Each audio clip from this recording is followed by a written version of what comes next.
안녕하십니까. 2024 미디어리터러시 컨퍼런스에 오신 여러분 진심으로 환영합니다. 저는 오늘 사회를 맡은 이다입니다.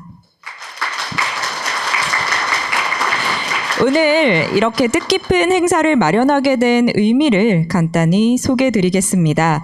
2024 미디어 리터러시 국제 컨퍼런스는요, 디지털 미디어 시대 어린이 미디어 경험 탐색하기를 주제로 열립니다.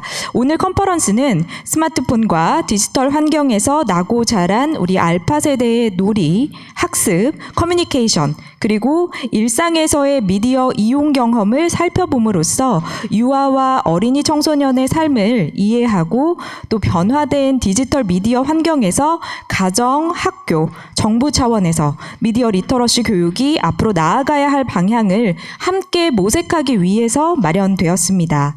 오늘 컨퍼런스는 방송통신위원회와 시청자 미디어 재단이 함께합니다. 자, 그럼 지금부터 본격적으로 2024 미디어 리터러시 국제 컨퍼런스를 시작하겠습니다. 먼저 저희가 바쁘신 와중에도 이렇게 귀한 시간 내시어 행사에 참석해 주신 내빈 여러분들을 소개해 올리도록 하겠습니다. 내빈께서는 제가 호명을 하면 자리에서 잠시 일어나서 인사를 해주시고요. 참석해 주신 여러분께서는 내빈께서 자리에서 일어나실 때마다 따뜻한 환영의 박수 부탁드리겠습니다. 자, 그럼 소개해 드리겠습니다. 방송통신위원회 김태규 위원장 직무대행님 참석하셨습니다. 네, 감사합니다. 자, 시청자 미디어 재단 최철호 이사장님 참석하셨습니다. 네, 다음 방송통신위원회 이현 방송정책국장님 참석하셨습니다. 네. 다음 시청자 미디어 재단 정경진 시청자 권익본부장 직무대행님 참석하셨습니다. 네, 이외에도 미디어 교육에 관심을 갖고 이 자리에 참석해 주신 모든 참여자분들께도 감사의 말씀 드립니다.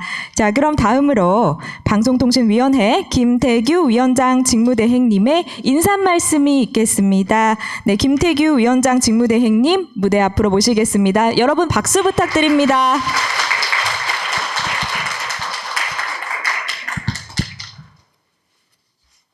안녕하십니까. 방송통신위원회 위원장 직무대행을 맡고 있는 김태규입니다. 2024년 미디어 리터러시 국제 컨퍼런스에 함께해 주신 여러분과 바쁜 일정에도 불구하고 참여해 주신 국내외 미디어 교육 전문가 여러분께 깊은 감사의 말씀을 드립니다. 특히 기조연설을 맡아주신 오스트레일리아 디킨 대학의 줄리안 셰프턴 그린 교수님께 감사드립니다. 아울러 이번 행사를 준비해 주신 시청자 미디어 재단의 우리 최철호 이사장님과 관계자 여러분께도 진심으로 감사드리고 수고하셨습니다. 아시는 바와 같이 디지털 미디어 환경이 급변하고 있습니다. AI, 빅데이터 등 디지털 기술의 혁신으로 우리 일상의 전 영역에서 디지털 미디어의 영향력이 커지고 있습니다. 미디어의 생산과 소비 주체가 특정 기업, 특정 개인이 아니라 일반 국민, 특히 어린이, 청소년까지 확대되고 있습니다. 조사에 따르면 국내 어린이의 하루 평균 미디어 이용 시간이 3시간에 이른다고 합니다. 어린이들 60%가 2살 이전의 미디어 환경에 노출되는 것으로 나타났습니다. 특히 이슈가 되고 있는 딥페이크 문제의 경우에는 어린 학생들이나 청소년들이 연관되는 등 사회적 우려가 깊은 상황입니다. 어릴 때부터 미디어에 대한 올바른 접근과 안전한 이용 습관에 대한 교육이 절실히 요구되고 있습니다. 우리는 세계의 어린이, 청소년들이 어떤 미디어 경험을 하는지 살펴보고 그 영향과 정책 방향을 모색하기 위해 이 자리에 모였습니다. 오늘의 논의를 통해서 각국의 미디어 교육 사례와 전문가들의 고견을 공유하고 미디어 교육의 새로운 방향이 제시될 수 있기를 기대합니다. 방송통신위원회는 앞으로도 미디어 역량 교육을 더욱 강화하고 모든 세대가 안전하고 올바르게 미디어를 활용할 수 있는 환경을 조성하기 위해 노력하겠습니다. 미래 세대의 풍요로운 미디어 경험을 위해 여러분의 지속적인 관심과 성원을 부탁드립니다. 감사합니다. 네, 감사합니다. 방송통신위원회 위원장 직무대행님, 김태규 위원장 직무대행님의 말씀이셨습니다. 이 위원장 직무대행님의 개회사를 통해서 미디어 환경 변화에 따라 어린이를 포함한 모든 세대가 미디어를 차별 없이 이용하는 것의 중요성을 알 수 있었고요.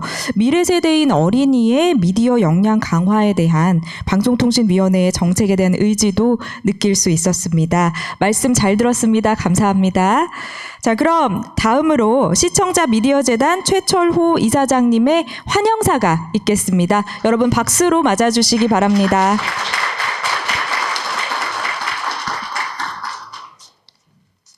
예, 반갑습니다. 소개받았던 시청자 미디어재단의 최철호입니다. 반갑습니다. 이게 어제부터 오늘까지 언론에서 관심이 많은데 요 현장에 오신 분들은 다수 적은 거 보니까 요즘이야말로 온라인 시대로 가는 것 같습니다. 보니까. 예. 먼저 오늘 방송통신위원회가 주최하고 시청자 미디어 재단이 주관하는 2024 미디어 리터러시 국제 컨퍼런스에 참석해 주신 내빈 여러분께 깊이 감사 말씀드립니다. 이번 컨퍼런스는 지난 2024 미디어 역량 주간의 일환으로 학부모와 아이들을 대상으로 미디어 리터러시 교육의 중요성 또 필요성을 널리 알리기 위해서 마련되었습니다. 이 디지털 미디어 환경은 어린이들에게 새로운 기회를 제공하고 있습니다. 어린이들의 놀이, 학습, 소통 모든 것이 디지털 환경에서 이루어지고 있으며 다양한 미디어 도구는 아이들의 생각과 느낌을 창의적으로 표현하고 학습과 상호작용에 중요한 수단이 되고 있습니다. 그러나 디지털 미디어를 이용하면서 이 과의존, 오남용 등 다양한 문제들도 심각하게 그리고 폭넓게 나타나고 있습니다. 어린이 청소년의 미디어 리터러시 교육이 절실히 필요한 이유입니다. 전문가들은 유아기에 접하는 미디어는 아동의 인지적 사회적 발달과 성장에 큰 영향을 끼친다고 한결같이 지적하고 있습니다. 미디어 리터러시는 현대를 살아가는 모든 세대가 갖춰야 할 역량이지만 특히 디지털 미디어 시대에 태어난 이른바 알파 세대에게는 필수적 역량이 되었습니다. 오늘 컨퍼런스는 디지털 미디어 시대 어린이의 미디어 경험 탐색하기라는 주제로 국내뿐 아니라 유럽, 호주, 미국 등에서 오랫동안 아동의 디지털 미디어 이용 행태를 연구해온 전문가들이 참여해 아이들의 바람직한 미디어 이용과 교육 방법에 대해 논의합니다.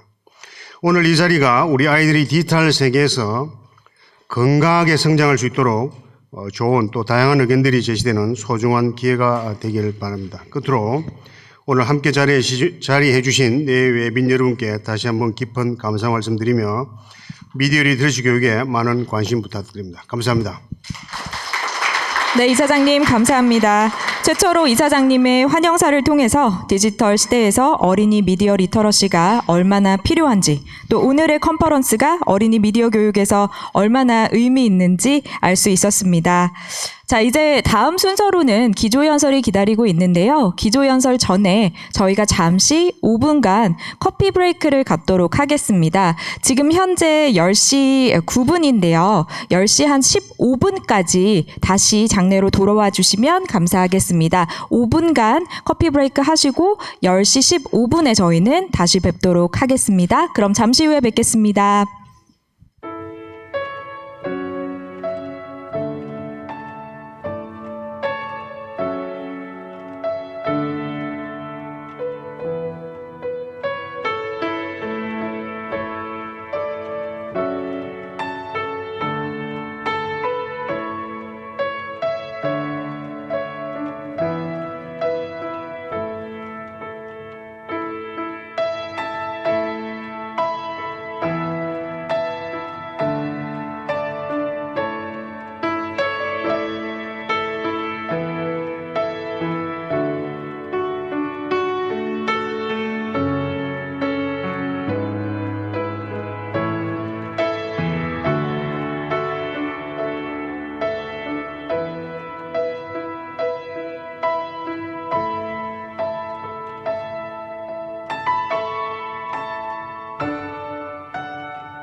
네, 여러분 그럼 이제 기조연설을 듣도록 하겠습니다. 오늘 컨퍼런스의 전체 내용을 개괄해주는 기조연설인데요. 이 기조연설은 호주 디킨 대학교의 줄리언 셰프턴 그린 교수님께서 준비를 해주셨습니다.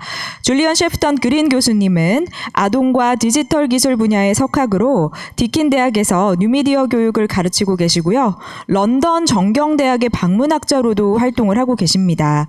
굉장히 다양한 저서들을 펴내며 디지털 기술과 교육, 학습, 미디어 리터러시에 관한 아주 왕성한 연구 활동을 해오고 계십니다. 오늘 발표하실 The Children's Internet, 어린이를 위한 디지털 공간은 우리 사회가 어린이의 디지털 미디어 이용과 어린이들이 살아가는 인터넷 공간에 대해 어떻게 사고해야 하는지를 되돌아보게 하는 발표입니다. 이번 기조연설은 사전에 녹화되어 한국어 자막을 삽입했으며 영상 시청이 끝난 후에는 교수님이 영국 현지에서 직접 실시간으로 컨퍼런스에 참여하여 질의에 답변해 주실 예정입니다.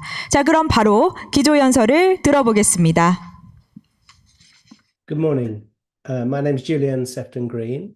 I'm a professor at Deakin University in Australia. I'm actually speaking to you now from my home in London because I'm British by birth and actually by tax residency. And I spent most of my life in the UK, but I now work full-time in Australia. And for most of my life, I've spent my time working on research projects to do with children, youth, the media, and digital technologies. And I've looked at the different ways in which young people's engagement and participation in mass media and digital culture has changed over time, and also how the media and opportunities for communication in digital culture create different types of childhood, different types of youth cultures, which young people use for their own purposes, their own motives, and their own satisfactions, their own pleasures. The talk I want to give you today is around the idea of the children's internet.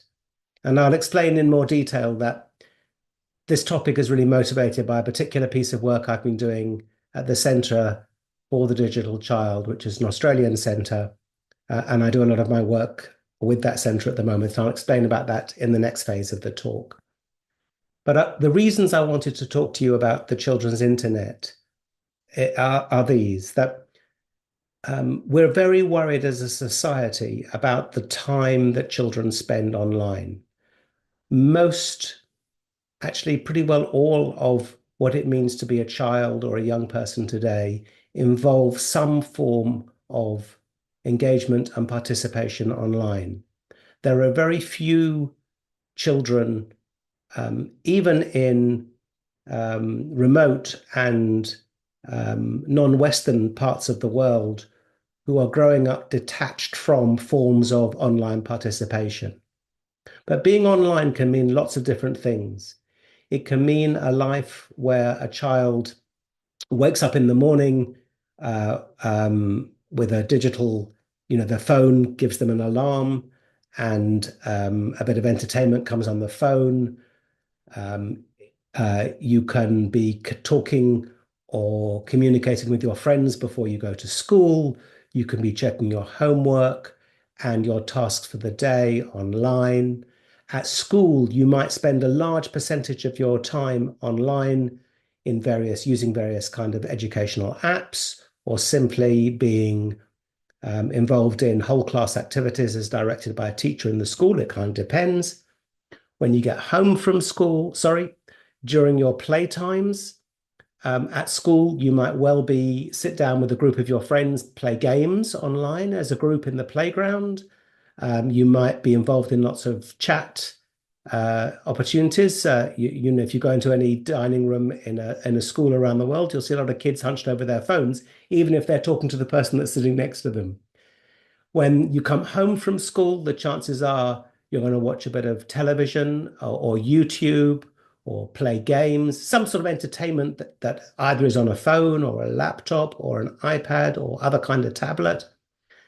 You might communicate with your friends. You might communicate with your grandparents, your extended family.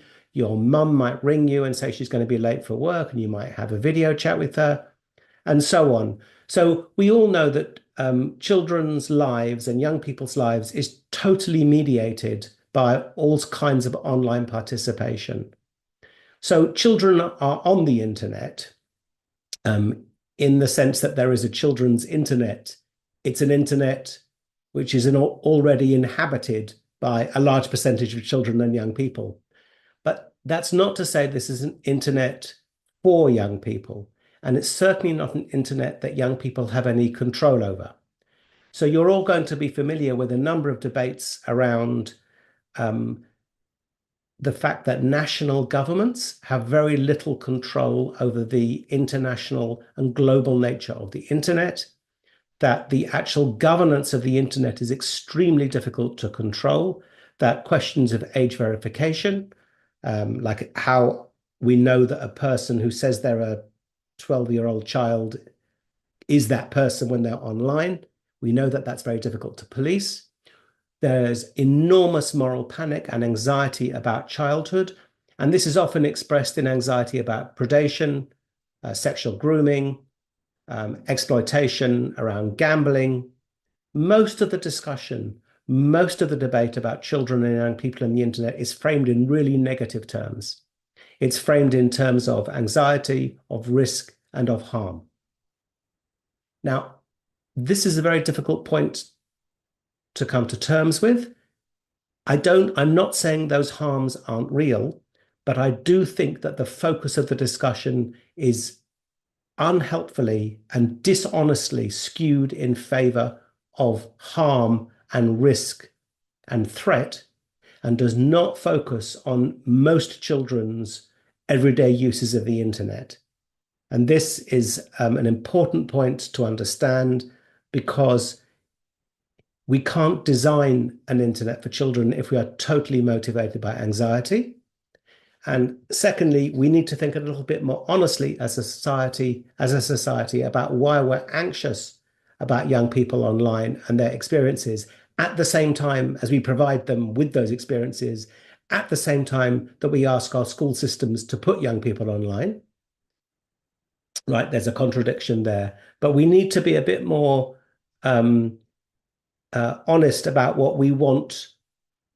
We need to think a little bit more honestly about why we concentrate on threat and harm, why we're not terribly focused on the sort of provision of activities that might create better childhoods, better opportunities for young people to grow up, nicer worlds for them to live in.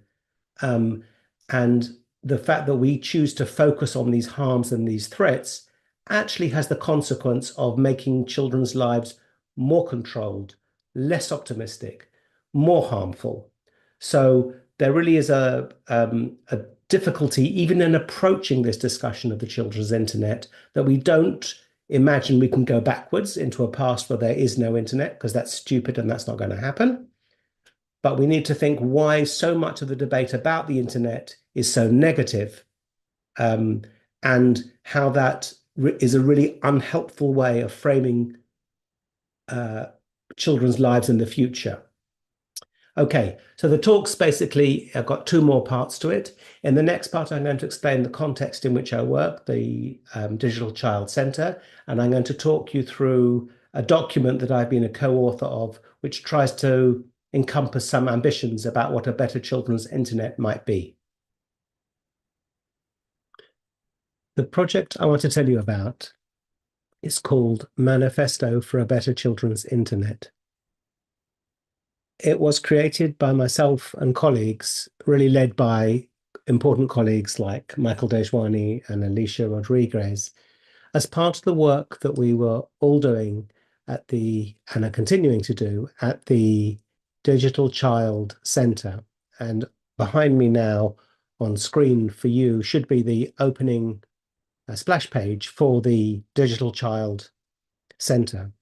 The Digital Child Centre is a collaboration of 6 universities and several international partners, including the university at Incheon, as well as some civil society partners, some media partners, and some government departments like the Office for E-Safety or the Children's Commissioner. There are also a few commercial partners playing their role in this. And the project overall, the Digital Child Project, is a 7-year ongoing series of research projects aiming to support young children growing up in a rapidly changing digital age. So the project brings together researchers from 3 main disciplines: health discipline, the educated discipline, so scholars working in health, scholars working in education, and scholars working in media and communication. And we're trying to do research and produce work for 3 key audiences: for parents and carers, for educators, and for policymakers. And policymakers can be people at high levels of government, but they can also be people working in state government, because Australia is a federally organized country, or they could be people working designing school policy in the Ministry of Education. It's a broad term encompassing a range of kind of influences, as it were. And our research projects are focusing on children aged between 0 and 8, so from birth until their first years in formal education. And the key spirit of the centre is that it looks at children holistically. It looks at the whole child within the family. So we don't represent the interests of educators or people in childcare or simply people interested in child development. The aim is to think about the whole child living the life that they live, in the context in which they live, in the communities that they live, in the families in which they live, and try and get a sense about the ways that technology is changing what it means to grow up today. So we're not interested really in technology as digital technology as a sort of alien interference in childhood. We know that digital technologies are now part and parcel of every aspect of growing up today. And the centre is looking at a range of research projects to try and make sense of the influences of digital technology in the everyday lives of children. So that's the background centre that produced this piece of work. And let me tell you about the bit of work in a bit more detail now.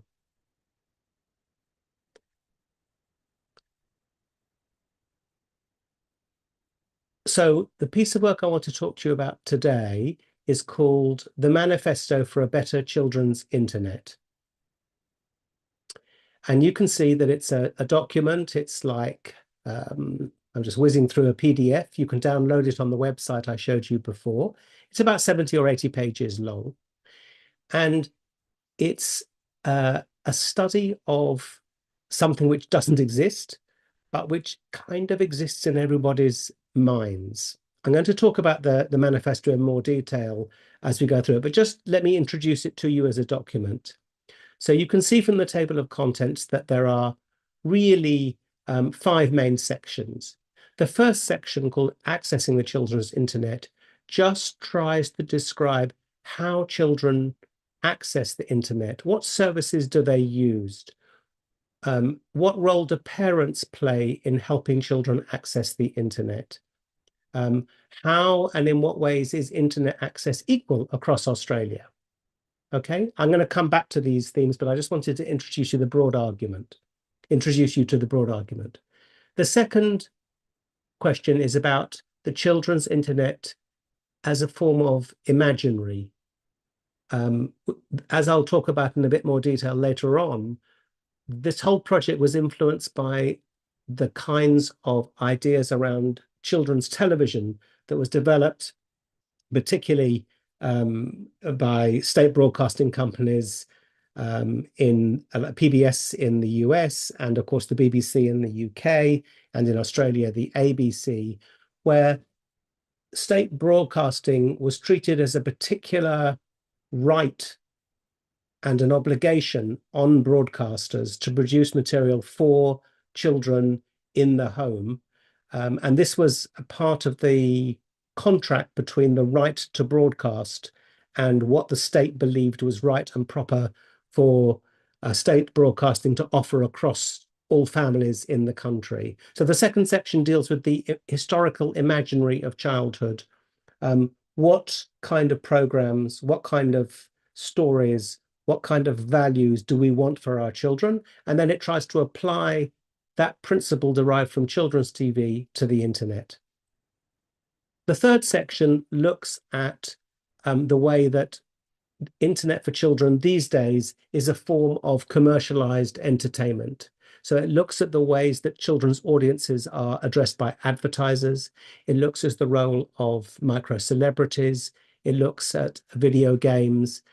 It particularly focuses on the internet as a form of commercially produced entertainments that are owned by and exploited by commercial companies who are primarily driven by the needs of their advertisers. The fourth section looks at the children's internet in terms of learning and education. And it particularly looks at the way that learning and education have now become commodities that have been commercialized and are available online. Sometimes this is to do with the way that schools exploit commercial companies. Sorry, schools depend on commercial companies. And sometimes this is about the role of individual or independent edtech companies, as well as the big companies like Apple, Microsoft, and Google, producing forms of edutainment for children, often for use in the home, beyond formal education systems. The fifth section deals with the legal and normative forms of regulation that currently exist that are there to safeguard privacy, data protection. It looks at the kind of policies that have grown up on the big platforms, particularly Meta, and particularly privacy, that questions about children's privacy, such as the fact that their children aren't really meant to have a login. What happens when your child gets hold of your phone and can access your wallet to download loot boxes and things like that. So all the arguments and debates around regulation and management. And the final section here looks at how the children's internet is actually brought into existence in practice. So how do families themselves and children use the internet? So we talk there about forms of sharenting. That is how parents often use pictures of their children to talk about their families online. We talk about the role of child influencers. We talk about the ways that the children's internet is brought into existence through the activities of children and families in everyday life. So this is the document, and this is the manifesto. And now I'm going to cut out of this particular table of contents and talk to you about some of these themes in more detail.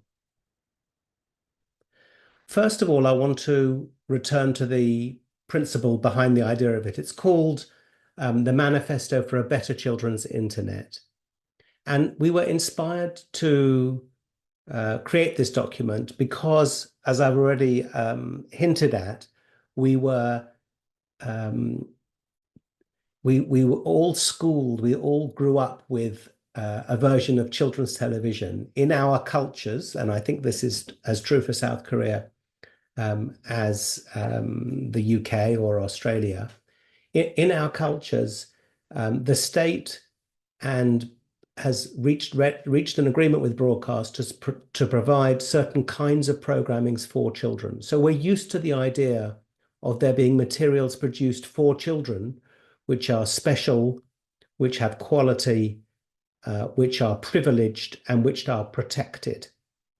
And in some ways, it was that tradition of children's TV, which itself, of course, grew from the idea of children's literature, the whole idea of a special market for children and children's toys and so forth. We live in a society where there is a special segment of activity devoted to the provision for children, and much of it is motivated by ambitions, imaginations, and desires that we can provide the best for our kids. So in the internet age, of course, these divisions between the world of childhood and the world of the adult is, of course, blurred. And this is, as we all know, part of the problem. There have been some attempts to create a special children's internet, like Instagram had something called Insta for Kids and things like that.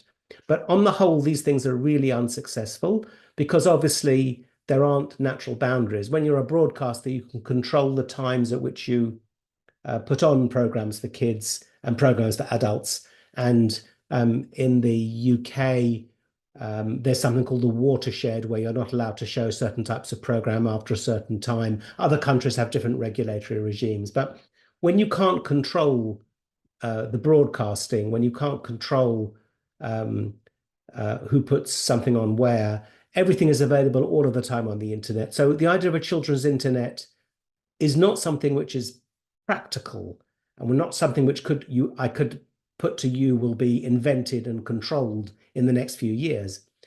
But it's a vision for the kinds of values that we want to see in the internet. So as we learn to live with the internet, as we live with the online world, we want to know that certain kinds of values about what's good for children, what's high quality, will remain. And that's really important. So that's part of the inspiration for the whole document. The second thing we want to obviously make the point is this document brings into sharp relief the fact that the internet itself is really a struggle for power, that the internet has a series of competing interests. Commercial companies are competing for attention because they're motivated by advertisers.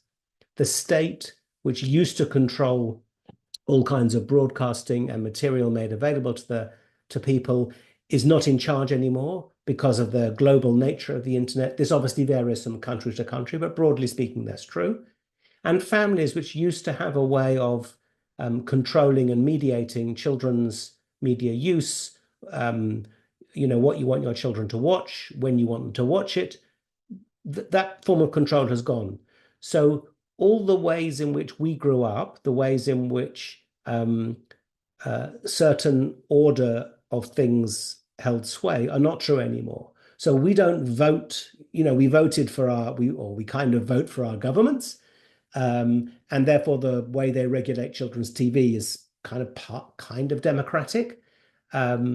But that's not true in relationship to the internet. And this is a real challenge. And you can see in different parts of the world, of which the European Union's GDPR, the General Data Protection regulations, are the most visible kind of a way in which control is being sought. And this is a really important part of what our document aims to do, which is like to say, who is going to stand up for children? Who is going to represent their interests? What mechanisms really will make a difference? The third point I want to make is when I went through the document with you a few minutes ago, I talked about the difference between the internet that is made by children and the internet that is made for children. We're mostly used to thinking about the children's internet in what is made for children. So all the stuff that I talked about in relationship to education, who makes education apps, who defines what's educational about the material that schools use, what counts as literacy, all the learning to read stuff and things like that. All of that material is made for children. So grown-ups have reasonably decided what is appropriate and relevant for children to consume and to understand. But that is very different from the sort of internet that is made by children, which is the ways in which children themselves will curate and create pleasures and programs, identities and brands which mean things to them. And you can see in this document a tension between the internet, which is made by children, which is the roots through everyday experiences that children make up for themselves, and what we think is good for children. And there is this inevitable tension between the made for and the made by. And the final general point I want to make about the document is the argument that the internet itself blurs the boundaries between different worlds in childhood. So, to take an obvious example, learning and education is normally controlled by and defined by school systems. Obviously, in many countries, especially actually in South Korea, out-of-school learning plays a key part. But the out-of-school system, the Hagwon system, for example, is very clear that sometimes it supplements extra classes from school, but it also provides different kind of experiences. In the online world, the children's internet, the boundaries between what is schooling, what is learning, what is education, and what is fun is much more blurred. And many parents buy and consume a whole range of educational materials because they think they're helping their kids in school, even though it's pretty unclear whether many of those materials are actually educational or do their kids any goods. So that's a really important point. Secondly, children used to be at school or they used to play. Now the boundaries between play and home and school are much more blurred. Obviously, the boundaries between your friendship groups and your family groups are blurred because you can be in touch with family and friends when you're in the other kind of space. So altogether, one of the things we also wanted to do with this document was to show how the previously demarcated and ordered separate worlds of play and learning, family and friendships have now become much more mixed up together. And that's got really important consequences for what we think is a good childhood. There have been lots of studies about the different worlds of children and how I was involved in one of them myself in a project called The Class, for example, which is a book I wrote with Sonia Livingston. And in that book, we saw how young people, in this case, they were 13 years old, they were very keen to keep their work of home, family, school, and friends separate. But we can see now, and that book did research over 10 years ago, in fact, we can see now how these worlds of childhoods are now much more intermingled. And that's got real challenges for what we want for children and whether we think that's good. So those, I think, are the four main themes that emerge from this document, and which the document is intended to act as a provocation. And I hope that you will find it interesting, that you'll get a chance to read it, and then it will create similar kinds of challenges for you. We called it a manifesto because we want it to be something which makes you stop and think, and which makes you think about what is valuable, what counts. So these four dimensions are the separation of children's television, secondly, the attention to the competing interests at play in the children's internet, thirdly, the difference between an internet that is made for children and by children, and fourthly, the blurring of the worlds of childhood. And this brings me on to my penultimate point, really, which is the use of the value word in our title, because it's called a manifesto for a better children's internet. So better than what? Well, better than what we've got, and better in the sense of actually being good. And this raises two key themes. One is the question of quality, and the second is the question of variety. In terms of quality, children's television and children's literature, the tradition which, as I've already said, lay behind our work, has a real sense of what is good for children. There are various traditions and understanding about the ways in which certain kinds of story, certain kinds of narrative, certain kinds of use of language, certain kinds of editing when it comes to television stories, certain kinds of dialogue.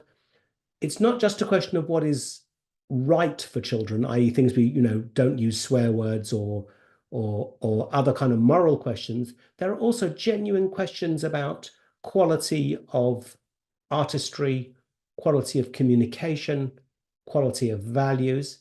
So when something is educational, it's not just that it's got a bit of knowledge in it, it's because it challenges children or learners to think differently, and it helps and enables some kind of learning. Not everything that has knowledge means that you can learn it, right? So the question of quality is really important in any vision for a better children's internet. And if we have a vision of quality, who's going to define that? Who's going to set the standards? Who's going to regulate it? Now, this isn't just a question of governments or policymakers or people in charge deciding this is a good app, this is a bad app, this game is a bad game, that program is a good program. It's actually a question of helping all of us learn what might mean, help all of us learn what constitutes quality in online experiences. So we all need, part of the manifesto's aim is basically to help all of us think and work out together what our society, what your society believes is good and is of high quality. There's a lot of cheap rubbish on the internet, okay? You all know that. It's easy to produce, and AI is only going to make it quicker and cheaper. So it's really important that this document helps us have a debate about quality. And first of all, we need to define what's good, and then we need to know how to implement it.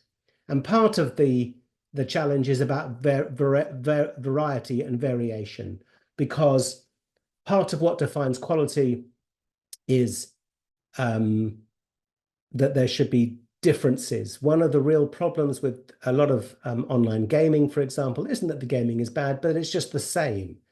And so one of the challenges in any definition of quality is to have a wide range of possibilities available for young people and children and youth, partly because they are in themselves different and will have different needs and interests, and partly because simply being able to support the variety of different kinds of programs and activities is going to lead towards a healthier internet.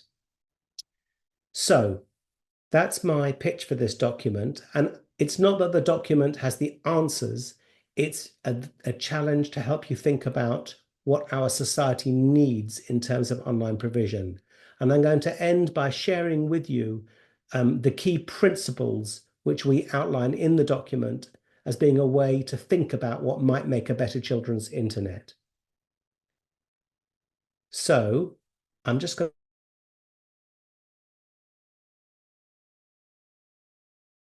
to 17 principles which might make a better children's internet. So the first of these is around free and high quality children's internet experiences.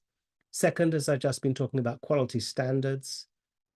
Third relates to the question of regulation about age-appropriate access and use. Fourth is the point I made to you at the very beginning of my talk about less focus on protecting children from the digital environment and more focus on protecting them within the digital environment. Fifth, around consumer information.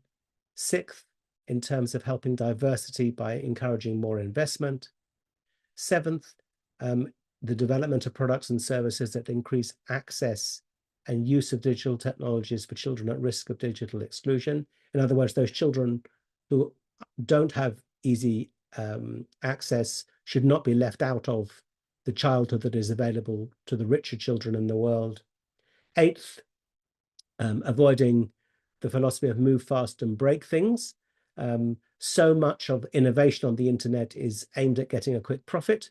For anything to do with children, we need to take our time and do things properly. Ninth is around timely and appropriate consultation with children and families when we're developing things. These are all parts of the quality debate. 10th, to help schools and education systems select digital resources but with more information, rather than just taking what's free or cheap. 11th, asking schools and technology systems to be technology agnostic.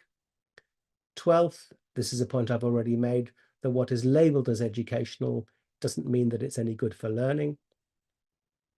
13, regulation that strikes a fair balance between these competing interests, government policy, companies, and personal responsibilities. 14, a move away from the over-reliance on parental controls as the solution for managing or improving children's online experiences. That means that rather than just thinking that it's the responsibility to create better forms of control, we need to focus on debate and empowerment through education. There are secondary, there's the issue of transparency around the collection of data, particularly important also with AI, avoiding the commercialization of children's data. And 16th is around the recognition and protection of children, recognition and protection of children's digital labor. The fact that much of when children are making the internet, the internet made by children How is that recognized and valued? And finally, as always, in a way, the promotion of media literacy to help support children's fun, productive, safe, diverse, and ethical internet experiences.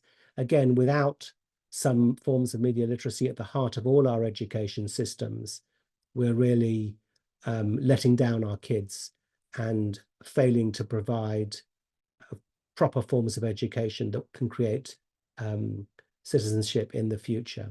So those are the 17 principles at the heart of the document, but I hope I've explained to you how it works. I hope you find it interesting. I hope you find it useful, and I look forward to your questions in the next section of this presentation. Thanks very much. 네, 여러분 박수 부탁드립니다.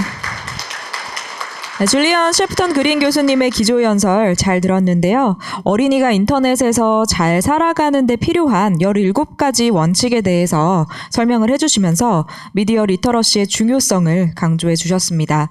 어린이와 인터넷이라고 하면 아무래도 중독, 위협 같은 그런 부정적인 측면이 먼저 떠오르는데요.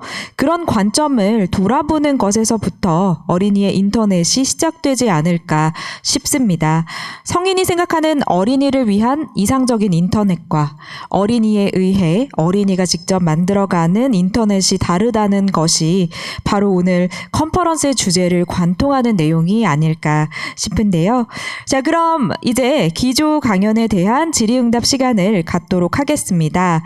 교수님께 질문하고 싶은 내용이 있으시면 여러분 손을 들고 질문을 해주십시오. 지금 실시간으로 저희가 연결을 해서 교수님께서 기다리고 계시거든요. 그래서 질문이 있으신 분들께서는 손을 들어주시고 한국어로 질문해 주셔도 괜찮습니다. 통역을 해드릴 테니 네, 자신 있게 질문해 주시기 바랍니다.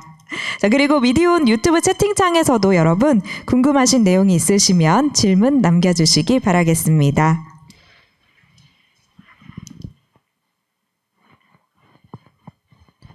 네.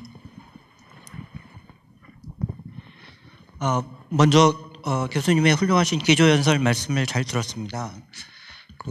어린이 관점에서 인터넷 이용을 바라봐야 되고 그런 측면에서 필요한 다양한 아이디어를 제공해 주신 것으로 이해가 됩니다.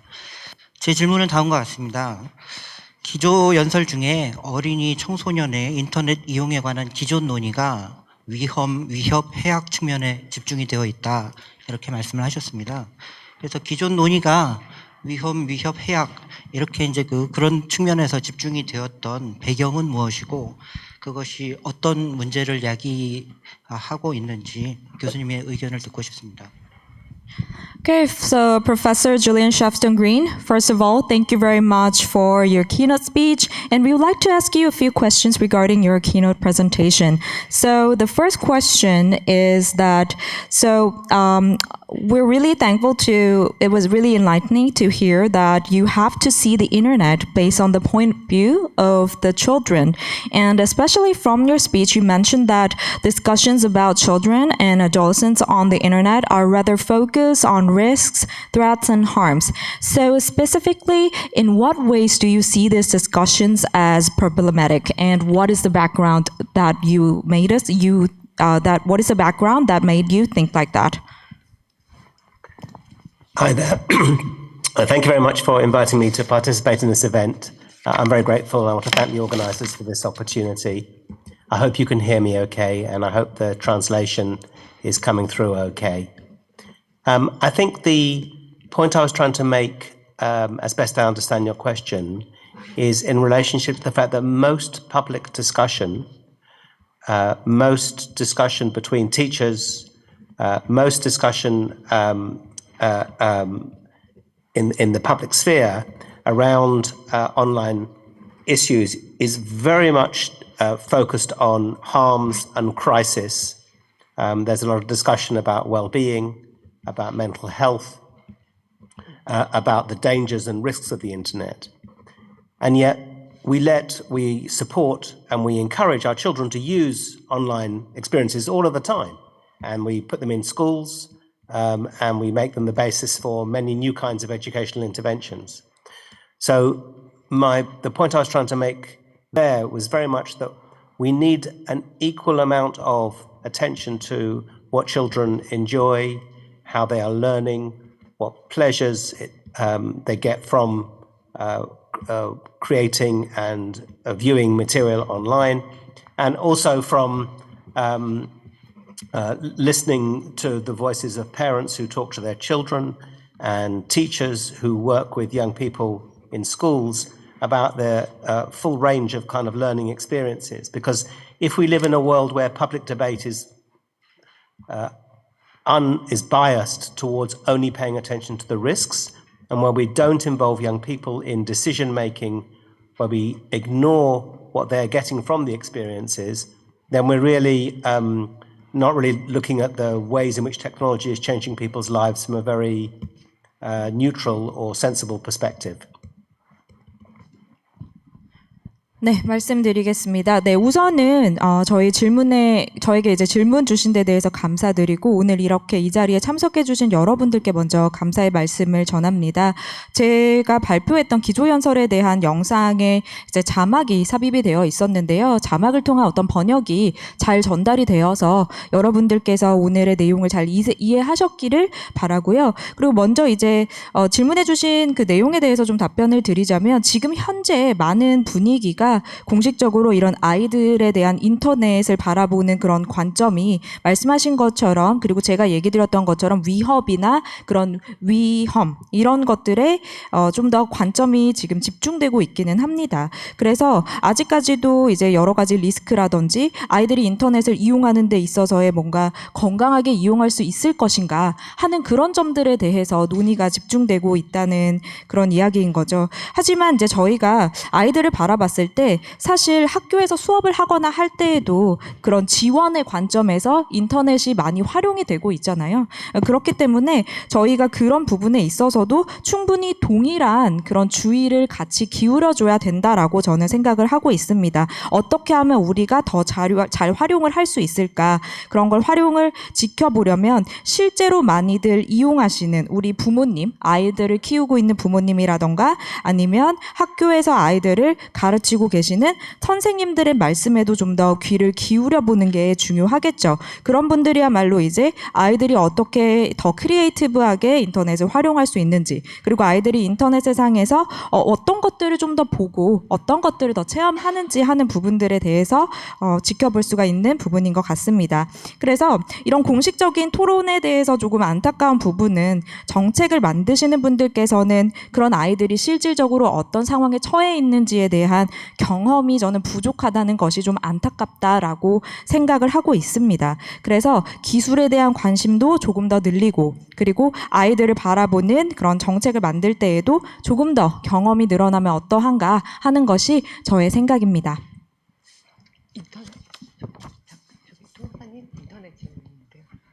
인터넷 질문. 제가 읽을게요. 다음으로 이제 유튜브 채팅창에서 질문이 들어왔다고 합니다. 유튜브 채팅창에서 들어온 질문을 읽어주시겠습니다. 기술의 발전과 적용이 어린이와 청소년들의 사고방식, 문화, 수준과 얼마나 다르게 전개되고 있는지 지적하신 부분에 동감합니다. 하지만 말씀하신 어린이 인터넷을 위한 17가지 원칙을 포함해 교사와 학부모 등의 개별적인 노력이 대다수의 거대 인터넷 기술과 플랫폼을 변화시킬 수 있는지에 대한 의문이 듭니다. 이들은 천문학적인 경제 규모와 정치적 요구들과 밀접합니다. 가정과 학급 등에서 이루어지는 개별적인 저항이 어떤 의미가 있을까요? So next question is on the YouTube chat. So actually let me translate what the question was about. So we really agree to what you mentioned about the development of the technology and also the thoughts of the children is really impacting the internet world. And also the 17 policies which you mentioned was something that we were supposed to listen to. And however, I'm just curious and we would like to know whether actual in the reality, the political background and also how they live in each of their family would also impact the children's thinking differently. So what do you think, how we can really bring that to the children? Thanks for that. I'm not quite sure I quite understand the question. I think if you're asking about the differences between the contexts and the macro conditions that make the internet, and then the differences of individual experiences. Is that right? So to clarify, I think the person who makes the question wants to clearly clarify that if the children has a different political background, and also if they grew up from a different family, then how would that impact their internet use, and how we can guide that?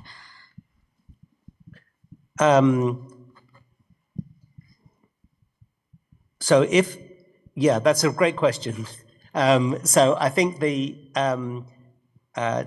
we do know, research tells us that children from different socioeconomic backgrounds, children from different genders, children from different minority groups will all have their own different tastes and values online. And to some extent, the internet is like just a huge marketplace, so people choose.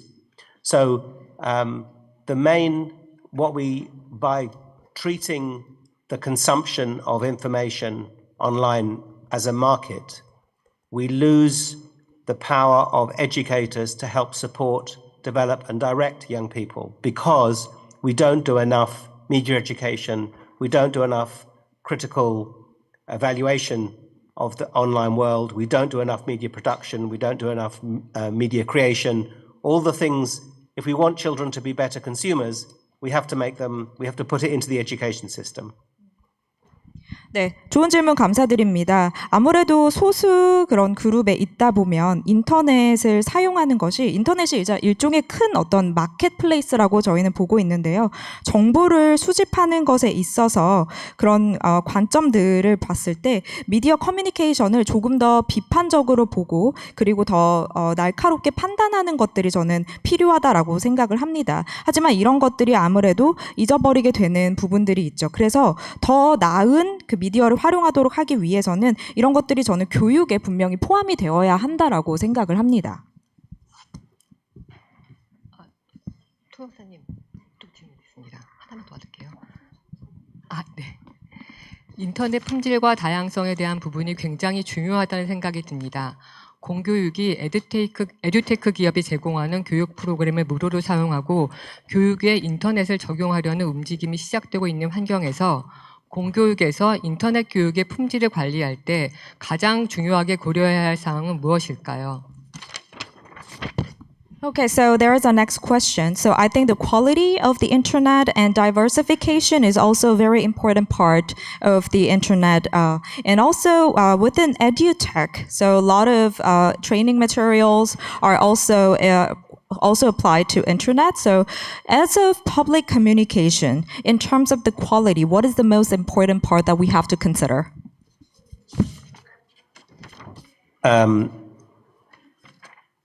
I don't think, on one level, I can't answer that question, because I think what the point I'm trying to make is that we all need to be involved in those decision-making processes. So are teachers involved in deciding what's good ed tech for use with their kids in schools?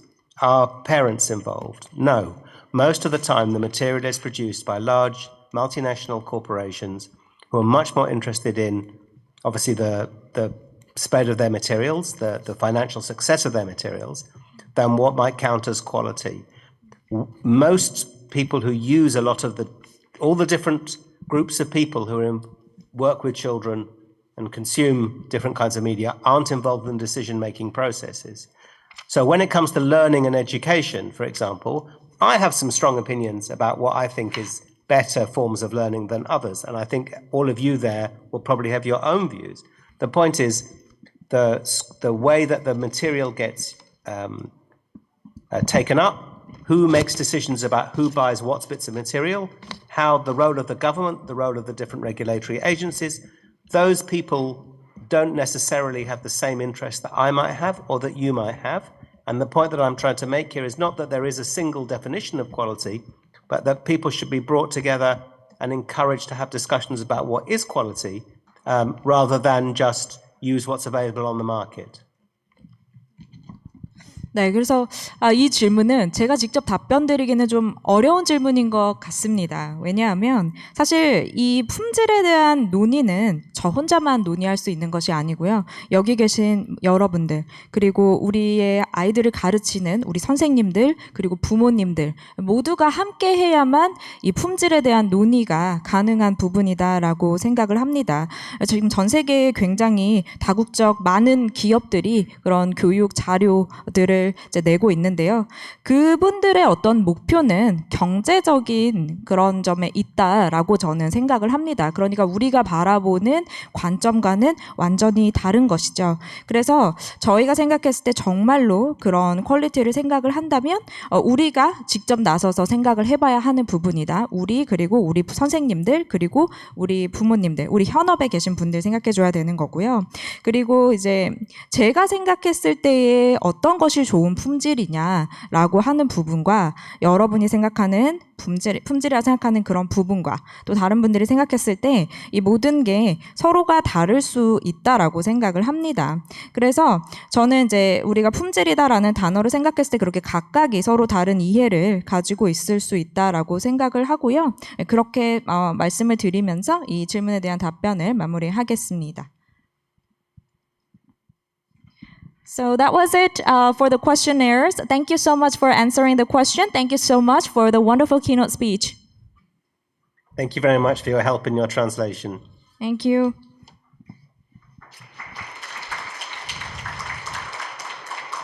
자, 그럼 이제 첫 번째 세션 발표를 시작을 하도록 하겠습니다. 자, 첫 번째 발표는 어린이와 디지털 기술 분야의 전문 연구자인 스테판 초드론 연구자님께서 발표를 해주시겠습니다.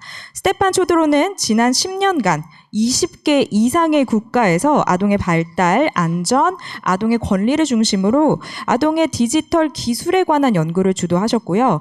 유럽연합 집행위원회 공동연구센터에서 연구를 하시면서 어린이 미디어 이용에 관한 다수의 연구서를 발표해왔습니다. 발표하실 내용은 코로나19 팬데믹 이후의 유럽에서 어린이의 미디어 이용의 변화와 EU와 유럽 각국의 대응 방안에 대해 발표하시겠습니다. 발표는 마찬가지로 사전 녹화된 영상으로 진행이 되고요. 자막이 제공이 됩니다. 또 영상 시청 후에는 실시간으로 질의응답이 있을 예정입니다. 네, 그럼 이제 감상하시겠습니다. Good afternoon. My name is Stéphane Chaudron. I'm really glad to have been invited to share with you some insights of what science can tell us about children's digital engagement across Europe. My name is Stéphane Chaudron. I'm an expert and researcher in online children's safety, but also in children online education and the preservation in children's rights in the digital world. I'm really grateful and really glad to be among you tonight.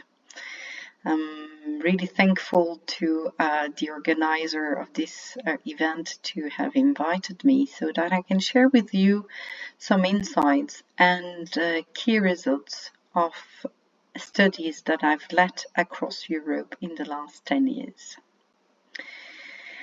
Today, my talk is about children's media use in Europe in a post-COVID-19 pandemic context. And I would like to articulate this talk around 4 points. The first one would be the description of young children's media practices in Europe before the crisis. Then focusing on what change that crisis has brought to that age group. Thirdly, I will give you an overview of the policy answers that have been taken across Europe to answer to those changes. And finally, I will conclude on what research needs to focus on in the near and longer future. So, So, first of all, young children media practices in Europe before the crisis. Well, it has been quite obvious that digital technology enter in children's life just like a natural thing. So childhood became digital, especially when touchscreen allowed them to interact with the technology in a most easy way. But digital technology remained just a part of their life. They had a lot of things to do and to experience outside of the house. So, children engagement online, we found out that they were of four in nature. The first one, the purpose is, the main one is to get entertained and to find leisure in using the technology. It is the anti-boredom solution by excellence. Children mainly use video on demand and games, either in isolation or in company of others, being them with them on the sofa, just like in this picture, or being located remotely. Second activity is learning, finding out what their pet could be taken care for, or what their favorite singer was about to propose in the next future, and anything that would actually trigger their interest. They were really keen on finding by themselves this kind of information. Besides, of course, some of requests from the school to use digital technology already before the pandemic for this purpose. Communication was the third one, and that depended a lot on parents' mediation and how parents requested children or invited children within their schemes of communication using digital technology within the family itself. And then lastly, creation, prompted usually in early ages from age 4 and 5 and 6 to use, for example, drawing apps or photo editing apps. And then we could see that this kind of support and therefore the creation and using of creation would disappear while the child grows.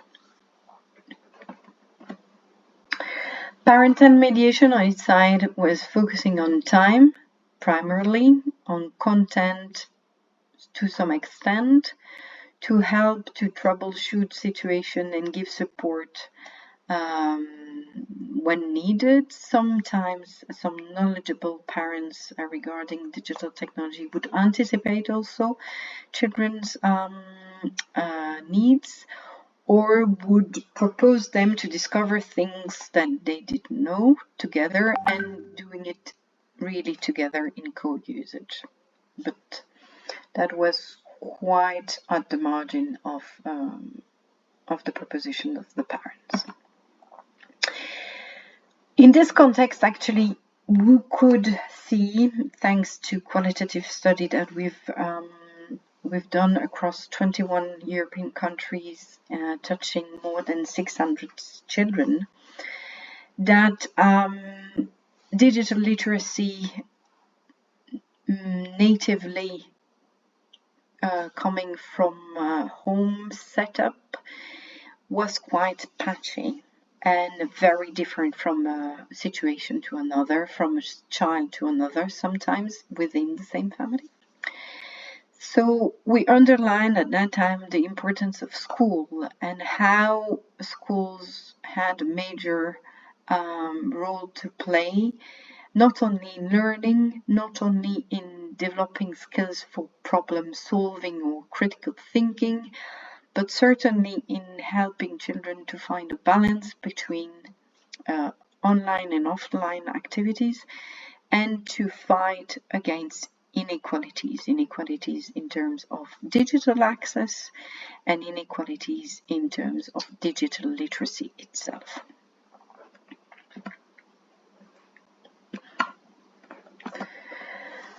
Across Europe, we could see very large trends when comparing the results of the study between the countries. So we found that parents in the northern countries in Europe were more adopting the position of scaffolders, so helping, supporting children in the use of digital technology, while in southern countries, so like Spain, Italy, or France, they were more gatekeepers. Also, we found a difference with East and Western countries in Europe. Eastern countries being much more ready to innovate and to search for opportunities at the risk to take risk with their children, and this actually could be seen among children themselves while doing things online together. So, for example, they were in those countries that we found the early adopters of social media at primary schools already as a medium of communication within families and within children themselves in a school. And at the opposite side, Western countries were more keen. The parents were more keen on restricting the access at the cost of losing the possibilities for their children to develop competences and digital skills. So that was the situation before the crisis, and policy across Europe at that time was focusing on digital literacy, for the reason I underlined before, and online safety on the other side. So mainly preventing cyberbullying among the different risks that children can encounter, but of course not only. Promoting safe internet, so to promote also the opportunities, and having a focus on protecting privacy and personal data.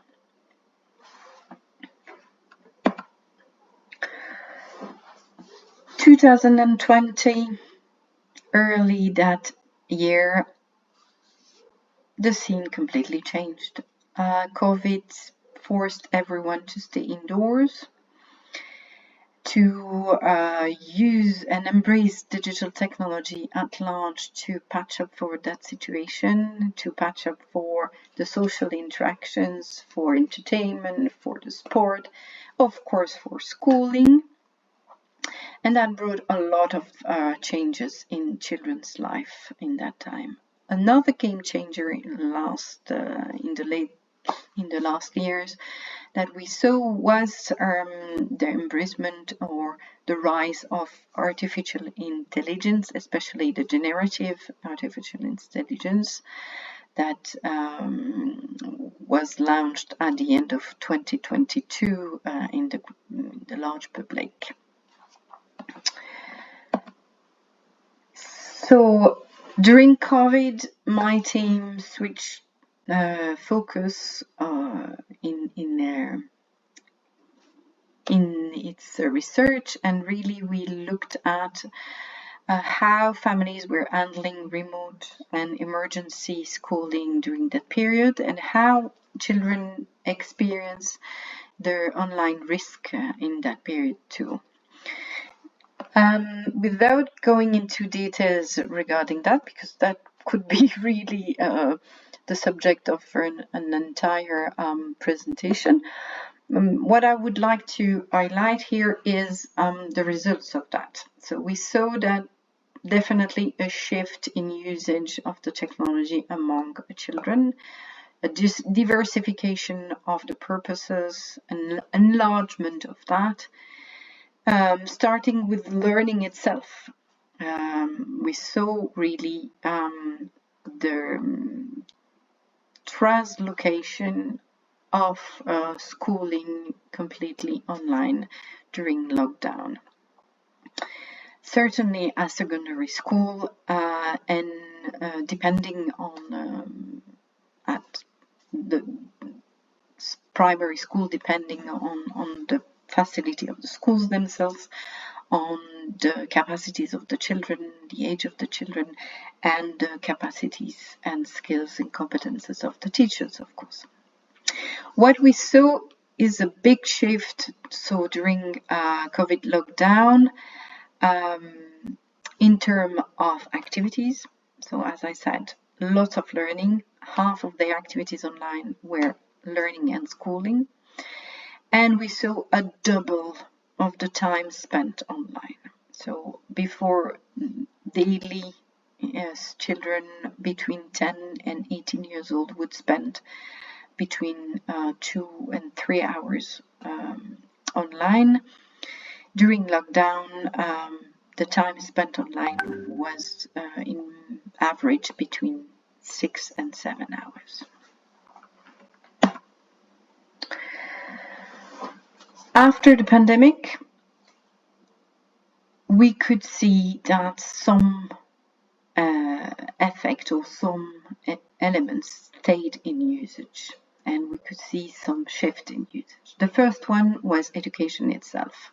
So the school embraced the technology, put a lot of effort in that during those lockdown periods especially, and they wanted to continue to build on the investment they have done in terms of digital access and digital skills, continuing e-learning and blended learning.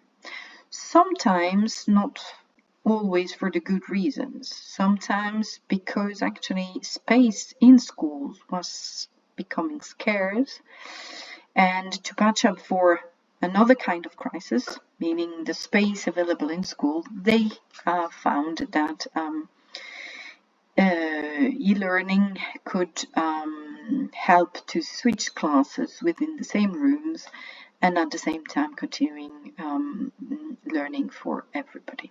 So that's an example, but sometimes e-learning was not always used just for the sake of a new kind of didactics and pedagogy. Second lasting shift was the content consumption by children. So knowing that children got used during the pandemic to short forms of entertainment, short forms of videos mainly, and also got used to interactive media, mainly video games themselves, but short versions of those video games, not games that last long, hours and hours, but more short section of games. And of course, children that were requested to adopt digital technology to got into new competences and new skills to be able to follow their schools or to enter into new play dates with their mates.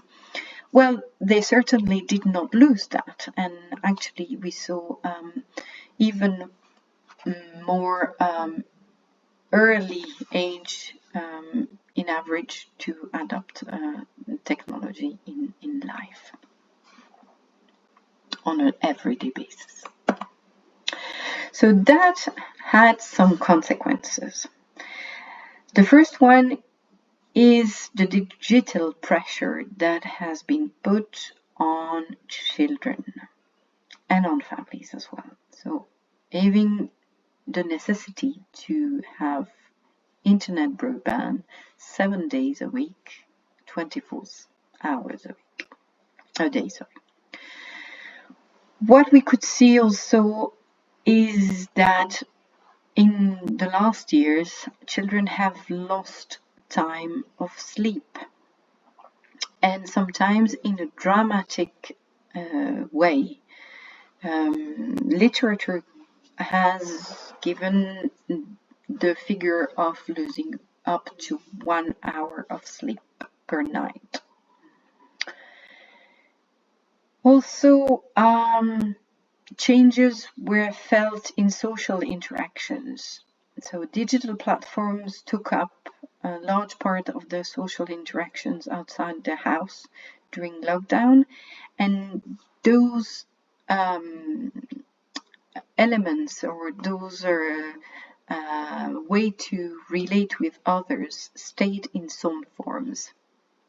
Sometimes because children found it more easy, sometimes because they allowed more flexibility to get together depending on time and depending on to get rid of time and space.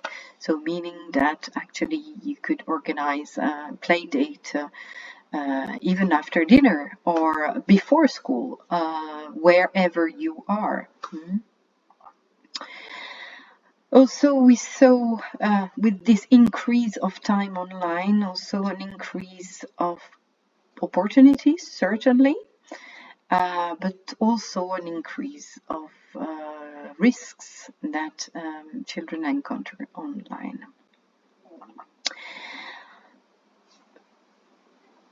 Parallelly to the consequences, lots of concern have raised regarding mental health of children and their well-being.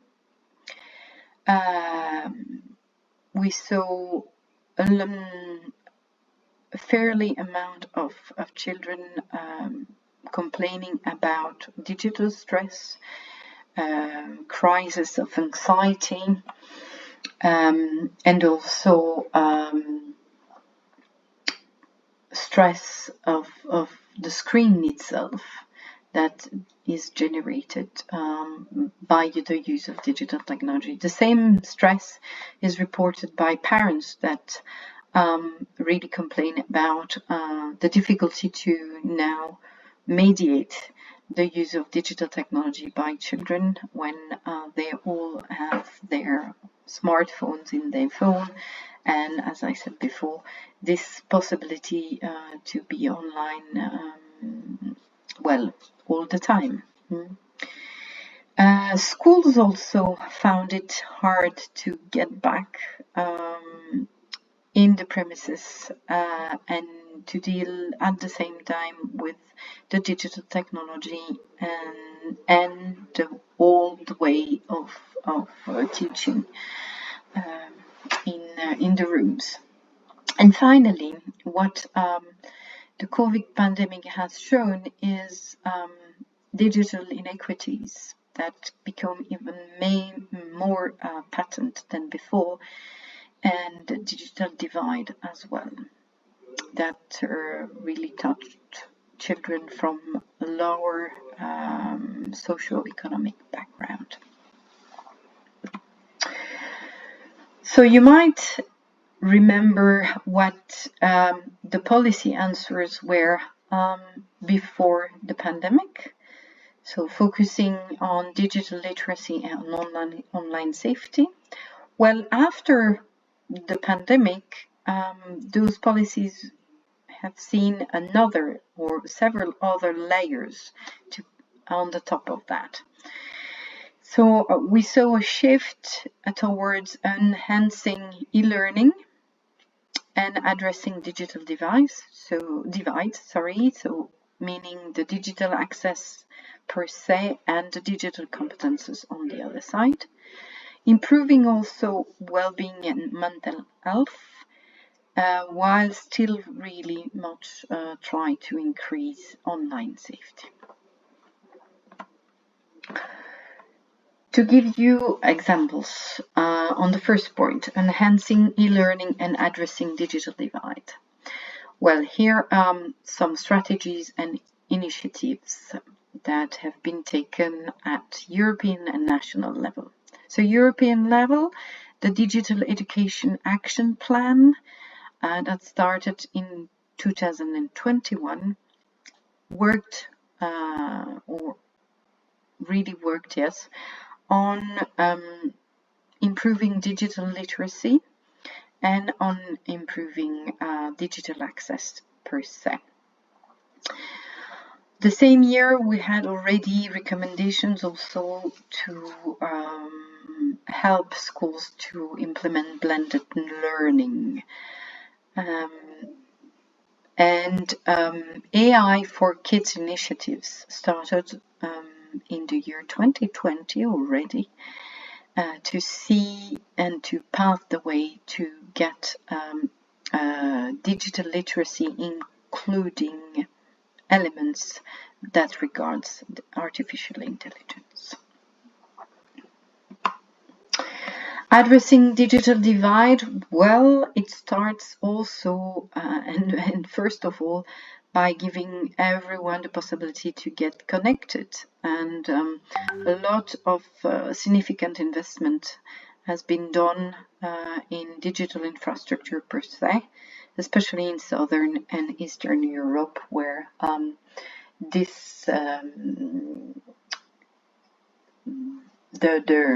possibilities to get internet wasn't maybe not as diffused as in Northern and Western Europe. Regarding the improvement of well-being and mental health, the European Commission already started a strategy of the right of the child in 2021, while the Council of Europe defined its own strategy for the rights of the child the year after. And you can see here some also national examples of taking on board the rights of the child in media use and well-being program, like here in the Netherlands and in Germany.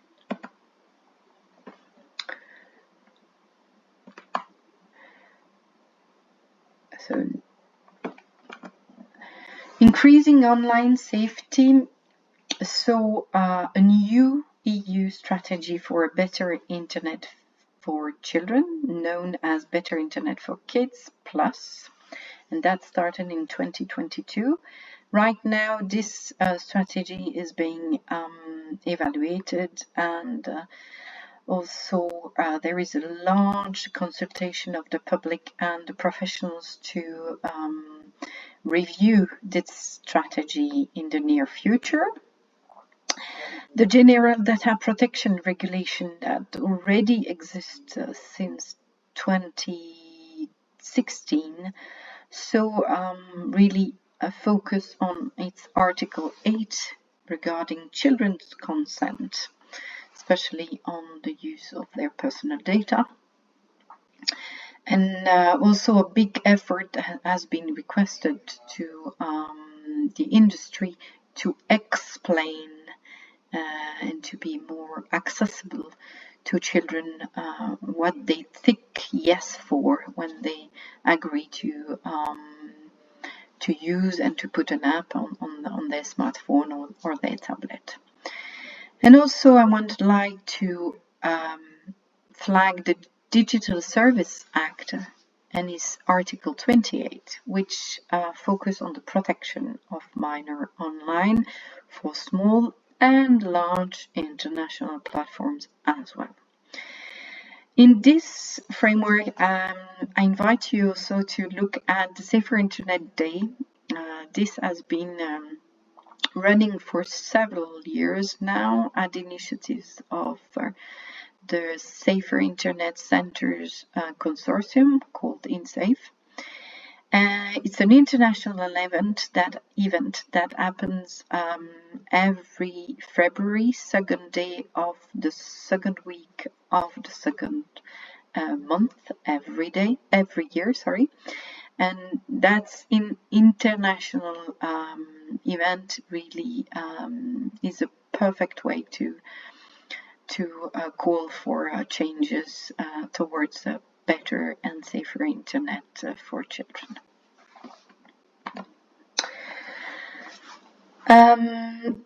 Last among my examples is the fighting against digital crimes. And here I would like to flag the EU strategy for a more effective fight against child sexual abuse. That has started in 2021. And some proposals for rules to prevent and combat child sexual abuse have been published in 2022, while last year the EU Centre to Prevent and Combat Child Sexual Abuse was born. Well, I said last year, but actually it was earlier this year. I underline this because with the rise of artificial intelligence and especially the auto-generated or AI-generated videos and pictures, we saw increasing amount, if not dramatically increasing amount of this kind of material flourishing on the web. And at the genesis of that material, it's not only adults that are behind the scenes, but more and more children and teenagers themselves too. So what policy answers across Europe regarding that? We saw the pre-pandemic, the post-pandemic, and I would like just to give you some highlights regarding the post-pandemic policies. Somehow, there is another shift that is now coming, and it's really regarding regulating this increased amount of screen time that children are engaged with in the last year.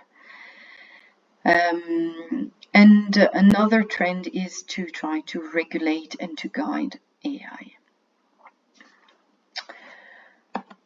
So regulating screen time, we saw that at international and supra level, but certainly at school and local level at first, and now we see it at national level.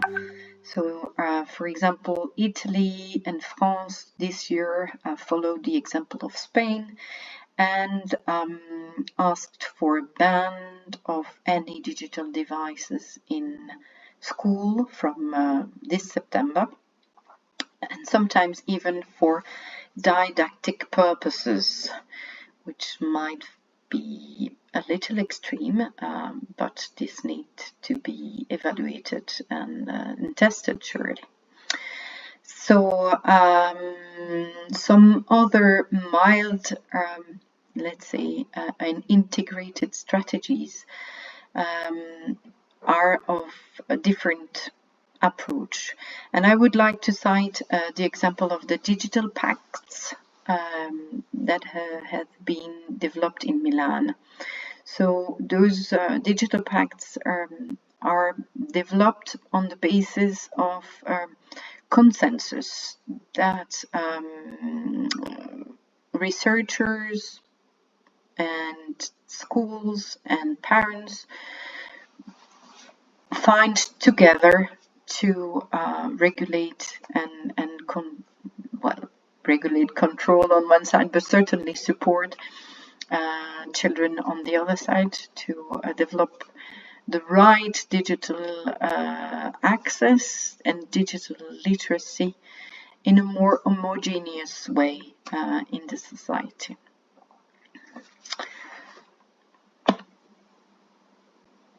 regulating and guiding AI is certainly the big challenge of those times, and this has been embraced at several levels, as you can see here, and will certainly be the focus of lots of research now and in the next future.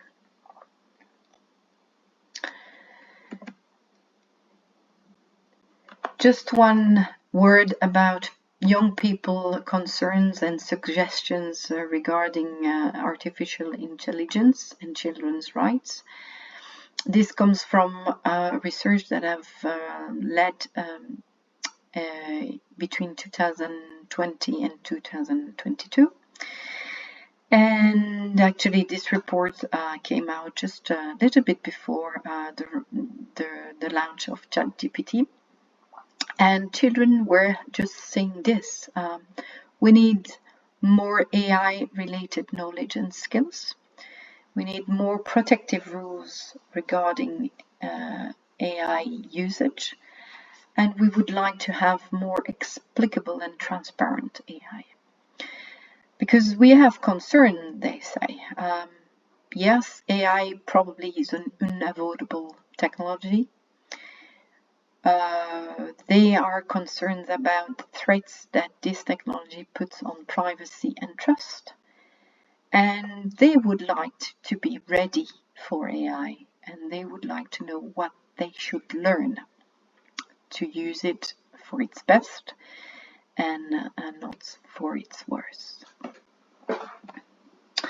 So my conclusions are the following regarding research. Certainly we need to evaluate what policies have brought to children in terms of their digital engagement and the impact of that on their life, regarding what has been done after the pandemic in terms of, answers after this period of time, and even what I call the post-pandemic solutions that have been found and put into place lately. And certainly we have to anticipate the next round, knowing that generative AI is only the start of a new kind of development. And it's really important that research talk to industry and to really have a very strong channel of communication to anticipate what could be the impact of the development of that technology on children's life and on their rights. With that, I thank you very much for your attention. I was really happy to be with you, even if talking remotely from Italy today regarding this presentation. And I'm really happy to receive your questions if you have any. Please fire. I'm here for that, and I will be really glad to answer your questions. If you want to have a little bit more information about my recent publications, here they are. Also credits and references for further readings, additional pictures credit. Thank you very much for your attention, and I will be really glad to receive your questions. Thank you. 네, 발표 잘 들었습니다. 우리 아이들이 미디어를 이용을 하면서 즐거움만 느낄 줄 알았는데 디지털 미디어를 이용하면서 디지털 스트레스, 불안 그리고 화면 자체로 인해서 스트레스를 받는다는 점은 여러 가지 생각을 하게 하는 것 같습니다. 자, 그럼 관련하여 이제 질의응답 시간을 갖도록 하겠습니다. 조금 전처럼 실시간으로 접속을 하셔서 저희의 질의응답해 주실 예정이니 위디온 유튜브 채팅창도 활용하여 질문을 남겨주시면 감사하겠습니다. 네. 질문하실 분 마이크 갖다 주시고요. 네. 스테판 초드론 연구자님의 발표 잘 들었습니다. 특히 마지막에 그 생성형 AI라든지 최근에 AI 발전과 관련해서 그 어린 아이들이 이런 AI를 적극적으로 또 장점을 활용하여 사용하기 위해서는 기술과 그거에 대한 교육이 더 필요하다는 부분 매우 공감하면서 들었습니다. 발표하신 내용 듣다가 좀 궁금한 부분이 초반에 있었는데요. 그 코로나 팬데믹 이후에 그 사회적으로 디지털 디바이드가 점점 더 벌어졌다는 부분에 대해서 발표하여 주셨습니다. 특히 사회 경제적 지위가 낮은 아이들에게 더 큰 영향이 있다고 말씀하셨는데요. 이런 디지털 격차가 심화된 사례가 구체적으로 어떤 형태로 유럽에서 나타나고 있는지 궁금합니다. 그리고 그런 디지털 격차의 형태가 과거 팬데믹 이전의 그 형태하고 어떻게 다른지도 질문드리고 싶습니다. So Dr. Stefan Chodron, thank you very much for your keynote presentation, especially at the last part when you mentioned about the generative AI and regarding the development of the generative AI, I was able to understand that utilizing the benefit of the generative AI more provocatively would help our technology, and also it would help us to enhance our education. That's what I thought after hearing your keynote presentation. However, I have a question. So you said that digital divide is emerging after the COVID-19, and especially among children from low socioeconomic backgrounds. So what kind of form is it taking, and how is it different from the digital divide in the past? And also, especially I would like to know is that what's the difference in the form of the digital divide before and after the pandemic? Thank you. Thank you very much for your question, and thank you for following so nicely my presentation before. And the quality of your question really reflects your attention. Thank you very much for that. So when I spoke about the digital divide that has been found by our research, and not only our research, but also others, in the pandemic, actually, that period of time revealed an existing situation, but that divide was already present before, but not so emergent, not so visible. And the fact that the situation during COVID asked each or nearly each child to be equipped with a functioning computer or tablet or something that is big enough to be able to work with really showed some limitations and in certain families, while others were plentiful and really well equipped. That's why actually the period really showed a digital divide that was already present, but made much more clearer because of the situation.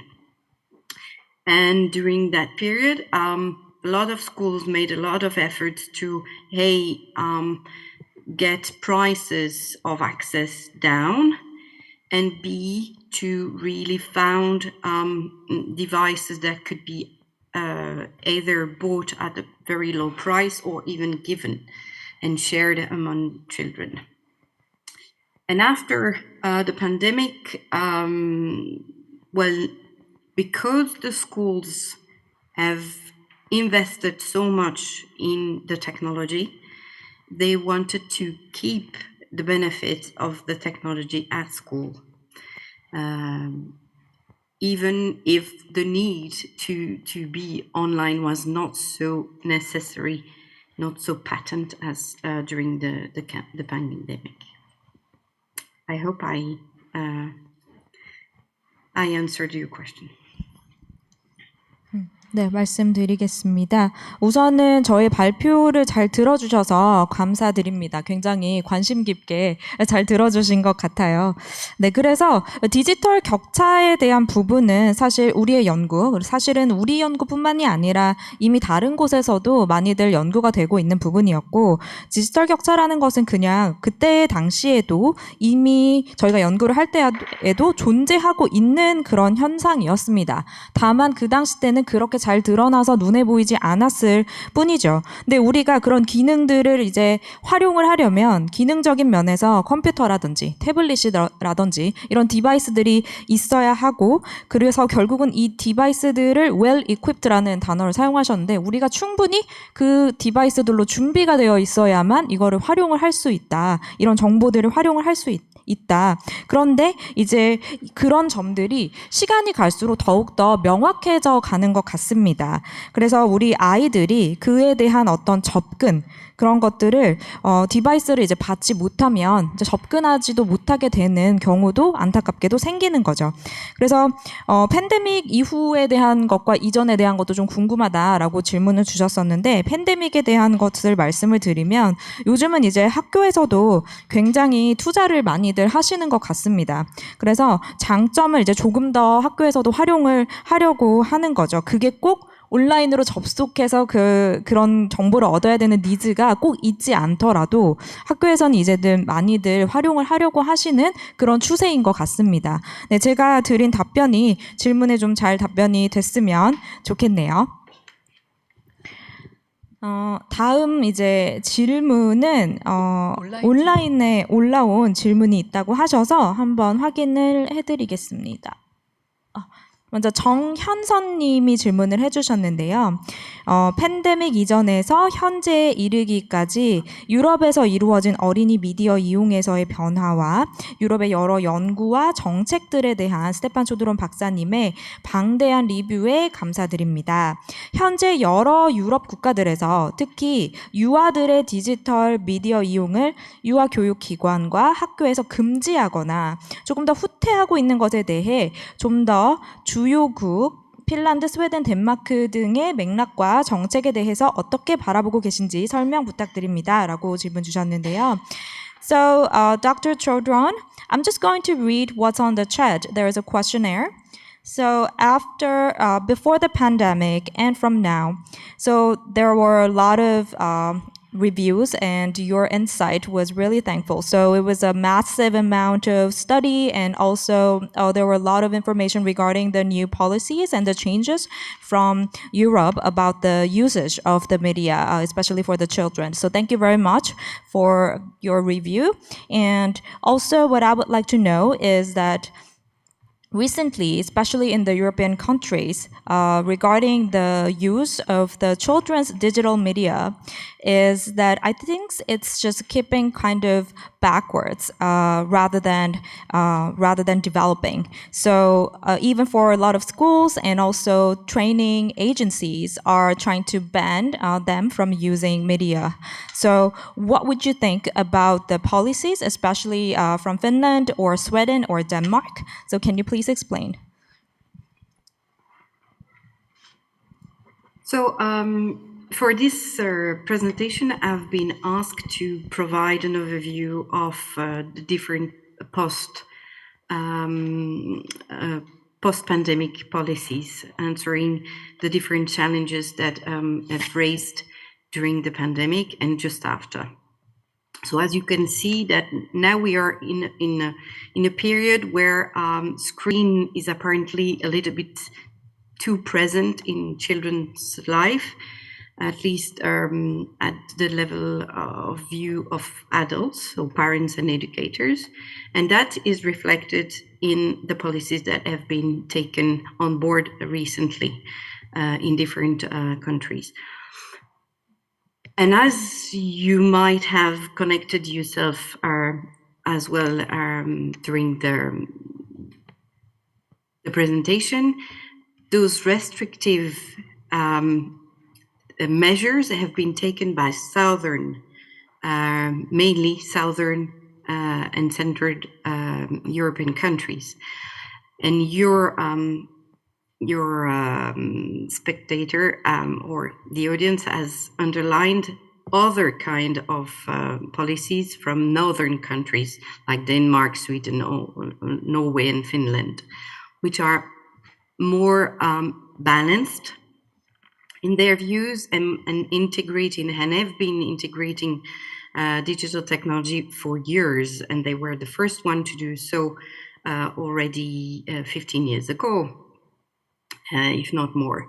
So this does not reflect my own position. I was just giving you a review of what has been done on that regard. So I personally think indeed that banning digital technology probably is not the right way to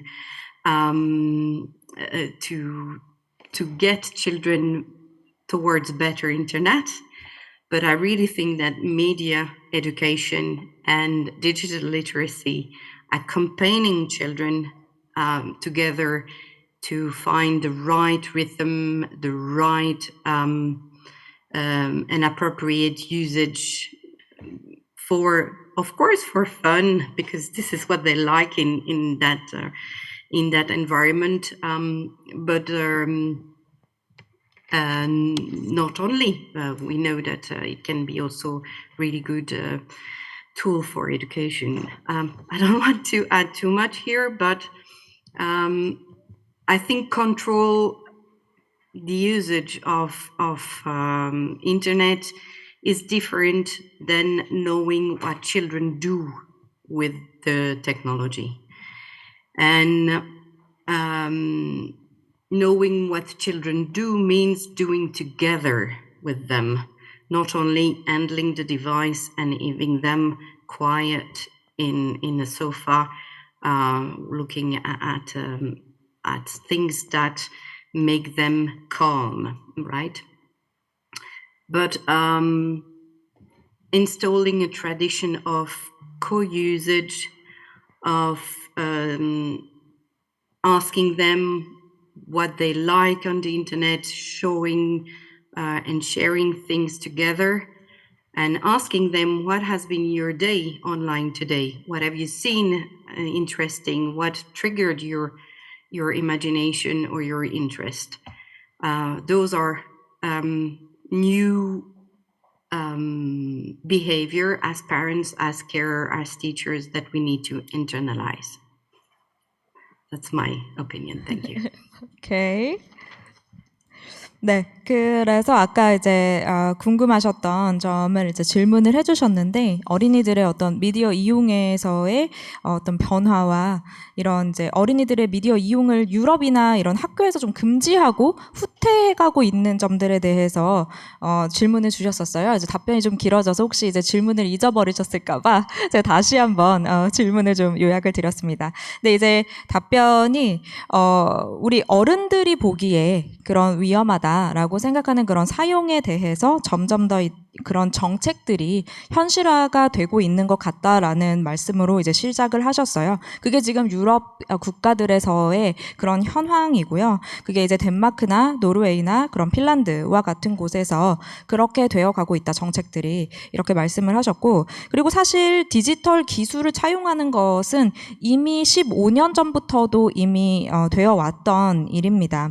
그래서 또 스테판 초드로님이 저만의 입장은 아니다라는 거를 강조하시면서 이제 저는 이제 단순히 어떤 리뷰를 하고 싶었던 것이고, 제 입장에서 그렇게 금지하는 것, 사용을 금지하는 것이 이제 옳다고 생각하지는 않는다라고 말씀을 하셨습니다. 아이들이 더 나은 사용을 할 수 있도록 하는 것, 그리고 더 맞는 리듬으로 사용을 할 수 있도록 하는 것, 더 적합하게 사용할 수 있도록 하는 것, 그리고 물론 여기에 아이들이 또 재미가 있어야 되잖아요. 그래서 재미있게 사용할 수 있는 것, 이런 것들이 저는 중요하게 보는 것이다라고 생각을 말씀해 주셨고, 또 그것이야말로 교육에 대한 우리가 생각하는 어떤 도구가 될 수 있지 않을까라고 말씀을 하셨습니다. 그래서 그 아이들의 인터넷 사용을 컨트롤하는 것, 기술을 이용해서 그렇게 또 컨트롤하기도 하죠. 근데 단순히 이제 아이들의 어떤 디바이스를 우리 부모라든지 다른 보호자들이 이제 선생님과 같은 보호자들이 핸들링하는 그런 것을 넘어서 아이들이 인터넷에서 정말로 좋아하는 것이 무엇인가, 어떤 것들을 공유하고 싶어 하는가, 다른 사람과 함께 공유하고 싶어 하는 것이 무엇인가, 그리고 어떤 것들이 아이들의 어떤 흥미를 유발했는가, 이런 점들을 좀 볼 수 있을 것 같습니다. 그래서 저는 이렇게 답변을 드릴 수 있을 것 같네요. 네. 다음 이제 질문인데요. So thank you very much for answering the question. And there is another question that was on the YouTube chat. So the question is actually in English. The examples mentioned by the presenter regarding national level regulation of digital devices in schools seem to differ somewhat in context for Spain, Italy, and France. So notably, the regulation of digital devices at the national level is widely known. In the case of Sweden, so where it has been critiqued or pointed out as being raised within a political context. So can you please explain? So I think she's sorry. I think she's curious to know about the political context about what you mentioned. Yeah. Politically, the context across Europe in different countries can be very different. And also the tradition behind the use of digital technology within this context is also and can be quite different too. The auditor talked about Sweden. Sweden has a completely different history regarding that introduction than Italy or Spain, for example, or Bulgaria, or the UK. So each country has its own history, its own context, political context, being a little bit more on the right side or the left side, depending on the fluctuance of the democratic votes. And this, of course, has a big impact also on the decisions taken on the life of children by the policymakers. So it's certainly difficult to find a consensus at the scale of a continent as heterogeneous as Europe can be. It's hard, but it needs to be done, because I really think that personally, the talking about children and talking about their life online, just as the previous keynote speaker underlined, it's a matter of not knowing what is right only, but knowing what is good for children online. And a way to define this is certainly not by closing the door to that technology in children's life, but on the contrary, to discover together what is the elements of quality that can be inserted in children's life, in their education, in their free time, in what they like to spend time with, and not only in terms of content that are designed for them, but also on content that they can design themselves for them. If I hope this point is clear enough too. Thank you.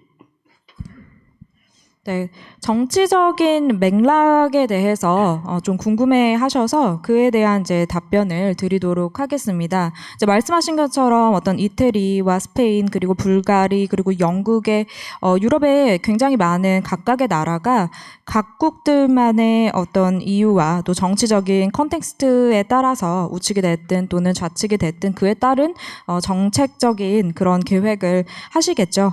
그런 부분들은 그분들의 어떤 정책 결정을 하시는 분들의 그런 결정이다라고 생각을 하고 특히나 이제 유럽 같은 경우는 최대한 아마 다차원적으로 접근을 할 수 있도록 굉장히 많은 고민을 하고 있습니다. 하지만 제가 생각했을 때 이제 가장 중요하다고 보는 것은 단순히 아이들에게 뭐가 맞느냐라는 거를 생각하기보다는 무엇이 아이들을 위해 더 좋은 일인가를 생각하는 방향을 저는 말씀을 드리고 싶습니다. 그래서 그거를 함께 이제 찾아 나가고 싶다라는 거죠. 그래서 저희가 생각했을 때는 어떤 그 좋은 퀄리티, 좋은 품질의 어떤 컨텐츠를 생각을 하면 아이들이 어떻게 생활하면 좋을까, 아이들에게 어떤 교육이 필요한가, 그리고 아이들이 자유 시간에는 무엇을 하면서 시간을 즐길까, 이런 점들이 우리가 생각을 해볼 수 있는 부분일 것 같고요. 그리고 우리가 이제 컨텐츠를 생각을 할 때에도 우리가 그것을 디자인해 나가는 것이 아니라 아이들 스스로 그들이 디자인해 나가는 것, 그게 저는 중요하다라고 보고 있습니다. 제가 질문에 잘 답변을 했는지 모르겠네요. 라고 얘기해 주셨어요. 네. So this was it for the questionnaire. Thank you very much, Dr. Chodron. Thank you. My pleasure, really, and thank you very much to Thank you so you much for the translation and to the organizer for having me with you today. No problem. Thank you so much. 네, 여러분 감사합니다. 네, 스테판 초드로님의 발표를 들었고요. 그럼 이제 다음은 첫 번째 세션의 두 번째 발표입니다. 발표는 원롱공대학교의 수 베넷 교수님의 연구팀의 영상 발표로 진행이 됩니다. 우리 대표 연사이신 수 베넷 교수님은 원롱공대학교 예술사회과학인문학부 학장이시고요. 호주 정부의 지원을 받는 대형 연구 프로젝트 디지털 차일드의 부소장을 맡고 계십니다. 네, 이번 발표는 수 베넷 교수님, 그리고 원롱공대의 레베카 응 박사님, 알리시아 로드리게스 박사님, 그리고 클레어 로저슨 박사가 함께 하실 예정입니다. 어린이 생각에 근거한 더 나은 디지털 유년기의 모색을 주제로 호주와 한국에서 진행한 어린이와 함께 미래의 기술 상상하기라는 프로젝트의 소개를 해주실 예정이고요. 그리고 디지털 차일드에서 하는 아동 미디어 교육과 주요 업무 프로그램, 그리고 기업과 정부, 지역사회 파트너와의 협력 방식을 설명해 주실 예정입니다. 마찬가지로 녹화된 영상으로 제공이 되고 자막이 제공이 될 예정입니다. 이후에는 실시간 질의응답 시간이 있겠습니다. 네, 영상 감상해 주시기 바랍니다. Hi everyone. It's great to be joining you today for the 2024 Media Literacy Conference. My name's Sue Bennett from the University of Wollongong in Australia. And today, with my colleagues Rebecca and Claire, we're going to present to you some of the work that we've been doing as part of the Australian Research Council Centre of Excellence for the Digital Child, which is a national research centre funded by the Australian Government to research and advocate for positive outcomes for children in a digital world. In our presentation today, we're going to tell you about some of the work that we're doing, how it relates to media literacy, and how it connects Australia and Korea. So we'll start with some background to our work. We'll share how we're developing child participatory methodologies as part of our research, provide 2 examples of projects we're working on, and tell you more about the work of this centre that we're part of. First of all, for some background. As we're all well aware, children are avid users of technology. They're consumers and creators of digital media. They're experts in their own practice, and they're keen observers of their own social worlds. They're also particularly vulnerable to harms caused by the ways technologies are used in our increasingly digitised lives. This is what makes media literacy for children and adults so critical. We want everyone to be able to engage in a digital world positively and safely. Our work has started us thinking about what we might all gain if we started engaging children in conversations about how they think technologies can be improved, or the ways technologies should be developed in the future. Our thinking is that the ideas that children have can inspire better design and governance of technology. And at the same time, this very process of asking about, thinking about, and talking about future technologies can advance media literacy for children and the adults around them. So we set out to understand the visions that children have of future technologies using this idea of design fiction. Design fiction is a way of bringing together the science of technologies together with science fiction that anticipates the future, to propose new technologies to meet the demands of those who will use them. There's a body of scholarly literature to draw on, and we were particularly inspired by the work of our colleagues Ted Mitchell and Travis Wall, who've been working in this space for a while.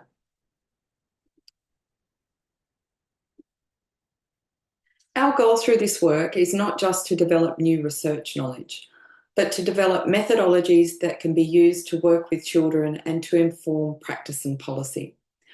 I want to acknowledge that there's a long history of participatory methodologies, including with children. And this gives us a lot to build on and connect to in our work on digital technology and media literacy. We work across different age groups to make sure that what we do is age appropriate and follows 4 key principles. The first is playful engagement. The second is creating a safe setting. The third is ensuring that we've included creative activities. And the fourth is ensuring that we've created an accessible format. I'm going to hand over to my colleague Rebecca, who'll present one of our projects to you. Thanks, Sue. Hi, everyone. I'm Rebecca, and I'm part of a project called Envisioning Technologies of the Future, which actually runs in both Australia and South Korea and is supported by a grant from the Australia Korea Foundation, as well as its counterpart, the Korea Australia Foundation. So I work with a wonderful team of researchers, including Sue, as well as Dr. Alicia Rodriguez from Queensland University of Technology, Professor Jung Hyun Son, and Professor Ang Kumi, both from Gyeongjin National University of Education in South Korea. So when we were designing this project, we were interested in 3 concepts. Firstly, children's digital rights, and in particular, General Comment Number 25 on children's rights in relation to the digital environment, which was ratified in 2021. So the team was really interested in understanding how these rights can be applied in the design of digital technologies. As we know, many technologies that children often use today, such as the iPad, were created by adults for adults. So how can we flip that and have technologies designed by children for children? Well, that in itself is quite a big ask. So we started looking for ways to incorporate children's views of what future digital technologies should be like and landed on speculative fiction and imaginaries. So, speculative fiction. It is one of those terms that can be quite hairy, as there hasn't really been an agreed upon definition. Some people think of it as a supergenre that can include a wide range of narratives, including kind of science fiction, fantasy, cyberpunk, etc. Others, like Margaret Atwood, who famously wrote The Handmaid's Tale, discuss it as a literary genre in relation to the future. And more specifically, the probability and possibilities in relation to the future. So we aren't really wedded to any definition, but rather we want to use it as a vehicle to think about the future. We know emerging technologies such as AI chatbots or smart home technologies often conjure up particular visions of the future, which look good kind of calls the sublime spectacle of inevitability. And what this suggests really is that since these technologies are already in motion, there is nothing we can really do to stop it from unfolding in our lives. For example, it is inevitable that students will use ChatGPT in the classroom, so it is pointless to expect a different outcome. But is that really true? Can there really be an alternate future? And what would that look like? I really enjoy what Alex Wilkie says about speculative research. He says it matters what futures we use to cultivate other futures with. And in this case, we want the futures that children envision to cultivate futures for other children rather than those that seem inevitable or prescribed by adults. Speculative fiction provides us with methods to consider possible and alternative futures that can challenge our expectations of current digital technologies. But in this research, we don't just want any forms of speculative fiction, such as Margaret Atwood's kind of dystopian novels. We want futures that are good and worth obtaining. And so we employ imaginaries, and specifically kind of socio-technical imaginaries. Just very quickly, imaginaries are mental models to think about how the world works and how things ought to be or ought to be together. So it is a way to discuss what each and every one of us think of as desirable futures. So through these concepts, the aim of this project is to advocate for children's voices and perspectives to be included in the design of digital technologies through interrogating what they envision and imagine for the future. In particular, we want to uncover the ethics, features, and values embedded in the digital technologies that children design. And because we have the privilege to work with children in both Australia and Korea, we also want to investigate how culture may play a role in the ways children imagine future digital technologies to be like.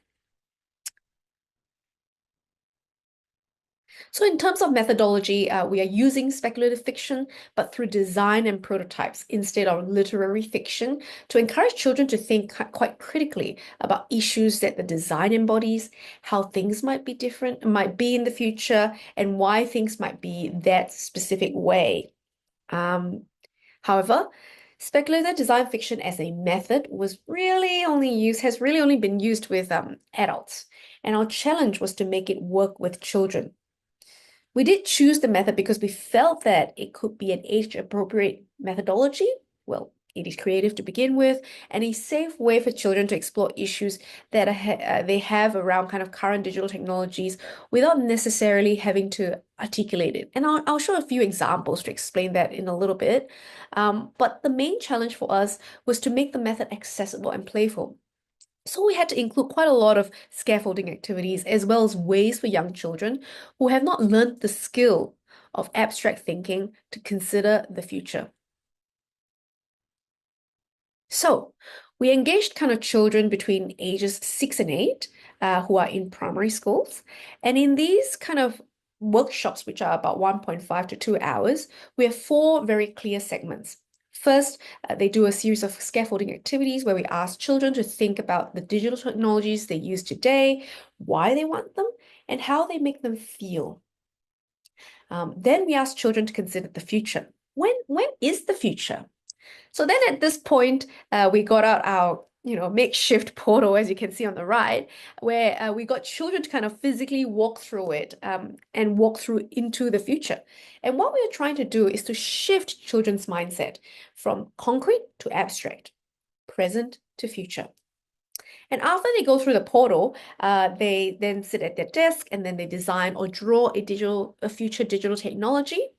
And finally, we got them to come back together and discuss what they've designed and kind of ask questions around it. So here are some Australian children's drawings.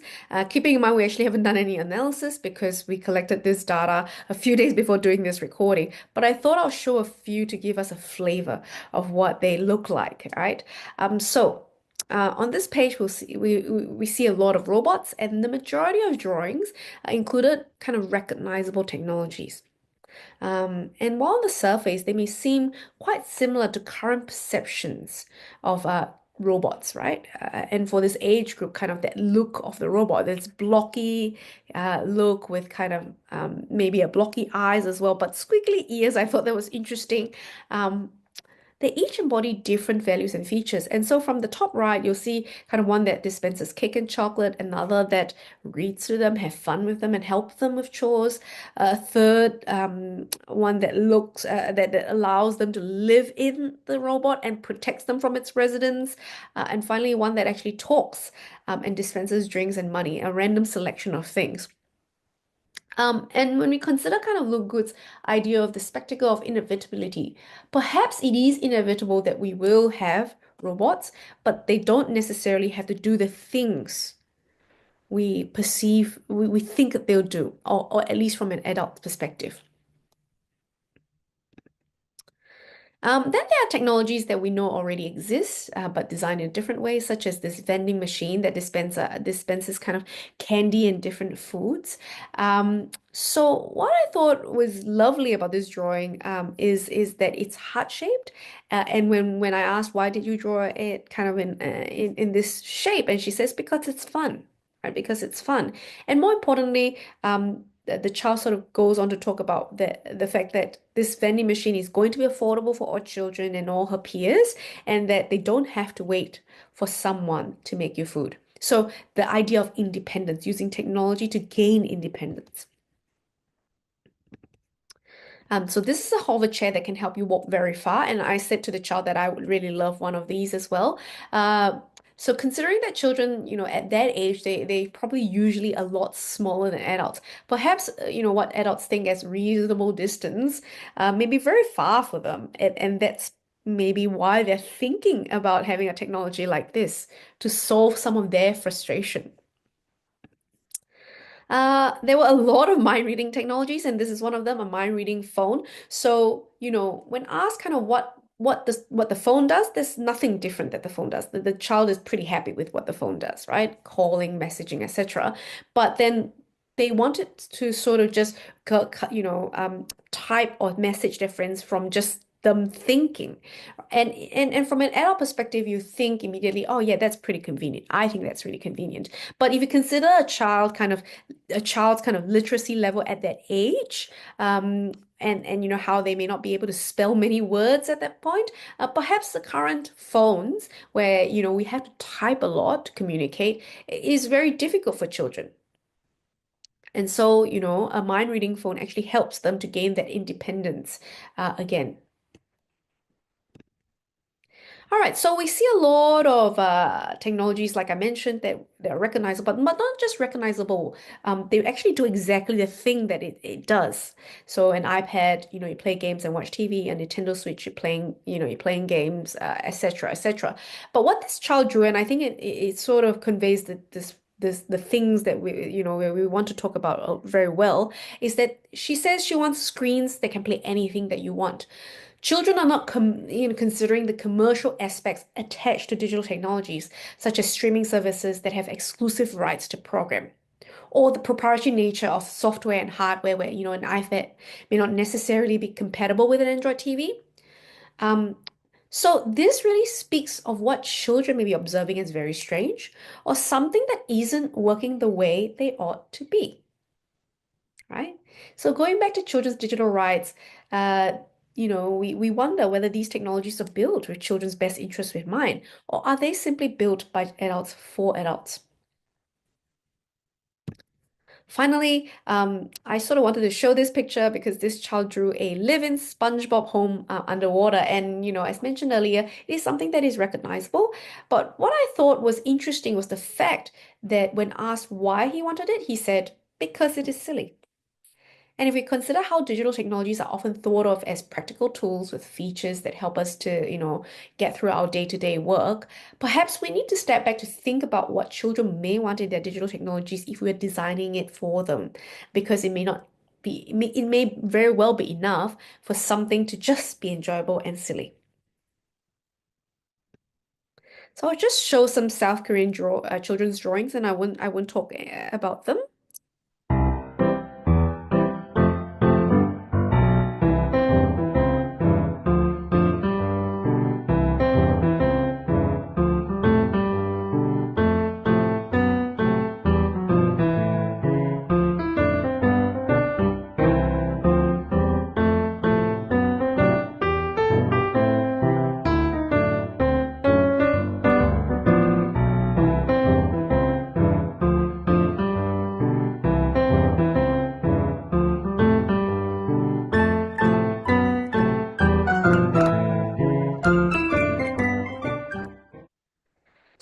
some initial observations, children had real difficulty in understanding the terms digital technology and future. And on reflection, digital technology can be quite an adult kind of perspective, considering that children have digital technologies embedded in their lives since birth. And so for them, they may not see a difference between kind of a toy, paper and digital technology. And in terms of understanding the future, we already mentioned it's quite an abstract idea. And so that was really difficult. And if we were to run future iterations, we really need to reconsider this idea of the future. Some themes that came up were convenience. Children wanted digital technologies that were convenient or that could solve their problems today.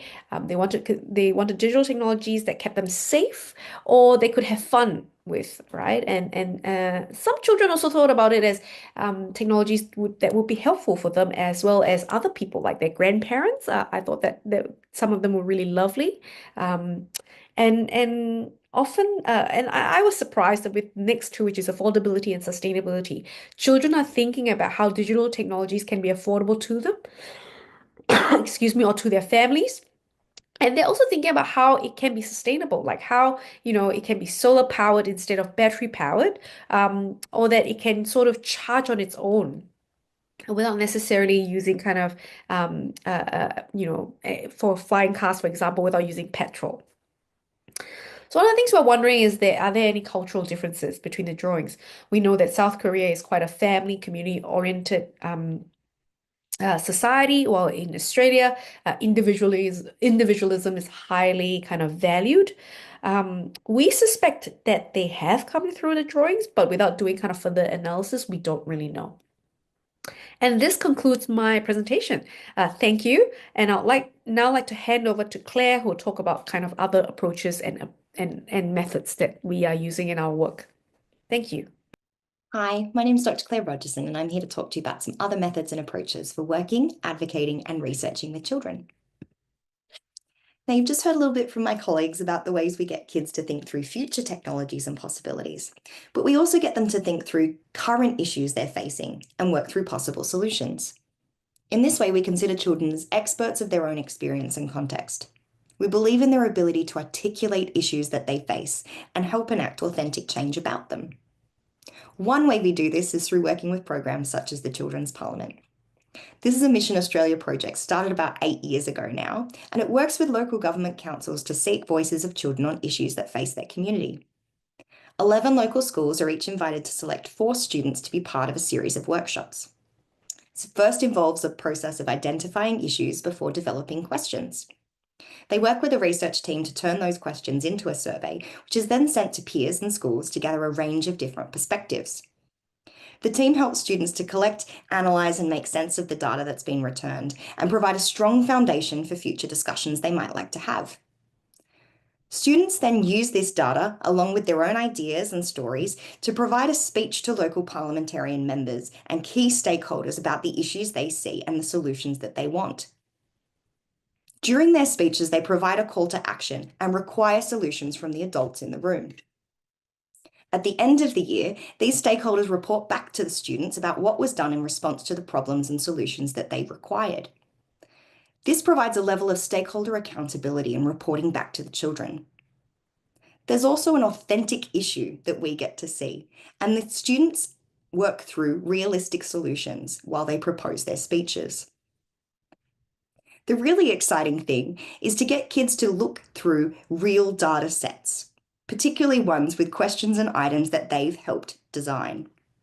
In this way, we give children voice and spark new ways to get them to think and communicate around important issues. This empowers them as actions and agents of social change within their local communities. This, of course, inspires us to think about ways we can access and amplify the voices of children in our own local community, particularly surrounding the university, and makes us consider methods such as the social labs. However, we want to extend this to involving children within the team of societal actors, alongside experts, to work through those problems that they might see. It's about reaching and hearing from those traditional methods and approaches might not necessarily meet, allowing for authentic access from a diverse range of perspectives. The features of this method are very similar to the Children's Parliament. The first step is discussing and identifying problems to generate the goals for their time together. Then they design and test possible solutions in a safe, experimental, creative, accessible lab setting under expert guidance. At the end of it, the children work alongside the experts to reflect and provide feedback on the outcomes and the next steps for the process. The key here is the learning of both the children involved as well as the others, the possibilities to impact a range of different stakeholders involved in this process.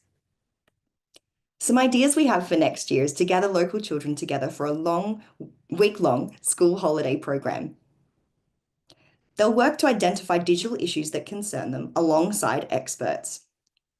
They'll figure out problems, goals, and ways to approach these solutions and use the social lab method of trialing and piloting in an experimental setting and under safe, playful, accessible, and engaging ways.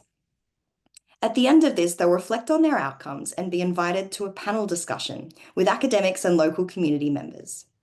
We hope these agentic stakeholders are able to listen and possibly assist in acting the solutions that children's proposed. In this way, we hope we can continue to conduct research that benefits children while also learning from them. Thanks, Claire. It's my turn again now to tell you a bit more about the centre that we're part of. The Centre of Excellence for the Digital Child is part of an Australian... 기조 강연에서 나왔던 어린이의 인터넷을 구현하는 그런 과정이라는 생각이 들었습니다. 디지털 기술을 거스를 수 없는 흐름으로 보기보다는 상상력을 동원해서 대안적인 미래를 찾아가는 그런 과정을 이야기해 주셨는데요. 아이들의 생각을 통해서 우리가 미처 생각하지 못했던 것을 상상할 수 있어서 아주 흥미롭게 느껴졌습니다.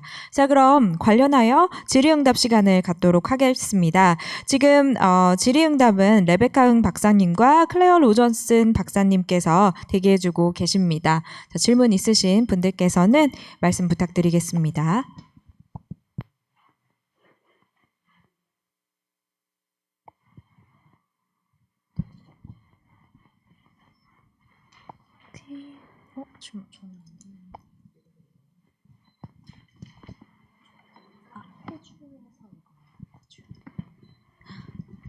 So thank you very much for your presentation.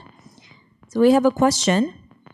So in Australia, I heard that there is a law regarding the there is a new policy.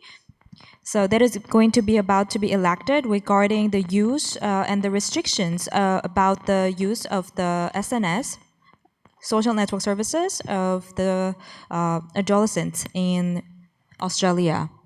So can you please share the contents about the new policy?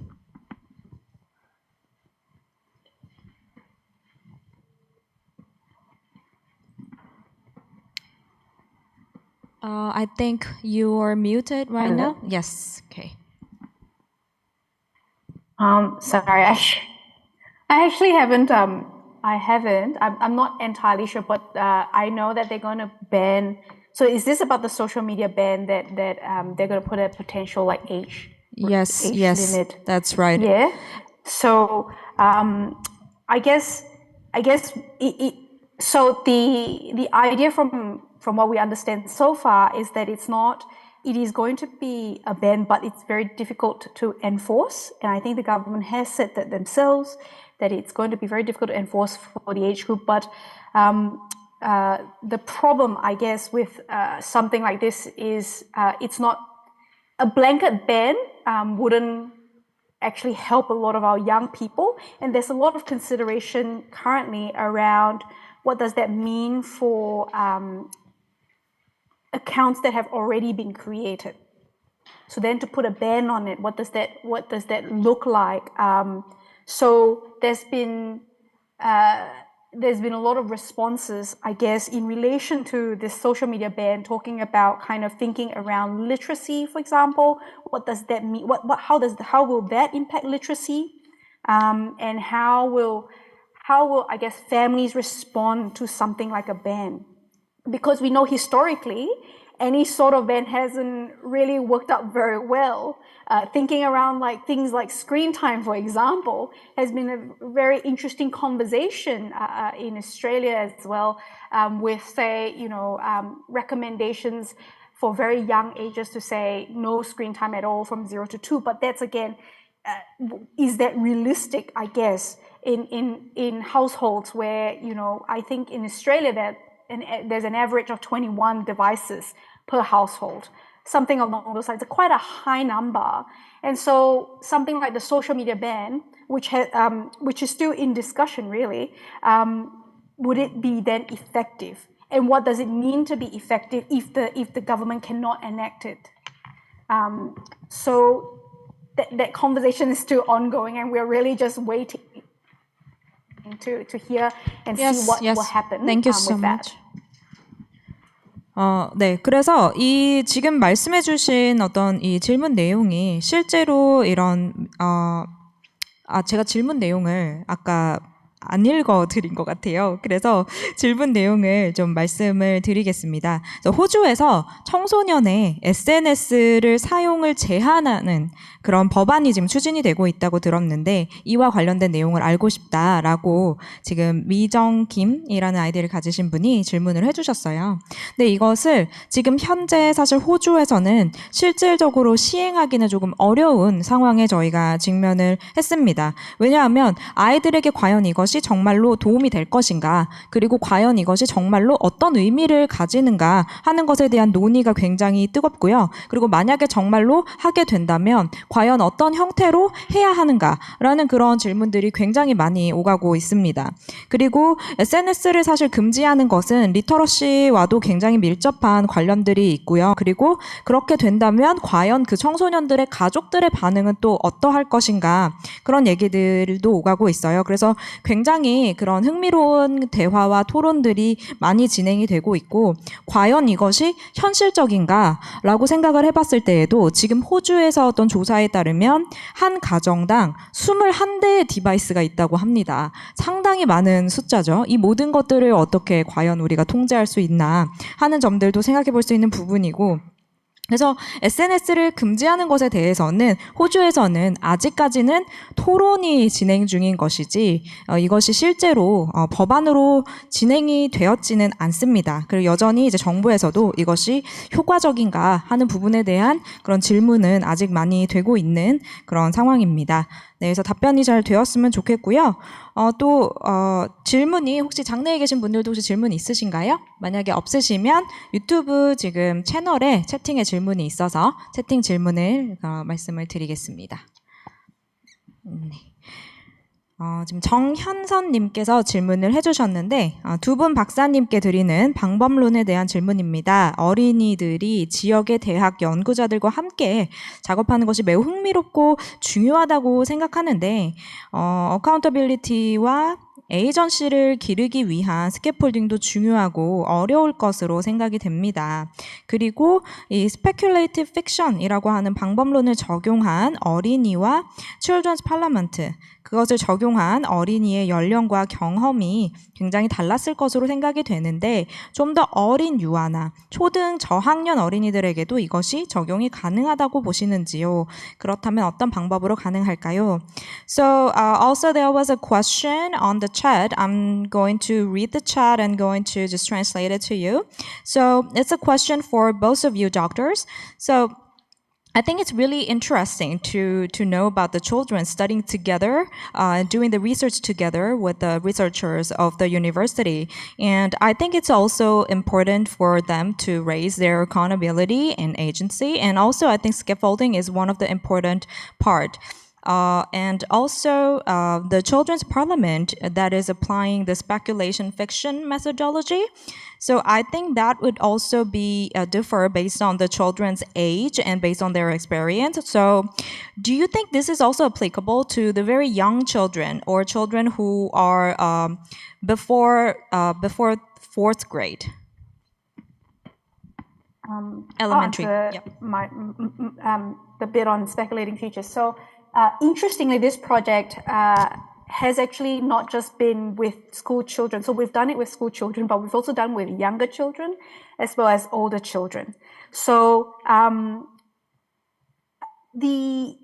with the younger cohort and even with our school cohort, what we found was getting them to even think about the concepts, as I mentioned, I think at the end of the presentation, that even getting them to think about the concepts of digital technologies and the future were quite difficult. And in fact, with the younger cohort, what we actually did was we created a stimulus story where we got children to, where we played a video and then we paused the video and then we asked children to respond to things around like what did they have around them, what digital technologies they had around them, and that was already shown in the video. But the problem, I guess, that we faced there was the fact that with the younger children, especially when they thought about the future, they then started to mimic again similarly what we were thinking around digital technologies. And so with the younger cohort, I think what was really worth doing was having that conversation, that scaffolded conversation around digital technologies and the things that they value in digital technologies to think about the future, but perhaps not using speculative design fiction in itself with them, because that concept was very abstract. With the older children, we had it was entirely reversed. We could reduce the scaffolding quite a bit, and the children were able to run and gave us some very interesting future digital technologies using the speculating design fiction. So I think you could use the methodology with younger children, and certainly it needs to be more scaffolded, but just, I guess, the emphasis of what you want to get out of it, I would say, at least with what we've been currently doing with children, we found it very difficult to move right into the future.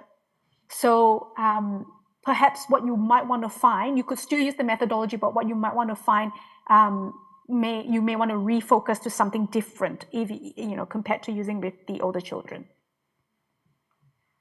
And in terms of, sorry to interrupt you, in terms of the Children's Parliament, we didn't necessarily use the speculative fiction methodology because it was a different program that we're working with that already had this structure set up.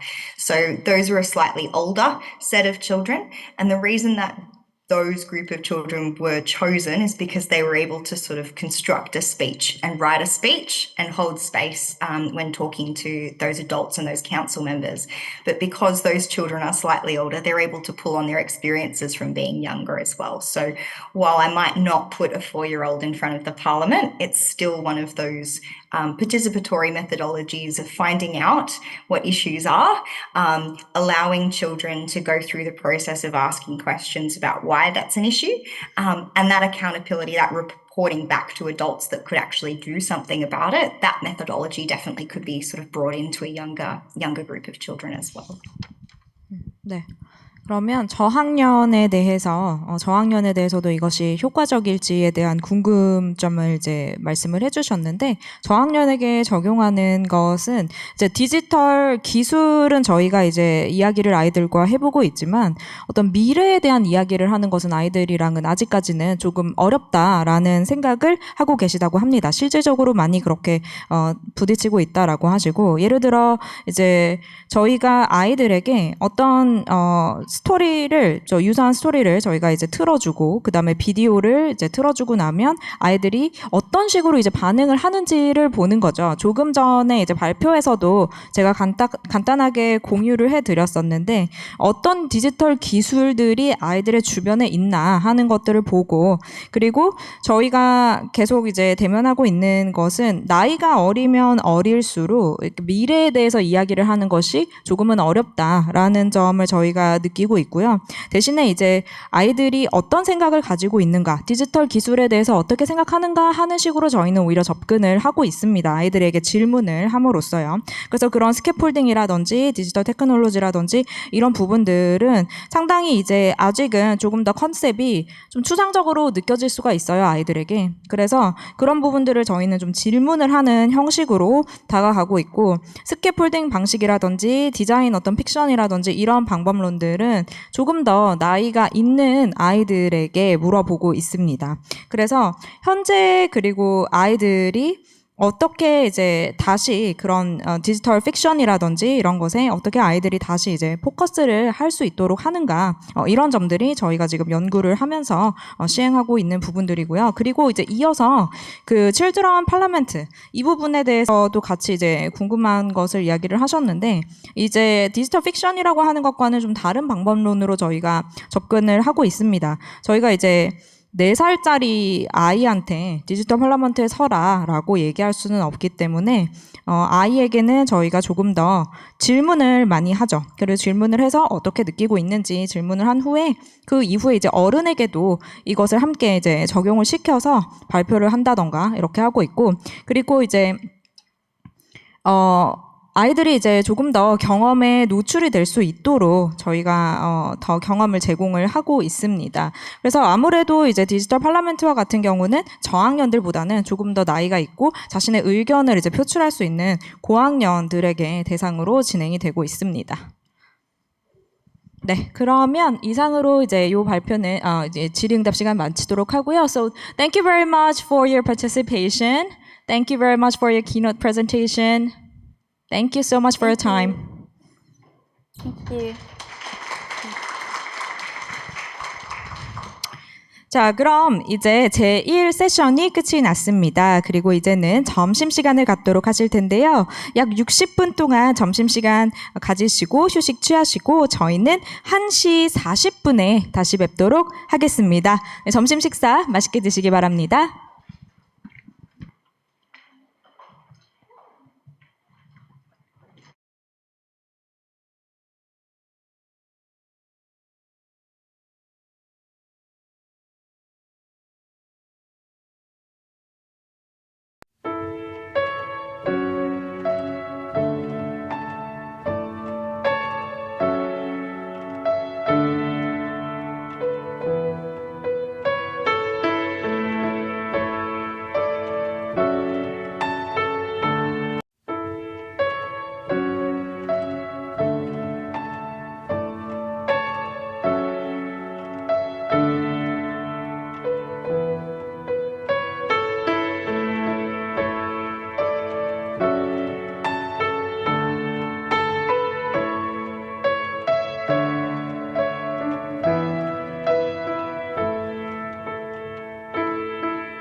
세션을 시작하도록 하겠습니다. 두 번째 세션의 첫 번째 발표는요. 위스콘신 메디슨 대학교의 레베카 윌렛 교수님께서 영상 발표로 진행해 주시겠습니다.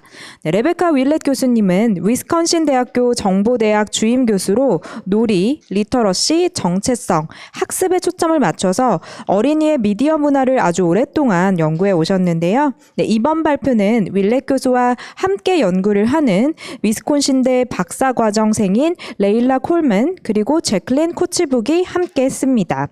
어린이 로블록스 이용에 관한 연구, 키즈테크의 질문하기라는 제목으로 어린이들이 많이 이용하는 게임 플랫폼 로블록스의 이용에 관한 연구를 발표할 예정입니다.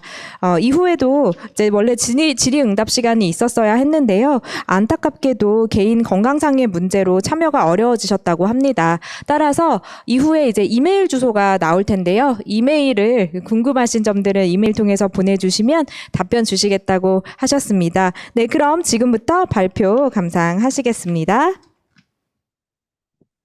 Hello from Madison, Wisconsin. We are here today to discuss researching children's use of Roblox, a relational child-centered approach to online interviews. My name is Layla Coleman. I am a PhD student at the University of Wisconsin-Madison.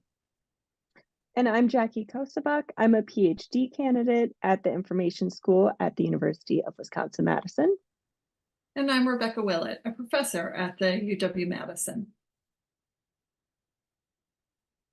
In our time together today, we will begin with a brief introduction of our project, which is a case study situated within a larger international research project concerning kid tech. Next, we will speak to the methodological frameworks that shaped our approach, specifically critical childhood studies and a relational approach. We will review the literature concerning interviewing children online, the methods that we employed within this project, and speak to how we applied the specific frameworks selected to our own methods. And lastly, we'll share our preliminary findings and some additional conclusions related to our methodology. So the methodologies we'll be discussing are part of a larger research project called Questioning Kid Tech, which we're conducting with colleagues in Canada, Australia, and South Korea. Briefly, in terms of definitions, we're seeing kid tech as an industry term that refers to digital platforms catering to children and teens, primarily for entertainment. These are very broad definitions. So we're distinguishing kid tech from ed tech or educational technology, although of course there is overlap. We see educational technology companies as more focused on formal learning and partnerships with schools, whereas kid tech companies are focused more on their audience of kids. And kid tech companies are heavily focused on monetization strategies. They make money by having large audiences of kids and large amounts of data. We're using Roblox as a case study of a kid tech platform. Why Roblox? Well, it is massive. It's one of the big three gaming spaces for children under age 18 alongside Minecraft and Fortnite. Roblox is often referred to as the YouTube of games. Comparing Roblox to YouTube emphasizes the reach of Roblox, the vast array of content, and the centrality of developer content. The larger Questioning Kid Tech project investigates these three broad questions. What is the tech in kid tech? What is the kid in kid tech? And how do children and families experience kid tech? And the third question is the one we're focusing on today. So within this third question, there are many sub-questions that we could pursue. Our talk shares how we developed our more specific research question, our methods, and our interview questions by thinking carefully about the theoretical lenses we're bringing to this project. So I will talk through two of our key theoretical frameworks, relational and childhood studies approaches. And then we will move on to our methods and describe how we developed our methods specifically with these two frameworks in mind. The first important approach that shapes our methodology is an interest in relational aspects of children's encounters with Roblox. When thinking about children's and families' experiences of Roblox, we wanted to move away from a cognitive or even a human-centered approach. We're not particularly interested in children's use of apps or parents' interventions in children's interactions with media. Rather, our approach involves asking questions about how apps and technologies are situated within the child's networks of relations. And in particular, we're interested in children's social relations, spaces where they're playing, and material objects such as access to devices. We have findings about the meaning of kid tech in children's lives, their experiences with commercial aspects of kid tech, and media literacy skills that develop as they engage in spaces such as Roblox. However, we're seeing children's understandings of these spaces as formed through a network of relations and experiences, and it's those aspects of media literacy we're investigating. So I've chosen some images to try to illustrate the basic idea of moving from questions about a kid's interactions with screen, where the focus and framing is on how kids interact with technology, often erasing the background, to questions about how screens are embedded in networks of relations with family and friends, spaces, and different technology. You can see in these images that children are engaging with technology in social situations for many different purposes. They engage outdoors and in cars, and they have access through different technologies. And they might even have media such as pencil and paper. All of these aspects of their engagement shape how they understand and experience kid tech. And finally, in a relational approach, with shifts in relation to people, spaces, and objects, we expect the meaning around media in homes to be unstable and fluid. So to understand Roblox in children's lives, we broaden our focus and ask about children's interests, social circles, and play more generally. We also ask about spaces in their home and their family rules and routines. So that's a summary of the relational approach. Our second lens that informs our approach is critical childhood studies. We understand childhoods to be experienced in diverse ways. Childhood is often referred to in simplistic ways as if there's one universal childhood through history and in different parts of the globe. So, for example, sometimes we hear people declare that childhood is a time of creativity, as if all children have time, space, resources to engage in creative explorations. We know that childhood is experienced differently depending on a huge range of factors, including where and when a child is growing up, who's in their social circle, their demographics and social identities, and so on. We often see childhood as constructed within networks of power relations. Children are often considered to be unable to contribute to conversations and as not having valid viewpoints and understandings of the world. In contrast, we see children as social actors who are actively contributing and creating meaning in their lives. We're interested in ways children are making meaning around media and technologies, and we want to bring children's voices into discussions about kid tech. So, following this critical childhood studies lens, we decided it was really important to the study we're discussing today to interview children online using child-centered interviewing techniques. So these techniques help to recognize children as active actors in their own lives. And child-centered interviewing requires intentional active listening on the part of the adult researchers, especially when what children are saying pushes back against our own adult interpretations and understandings. It also requires that adult researchers invest deeply in reflexive work to interrogate and acknowledge the power dynamics that exist, not just between participant and researcher, but also adult and child. After all, adults cannot become children again, nor can we pretend to understand what it's like to be a child today. And finally, child-centered interviewing requires that we invest time into relationship and rapport building with children, taking lots of time to engage in small talk and icebreakers.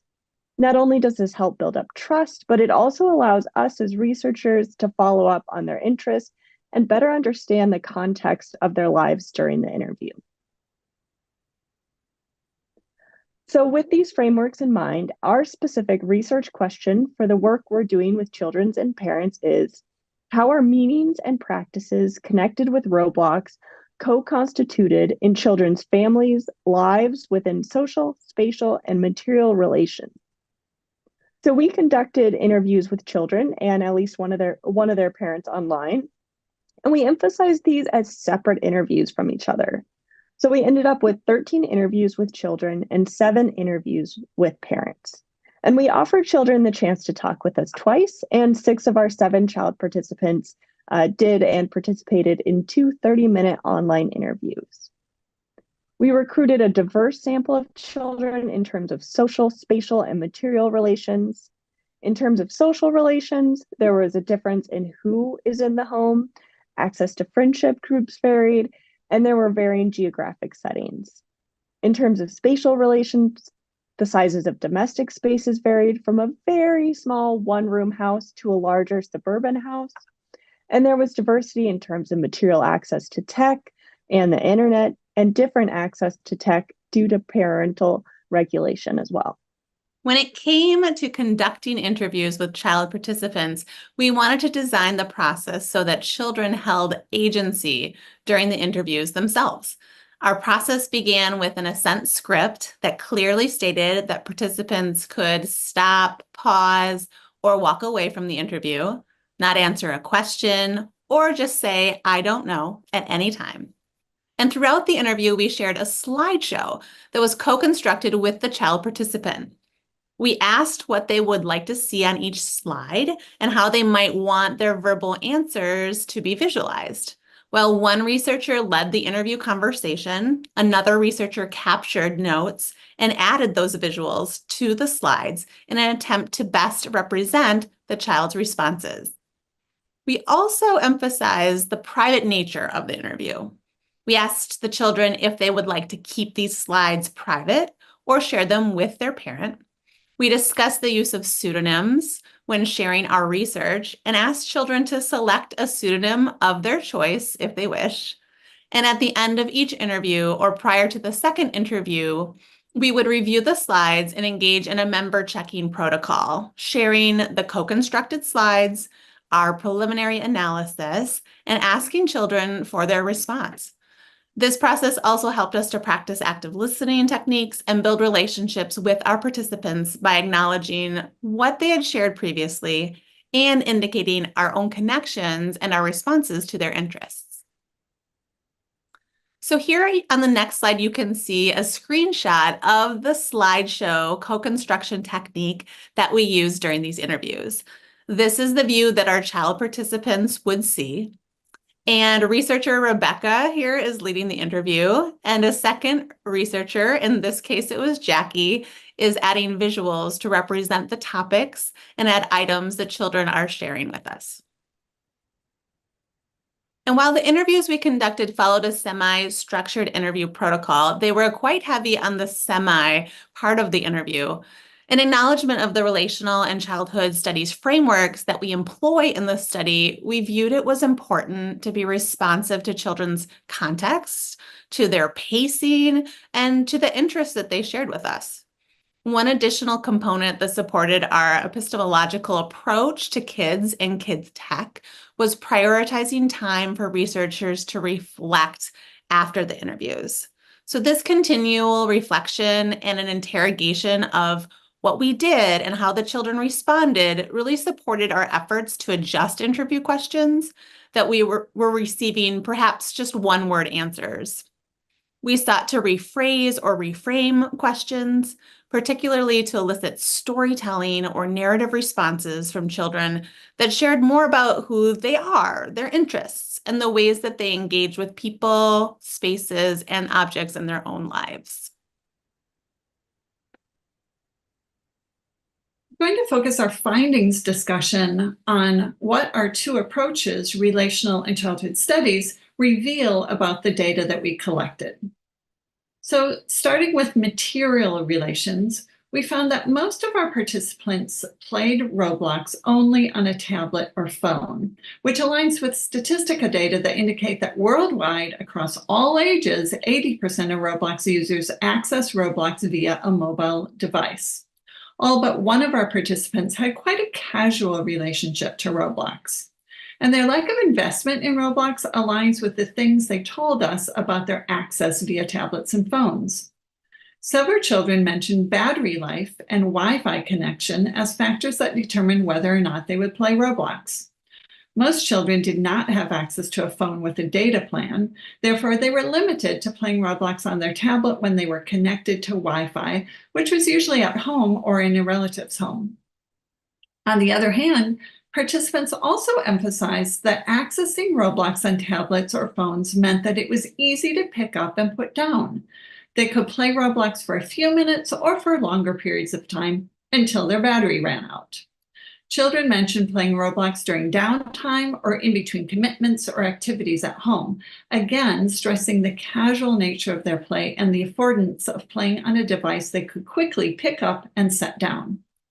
Of course, Roblox games are designed for this type of engagement, perhaps responding to children's casual and intermittent forms of play on the platform. And finally, playing on tablets or phones limited some aspects of their play, particularly game making. It's significant that only one child mentioned accessing Roblox on a computer, and in this case, it was her mom's computer, and the child said her main access point to Roblox was on her phone. And all children said that they had tried making games in Roblox, but found it didn't work on their device or it was too difficult. So the material aspect of their gameplay determined their depth of engagement. In terms of media literacy, although playing on a phone or tablet limited the amount of game design skills they could acquire, even casual engagement led to insights about design technologies connected with Roblox and other games. To explain why she wouldn't attempt to design a game in Roblox, 9-year-old Anaya describes the difference between game engines in her favorite online game, which was Among Us, and a similar game in Roblox. She said, whereas Among Us, it's a real player that's trying to get you, but it's a robot in Roblox. So you'd have to program it to go for the nearest person and attack them. But I don't know how to program stuff like that. Like, I'm not a programming whiz. And she smiles at us. So this reflection on the limitations of her programming skills indicates her insight on the skills needed to design games in Roblox, a level of media literacy that's worth acknowledging. Anaya is expressing an understanding of how media are made. Moving on to spatial relations, the affordance of accessing Roblox on a mobile device meant that play could happen anywhere at home. However, Roblox was largely played in spaces where families also engaged in other viewing and gaming activities, such as a room with a large screen TV used for family movie nights, or a family space where children played a variety of games. So spaces in the home reinforce how children were engaging with Roblox by keeping Roblox play in family spaces that were social. The mobility also enabled or encouraged co-viewing, with children playing alongside siblings or cousins, or taking their tablets to parents to show them their gameplay. One child mentioned that playing on the sofa next to his sister meant it was easier to talk about what they were doing in Roblox. Co-viewing or shared media engagement is one of the strategies frequently mentioned in relation to family media literacy development. In particular, parents are encouraged to co-view with children and to have conversations about the media that they're consuming. Our participants mentioned things that they learned from siblings and cousins as they co-viewed on Roblox, such as the importance of declining friend requests from people they didn't know. And lastly, in terms of what the relational approach helped reveal and the impact of social relations, we found that social relations could not be removed from children's experiences with Roblox. Most children reported being exposed to Roblox through their peers, their siblings, relatives, and when friends or cousins or peers moved on to different video games, children reported that they would often also lose interest in Roblox. Children frequently talked about the social experience of playing, explaining that they would play if they saw their friends playing, or they might video chat with their friends, simultaneously using additional apps while playing in Roblox. And one parent even shared with us that their child started using Roblox during the height of the COVID-19 pandemic at the behest of other parents who were seeking social opportunities for their own children. Then and now, Roblox is a digital space where children could experience social connection, a desire that drives them, much like it drives adolescents and adults' use of digital media. We also saw that at times, physical independence and the proximity of friends and peers in a neighborhood could limit Roblox use. If other activities and other social opportunities were present, children would take advantage of them. And children with less access to physical means of social engagement might spend more time in Roblox gameplay.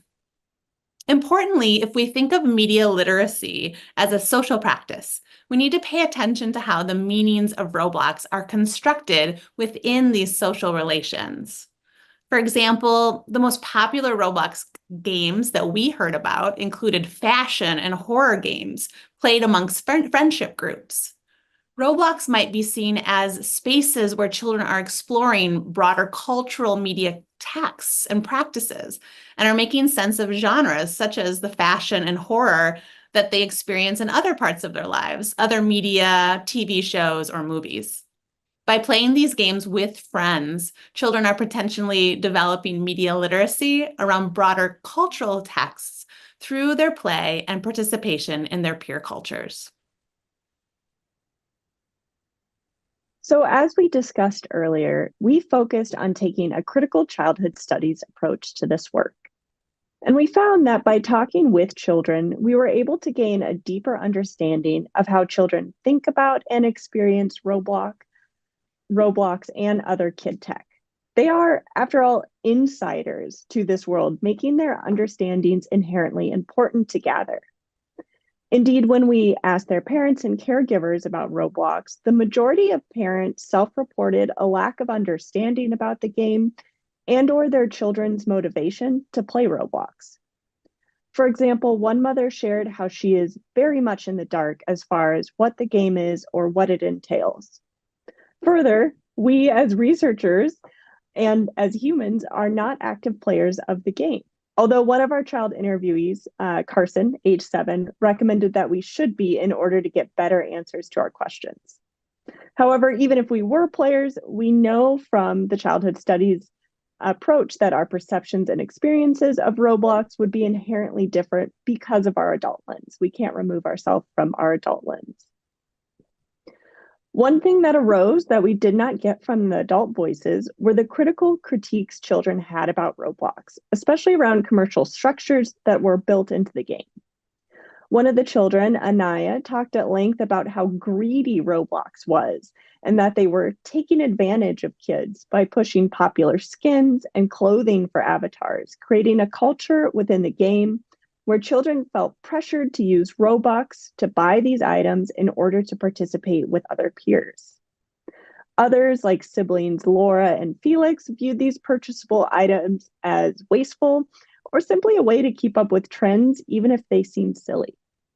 So Laura, in one of our favorite examples, pointed out how ridiculous she felt it was to buy virtual perfume in the Roblox store, but mentioned that it was likely that her friend would likely ask for Robux to buy it precisely because it was popular or trendy on Roblox at the moment. In terms of media literacy, these discussions indicate that children are considering the value of digital commodities in these virtual spaces. Children are aware of the commercial aspects of Roblox and are critical of particular monetization strategies. Similarly, children also appeared aware of some of the commonly cited dangers of online spaces, namely engaging in conversations with strangers. Most of the children reported that while they may occasionally read the chat, they tended to not engage with it, often because the chat consisted of people that they did not know. The few that did engage with it mentioned that they tended to only talk with their friends, or in one case, a friend they met virtually through Roblox. A few of the children specifically mentioned that they tried to not share personal information, and others recounted incidents of being hacked or scammed when they were newer or younger players, hinting that they would be unlikely to make similar mistakes now. Overall, this may demonstrate how children are uptaking and employing media literacy skills to keep themselves safe online. In this presentation, we shared preliminary findings that we hope provide new ways of thinking about media literacy and how to have conversations with children about their engagements with media. As we collected data, we took time to consider ways the children's ideas and their situations were offering challenges to our own perceptions as adult researchers. So we end our presentation with some concluding reflections on our approach and the insights that we gained during our research process. The using relational and childhood studies frameworks to inform our interview protocol and taking the time to reflect on the specific ways that we were wording, framing, and delivering questions to children was very eye-opening for me. When we were able to provide opportunities for children to tell us stories, to share narratives about their lives, we were able to gather rich data about their engagements with media. And when we resorted to more standard delivery of the interview questions that we had so carefully constructed ahead of time, it often felt like children were attempting to give us what we wanted, and sometimes answering the questions directly or with short responses. At times, it felt like a lesson in the power of centering narrative storytelling approaches to interviews with children, and particularly within this context of the online environment. So taking a childhood studies approach challenged multiple perceptions I was not aware I had as an adult, and it really invited me to engage in deep reflection. So for example, I discovered that I tended to think about digital and non-digital play as binaries, which did not align with how our interviewees experienced their play.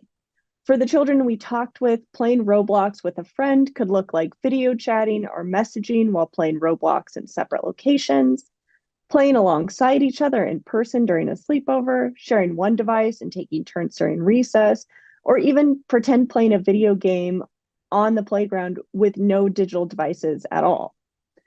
For these children, the lines between digital and non-digital play were blurred, which made questions that were asked specifically about one type of play seem strange.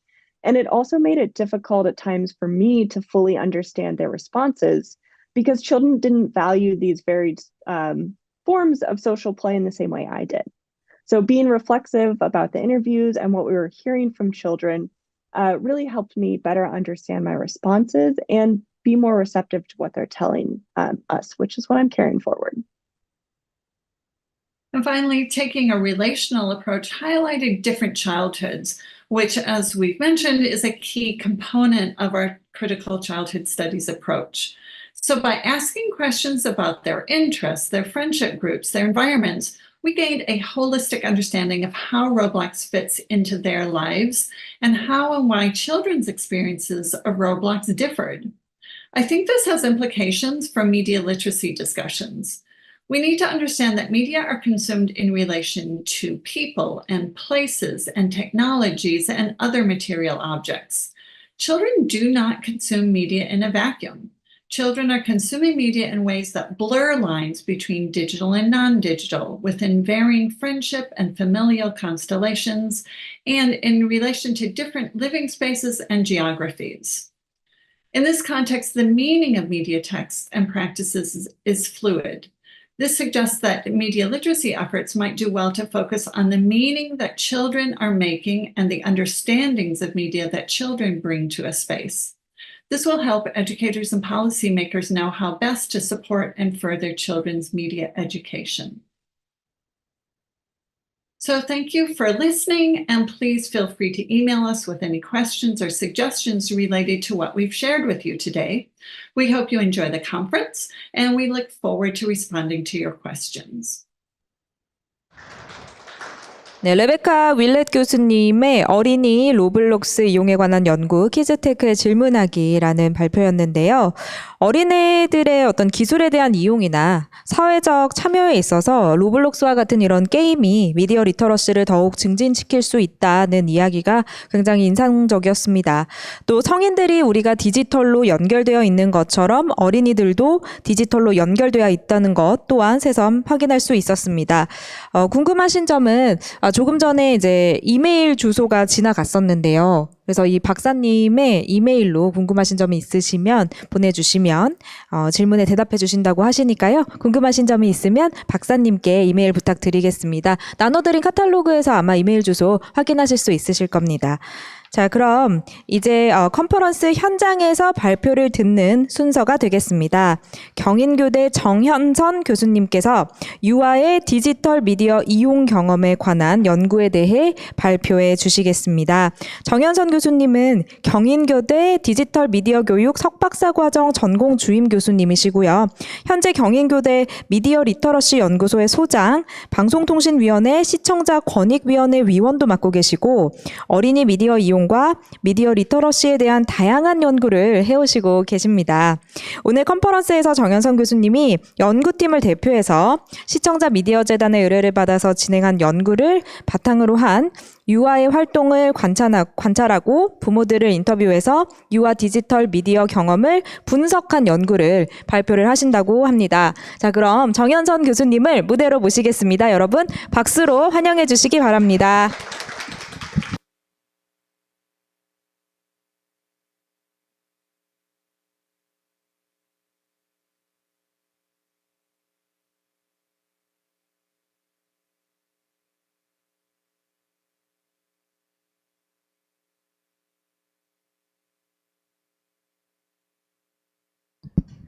네, 안녕하세요. 경인교대 국어교육과의 정현선입니다. 미디어 리터러시 연구소라는 자율연구소를 운영하고 있기도 하고요. 네.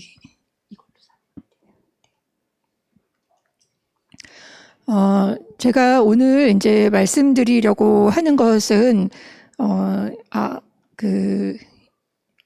유아의 디지털 미디어 경험 분석 연구이고요.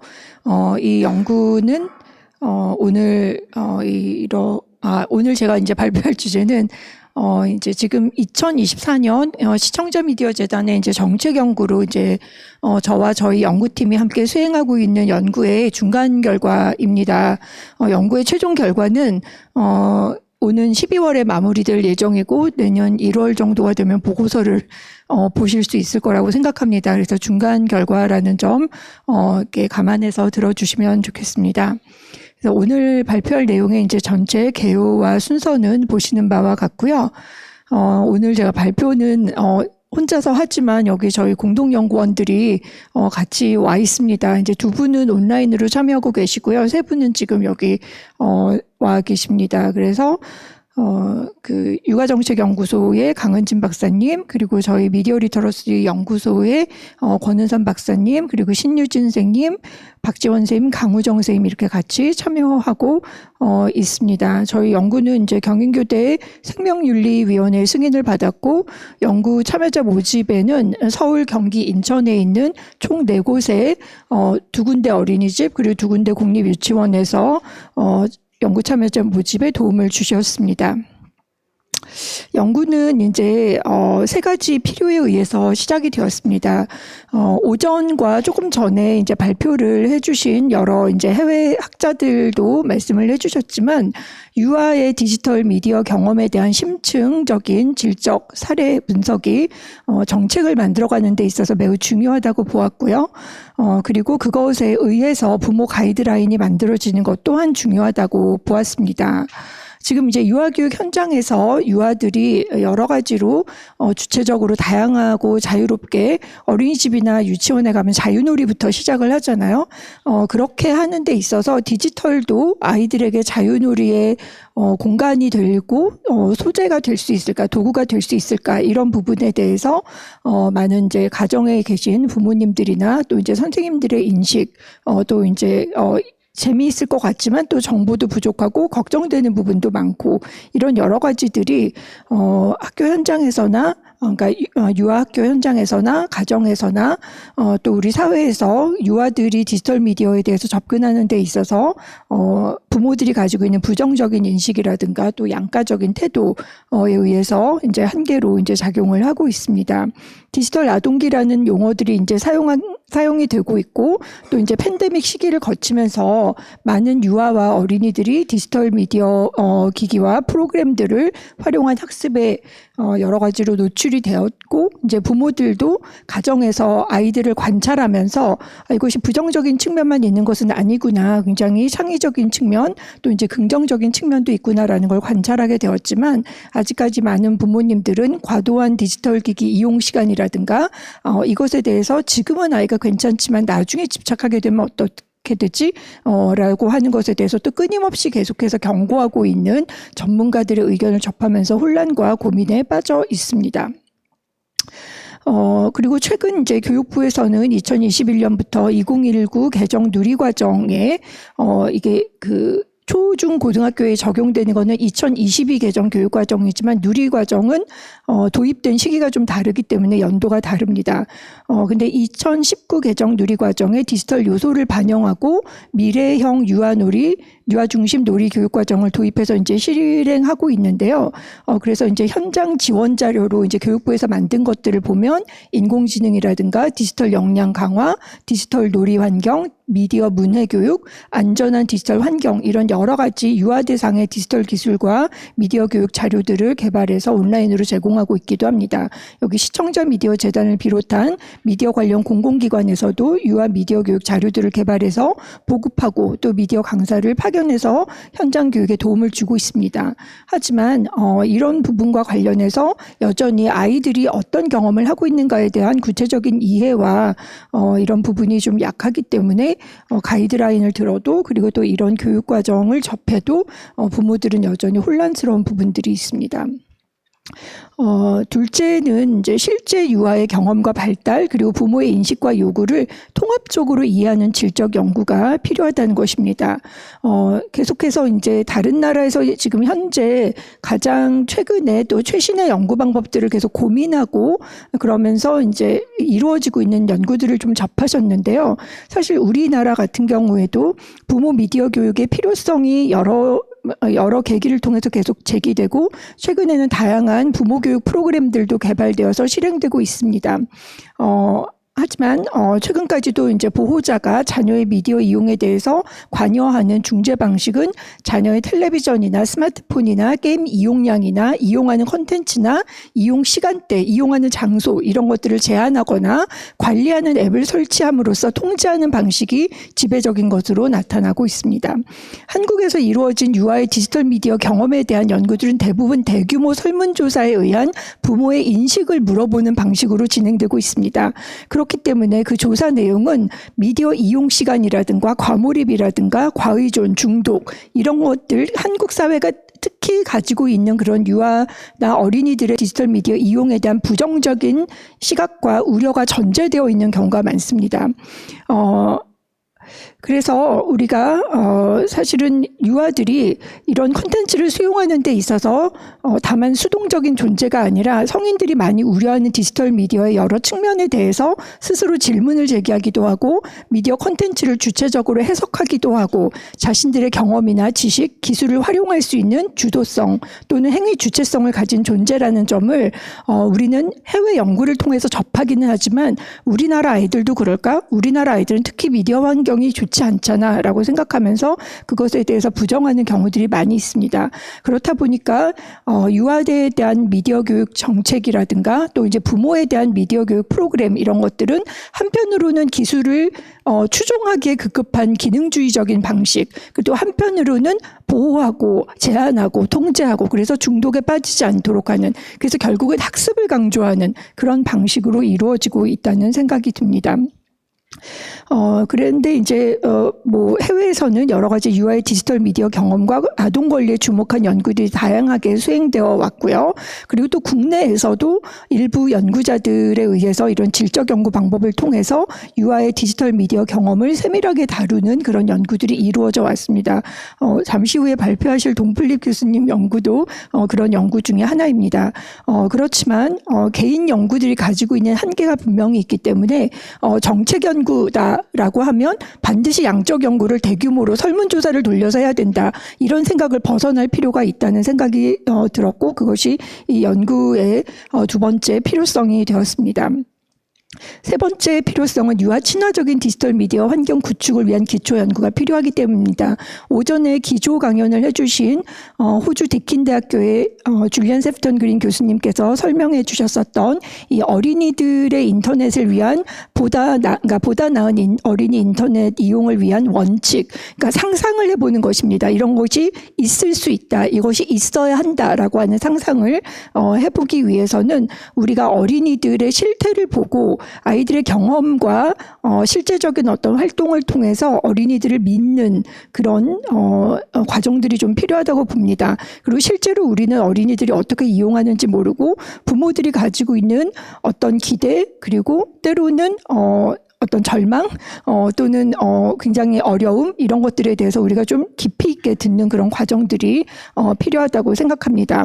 부모들은 디지털 미디어 이용이 자녀들의 인지 발달이나 사회적인 관계 형성 등 장기적인 삶에 미칠 영향에 대해서 우려하고 있지만 자녀의 개인정보와 사생활이 또 온라인상에 노출되거나 디지털 미디어의 이윤 추구를 위해서 활용되는 것에 대해서도 경계하고 또 위험으로부터 자녀를 보호하기도 원하고 있습니다. 그러면서도 디지털 미디어 세상에서 살아갈 수밖에 없는 자녀들이 얻어야 될 기회나 필요한 교육에 대해서 고민하고 내가 너무 많이 노출시키는 거 아닌가, 아니면 내가 너무 많이 보호하고 있는가, 이런 측면에서 갈팡질팡하고 있다고 봅니다.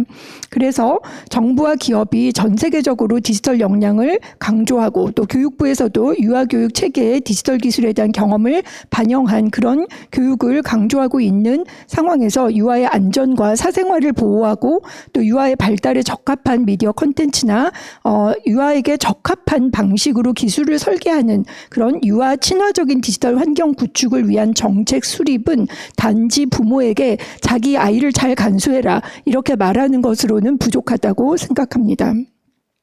그래서 2021년 2월 유엔 아동권리위원회에서는 인터넷이 생겨나기 전에 제정되었었던 유엔 아동권리 협약이 디지털 환경에 대한 어린이와 청소년의 권리 보장을 제대로 반영하지 못하고 있는 문제를 제기하면서 일반 논평 25호 디지털 환경에서의 아동 권리를 발표했고 그 이후에 이것으로 인해서 많은 연구들이 유럽과 호주, 미국 이런 데서 일어나면서 여기서 말하는 아동이라고 하는 것은 만 18세 이하의 모든 영유아에서부터 청소년을 가리키는 말입니다. 그래서 이 가정과 지역의 사회 경제적인 격차라든가 이런 것에 따른 차별 없이 모든 아동들이 디지털 환경에 참여하기 위해서 다양한 기회와 혜택을 얻으려면 온라인 환경이 어린이들에게 적합한 방식으로 안전하고 자유롭게 놀 수 있는 공간이어야 한다라고 하는 점에 대해서 문제를 제기하면서 여기 제시하고 있는 Five Rights Found 파운데이션과 같이 유엔과 함께 이런 일들을 펼쳐나가고 있는 많은 기관들이 새로 생기면서 부모와 교사에게 어떤 가이드를 새로 제공해 주기도 하고 디지털 서비스를 제공하고 있는 기업과 또 그 기업을 관리 감독할 국가의 이해와 책임, 그것을 위한 국제 공조를 매우 강조하고 있습니다. 그래서 이 연구의 목적은 목적과 세부 목표에 대한 내용은 여러분들 가지고 계신 자료에 있는 슬라이드의 내용이 있으니까 생략하도록 하겠습니다. 그래서 저희 연구에서는 이 4가지 연구 문제를 탐구합니다. 첫째는 디지털 기술과 미디어로 유아는 놀이, 학습, 소통을 어떻게 하는가. 두 번째는 유아는 디지털 기술과 미디어에 대해 무엇을 이해하고 어떤 감정을 느끼며 어떤 기능을 습득하고 있는가. 세 번째, 부모와 교사는 유아의 디지털 놀이, 학습, 소통을 어떻게 바라보고 있고 어떻게 관여하고 있는가. 네 번째, 유아의 디지털 기술과 미디어에 대한 경험은 가정의 사회 경제적 요인에 따라 어떤 차이가 나는가.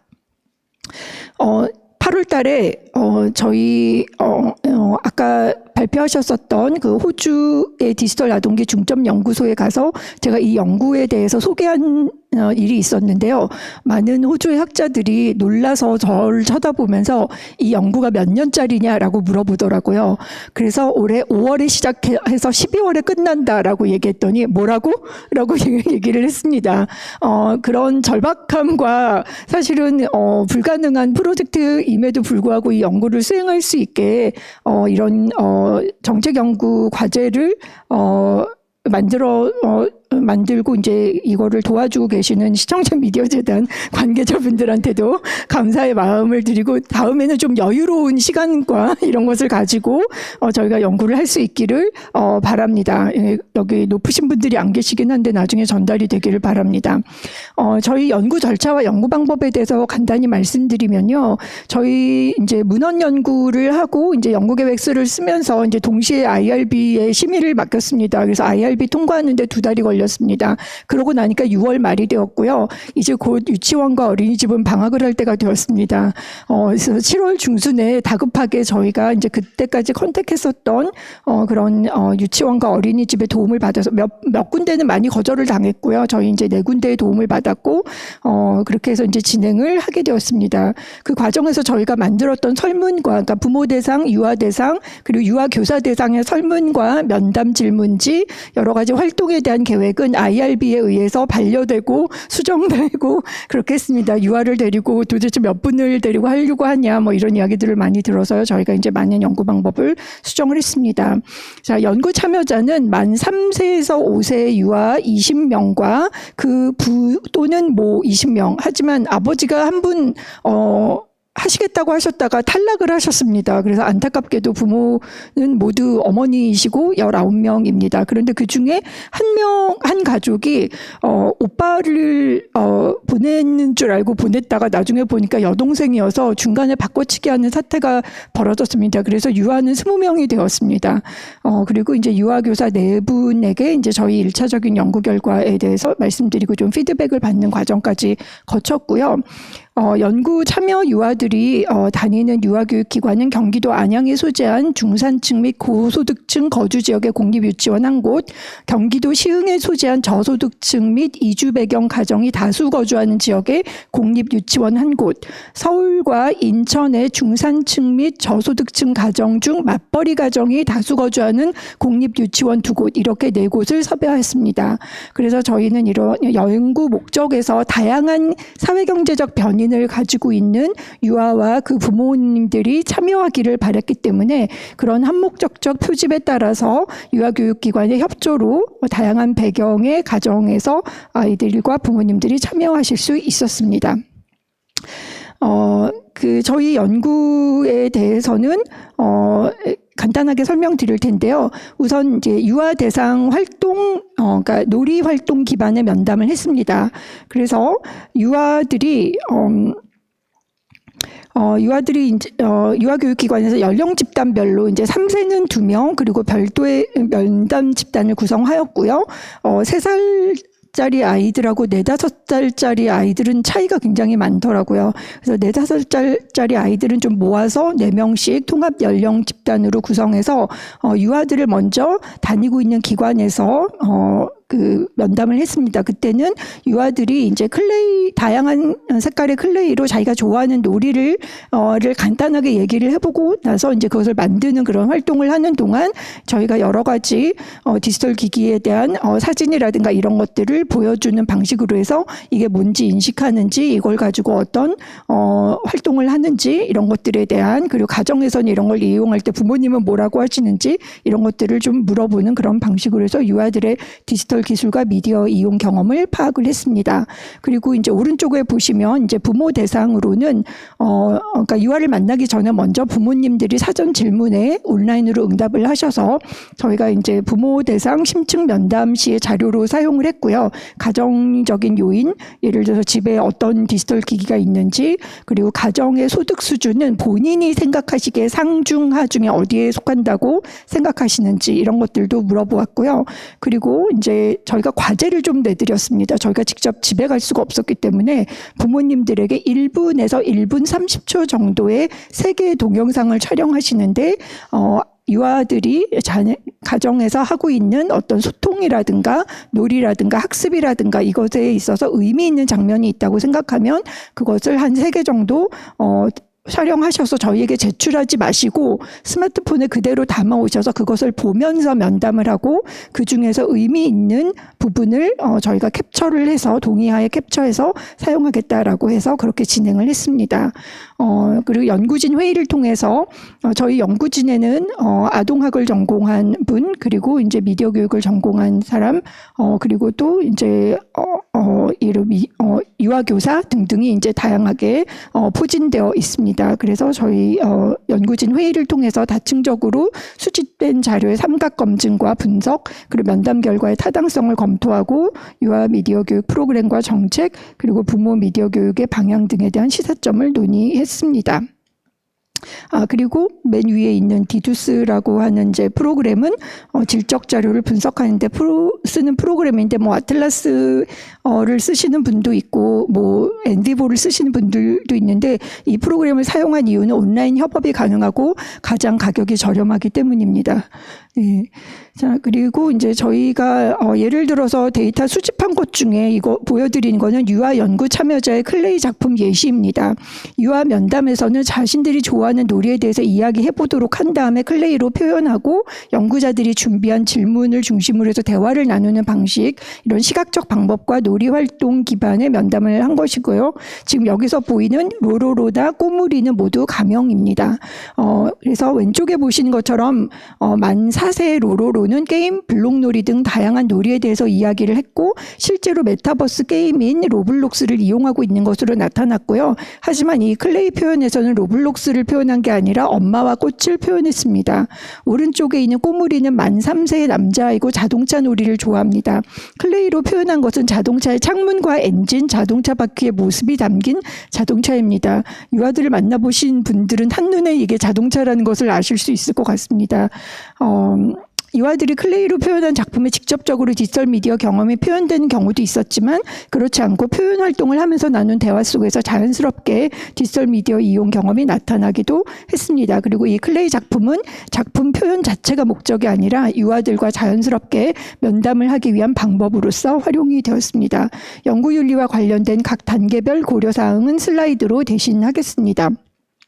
자, 그래서 오늘은 저희가 중간 발표를 위해서 총 20명의 유아 참여자 중에 6명을 선택하고 그 부모 6명을 중심으로 한 1차 분석 결과에 대해서 말씀드리도록 하겠습니다. 이 슬라이드에서 보시는 건 참여 유아 6명의 프로파일입니다. 꼬물이는 저희가 이제 선택한 기준은 4개의 기관 중에서 1명씩을 우선 선택을 하고요. 연령과 성별을 고려해서 그래서 3세 아이 1명, 4세 아이 1명, 그리고 5세 아이들이 아무래도 언어적인 표현력이 좀 좋았기 때문에 5세 아이들을 좀 많이 참여시켰고 일단 각각의 기관에서 한 명씩을 한 다음에 저희가 좀 그 4명으로는 설명이 되지 않는 조금 다른 특징이 있는 아이 2명을 포함시켜서 분석을 좀 했습니다. 꼬물이는 만 3세의 남아이고요. 한국인이고요. 경기도 안양의 공립유치원에 다니고 엄마 아빠 여동생과 함께 살고 있습니다. 꼬물이 가족은 엄마 아빠 꼬물이 여동생으로 구성되어 있습니다. 네.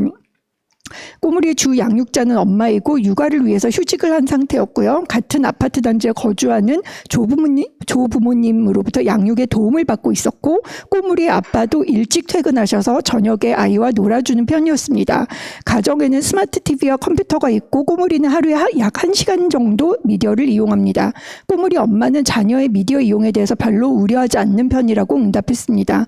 꼬물이는 곤충 관련 콘텐츠인 에그박사를 좋아하고요. 16개월인 여동생을 위해서 엄마가 뽀로로를 봐라라고 하면 소파에 바른 자세로 앉아서 동생과 함께 시청하는 착한 오빠입니다. 꼬물이 엄마는 꼬물이가 디지털 미디어를 이용한 것보다 블록놀이 등 함께 할 수 있는 활동을 권장하고 있었습니다.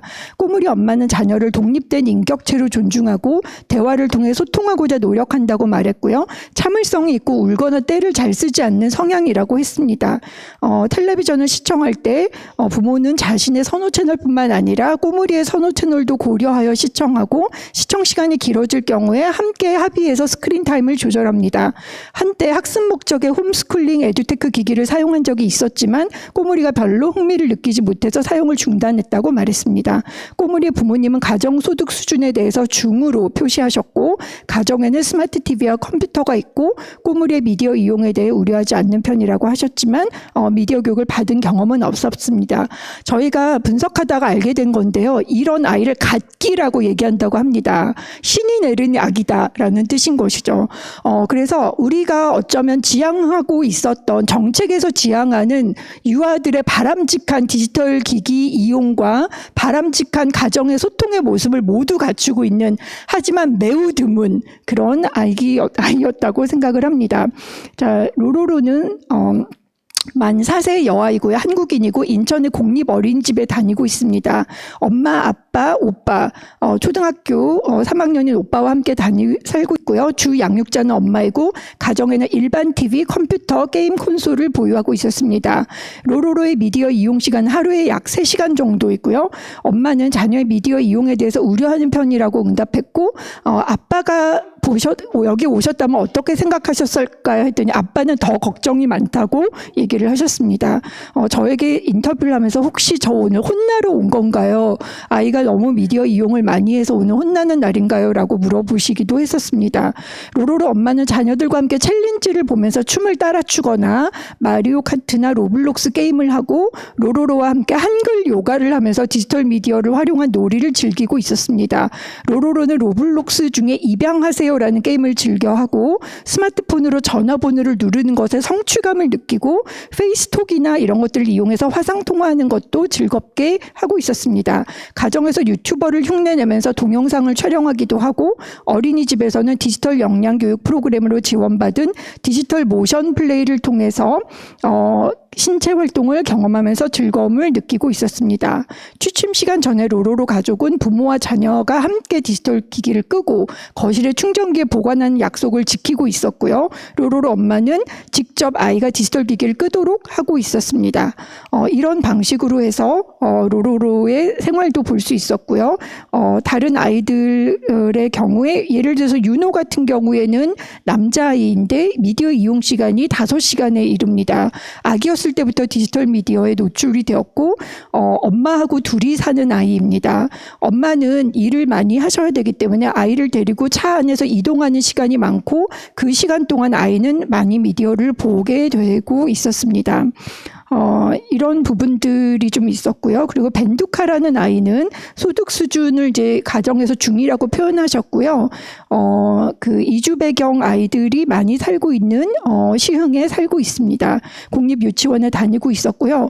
이 아이는 또 다른 갓기라고 할 수가 있었는데요. 미디어 이용 시간이 3시간에 이르는데 이 아이는 부모님께서 찍어오신 동영상을 보니까 유아 중에 노트북을 사용할 수 있는 아이를 저희가 처음 봤습니다. 노트북을 이용해서 웹브라우저로 엄마가 벤두카와 함께 하는 둘이서만 하는 왓츠앱의 그 메신저에 접속해서 컴퓨터로 하는 겁니다. 엄마가 보내준 학습지를 다운로드 받아서 노트북에 프린터를 연결해서 인쇄할 수 있었습니다. 다 쓴 종이는 정리까지 했습니다. 피아노 연주 동영상을 보면서 전자피아노를 연주하고 여행 유튜버를 흉내내면서 브이로그를 촬영하기도 했고요. 항상 스마트폰 이렇게 멀리 봐야 된다라고 이렇게 저희랑 면담할 때 이렇게 팔을 이렇게 길게 내밀고 이렇게 하지 않으면 아빠한테 혼나요 이런 얘기를 굉장히 많이 했었던 기억이 납니다. 초아라는 아이는 만 5세인데 이 아이도 미디어 이용 시간이 매우 길었고요. 사실은 이제 저희가 봤었을 때 많은 애니메이션 프로그램들 중에서 작품성도 있고 어떤 그 팬층도 두터우나 어린이가 보기엔 유아가 보기에는 연령에 적합하지 않다라고 생각되는 것들을 시청하고 있었고 그것도 이제 언니의 영향을 보는데 언니도 이걸 볼 나이는 아니었습니다. 학습 목적으로 빨간 펜 홈스쿨링 에듀테크 플랫폼을 이용하고 있었고요. 따따 같은 경우엔 소득 수준이 중인데 D 어린이집 서울에 있는 어린이집을 다니고 있었고요. 엄마 아빠 동생과 함께 사는데 미디어 이용 시간은 최대 1시간만 허용을 받고 있었고 윙크라는 홈스쿨링 에듀테크 플랫폼을 사용하고 영어 학습을 위해서 공부방을 다니고 있었고요. 공부방에서도 디지털 미디어를 이용한 활동을 하고 있었는데 부모님께서 다른 미디어는 1시간 이내로 제한하시지만 이 윙크라는 플랫폼을 사용할 때는 무한정 주시는 그런 경향이 있었습니다. 이런 방식으로 해서 저희가 이제 아이들의 프로파일을 만들고 있고요. 연구 문제에 따라서 저희가 이제 간단히 보면 시간이 얼마 남지 않았기 때문에 제가 한 5분 안에 끝내겠습니다. 첫 번째 연구 문제에 따라서 보면 유아의 디지털 소통은 그렇게 많은 걸로 나타나지 않았습니다. 그러니까 화상 통화를 그렇게 많이 하거나 문자 메시지를 보낼 그런 나이가 아닌 것으로 생각이 되었고요. 저희가 디지털 놀이에 대해서 물어봤지만 비디지털 놀이도 굉장히 많이 나타났고 또 디지털 학습에 대해서 물어봤지만 비디지털 학습도 많이 나타났습니다. 디지털 놀이와 디지털 소통, 디지털 학습 그리고 비디지털 놀이, 비디지털 학습의 서로 이제 겹쳐 있는 부분들은 예를 들어서 디지털 놀이와 비디지털 놀이 사이에 음악을 틀어달라고 요청을 한다든가 노래 맞추어서 춤을 춘다든가 캐치 티니핑을 만드는 것을 가지고 만든다든가 사진을 보면서 사진 위에다 그림을 그린다든가 이런 것들은 어디에 속한다고 보기 좀 어려운 그런 부분들도 많이 있었습니다. 그리고 굉장히 특징적으로 디지털 학습이 팬데믹 이후에 유아의 시기까지 내려와서 유아를 위한 그런 윙크라는 이런 학습 전용 태블릿이 만들어지고 홈스쿨링 프로그램이 만들어지고 있는 그런 측면들을 보았는데 아까 호주 연구자들이 이야기했었던 것처럼 이것은 이제 호주와 한국의 유아나 어린이들을 비교해 봤을 때 굉장히 한국만의 두드러진 특성이라는 생각이 들었습니다. 그래서 학습을 위해서 미디어를 노출하면서 아이들이 미디어에 접하게 된 특히 영어 학습이라든가 한글 학습 이런 것들을 통해서 미디어에 노출되게 되는 것이 굉장히 많다라는 것을 실제로 저희가 알 수 있었습니다. 연구 문제 두 번째와 관련해서는 저희가 아이들이 무엇을 할 수 있는가 봤을 때 맨 마지막에 있는 가운데 디지털 기기를 인지할 수 있다든가 그 다음에 어떤 아이는 이거는 연령에 적합하지 않지 그러면서 스스로 끄는 아이도 있었고요. 기기의 목적이나 사회적인 가치 예를 들어서 스마트워치를 찬다는 건 멋진 일이에요 라고 말을 한다든가 그 다음에 예를 들어서 브랜드 네임을 얘기하면서 갤럭시 탭이에요. 아이패드예요. 이거는 그냥 태블릿이에요 라고 얘기한다든가 이런 것들도 인지하고 있었습니다. 그리고 많은 디지털 기술과 미디어 활용 기능이 유아 사이에 있다는 것을 알 수 있었고요. 감정과 관련해서 물어봤을 때 왼쪽에 있는 건 좀 부정적인 감정이고 오른쪽에 있는 건 긍정적인 감정인데요. 긍정적인 감정 중에서는 아까 말씀드렸던 것처럼 멋있다. 또 이제 컨텐츠에서 특히 캐릭터에 몰입하는 시기이기 때문에 귀엽다라는 이야기를 많이 했고요. 만들어준 개발자들에게 고맙다라는 이야기도 했습니다. 그리고 재미있는 공부를 더 해보고 싶다, 재미있다, 즐겁다, 더 이용해보고 싶다 이런 말들이 주로 많이 나왔고 부정적인 감정과 관련해서는 보고 있는데 갑자기 이용을 제재당하면 슬프거나 화가 난다. 그 다음에 타인의 것을 이용할 때는 이거 혹시 내가 망가뜨릴까 봐 걱정이 된다. 아니면 사용하기가 어렵다. 그 다음에 학습 목적으로 자꾸 해야 될 때 해야 되는 공부가 끝나야지만 그거 끝나고 나면 퀴즈라든가 만화라든가 이런 게 나오는데 그거를 위해서 아이들은 이용을 하는 경우들이 있었는데 너무 힘들고 하기가 싫다 이런 이야기들도 했고요. 무서운 걸 보면 놀랍고 그다음에 가장 많이 나왔던 것 중에 하나가 저희가 6명만 집중 분석을 해봤지만 놀 사람이 없어서 심심하다라는 이야기를 많이 했습니다. 나이가 있는 초등학교 3학년 언니 오빠가 안 놀아줘요. 동생은 16개월이어서 같이 놀 수가 없어요. 엄마는 집안일 하느라고 바빠요. 그다음에 저희가 좀 놀랐었던 거는 놀이터에 나가서 노는 아이가 별로 없었고요. 그리고 이제 친구를 만난다고 하는 건 어린이집과 유치원이 끝인 것 같았고 친구 집에 가서 자고 왔다는 아이는 20명 중에 1명밖에 없었습니다. 그래서 아이들에게 팬데믹은 끝나지 않았다라는 생각을 저희가 많이 했습니다. 긍정적으로 인식하게 되는 미디어 특성 주로 공부와 관련된 게 많이 있었고요. 부정적으로 인식하게 되는 미디어 특성은 말씀 안 드려도 알 것 같습니다. 특히 멍하니 보고 있다라는 얘기를 굉장히 많이 하셨습니다. 그리고 밑에 있는 것들은 부모님들이 주로 사용하는 중재 방식이나 관여 방식이었습니다. 마지막으로 이제 네 번째 저희가 사회경제적인 요인들을 많이 보려고 했는데요. 가장 밑에 있는 가정의 디지털 환경과 가족의 자원을 좀 봤습니다. 제가 아이들의 프로파일을 말할 때 조부모가 양육에 관여하고 있다. 아빠가 집에 일찍 들어온다라고 하는 것들이 사실 아이들에게 굉장히 중요한데 그런 가정은 거의 찾아보기가 어렵습니다. 그래서 가정의 디지털 기기 환경도 있지만 범용이냐 학습용이냐 어디에서 사용할 수 있느냐 침실에 가지고 들어갈 수 있냐 거실에서만 사용할 수 있냐 뭐 이런 것들도 있고요. 가족 구성원이 어떠는가 돌봄과 놀이 상대 그리고 이제 부모 자원에 있어서 부모의 이용 방식이나 역량이나 교육 경험 이런 것들이 중요한 요인으로 좀 보였고요. 그리고 더 넓게 지역 공동체의 교육과 놀이 환경에서 봤을 때 예를 들어서 미세먼지도 있고 날이 춥거나 그러면 실내 놀이터나 키즈카페 같은 데 가는데 키즈카페 가면 돈이 굉장히 많이 듭니다. 그래서 부모님들께 저희가 면담을 하면서 나중에는 어떤 정책 제언이나 어떤 뭐 이제 공공기관이나 뭐 뭔가 요구하고 싶은 게 무엇입니까? 라고 얘기했을 때 싸게 하루 종일 가서 놀 수 있는 실내 놀이터들이 많아졌으면 좋겠다라는 제언을 주셨습니다. 옆에 구에는 있는데 우리 구에는 없어서 하루에 5,000원이면 하루 종일 놀 수 있는 데가 있는데 그럼 엄마도 좀 쉬고 아이들도 거기 가서 같이 놀 수 있어요. 너무 좋은 제안을 해주셨습니다. 그래서 또래 놀이에 대한 친구 접근성이 매우 떨어지는 것이 지금 아이들의 특성이구나라는 걸 좀 알 수 있었고요.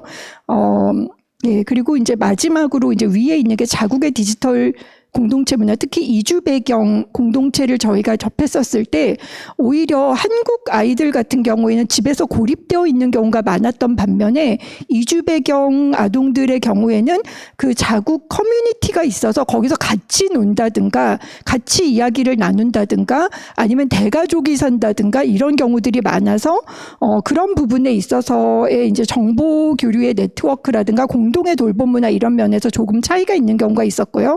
하지만 이주 배경 가족인 경우에 또 근처에 있는 도서관, 공공도서관이 있는데 그걸 몰랐다든가 이런 측면들도 있어서 저희가 이런 부분도 좀 생각을 해야 되겠다고 보았습니다. 마지막 페이지입니다. 그래서 저희가 이 연구를 통해서 국가 수준에서 추진하고 있는 여러 정책 연구의 기초 자료로 활용되었으면 하는 마음이 있고 보호주의적인 접근을 넘어서서 좀 더 아동 친화적인 기술이 개발이 되어야 부모님들이 가정에서 전전긍긍하지 않으실 것 같다. 그리고 또 여러 가지 이제 유아교육 기관이라든가 가정에서 이루어지는 이제 아동의 이제 디지털 양육이라든가 아이들의 디지털 기술과 관련된 교육 이런 부분과 관련해서 좀 기초 자료로서 활용이 되었으면 좋겠고요. 새로운 디지털 미디어 교육에 대한 모델이 좀 기획되고 실행될 수 있는 그런 차원에서 또 이제 지속적으로 오늘 계속 얘기가 나오는데 아동의 그 디지털 환경에서 안전하고 또 여러 가지 기회를 누릴 수 있는 또 즐겁게 놀 수 있는 그런 권리를 위해서 가정만이 아니라 디지털 기업 정부가 해야 될 일에 대해서 함께 이야기하는 기회가 되면 좋겠습니다. 감사합니다.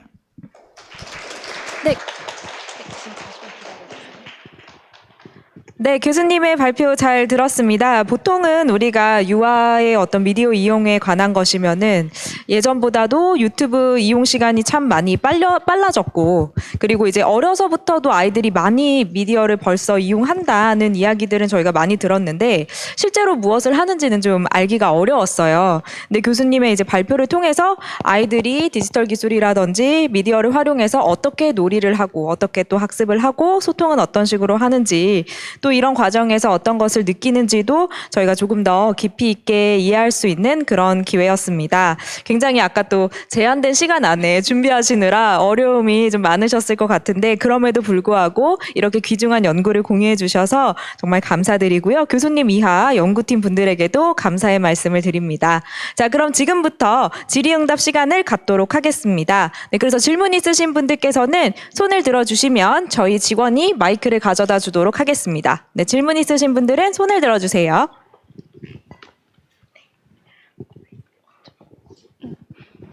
네, 교수님 발표 잘 들었습니다. 여러 아이들과 부모님의 그 인터뷰 내용을 들으면서 되게 흥미로웠거든요. 이게 저도 학부모로서 아이를 키우고 있는 엄마로서 같은 고민을 하고 있어서 더 인상 깊게 들었던 것 같습니다.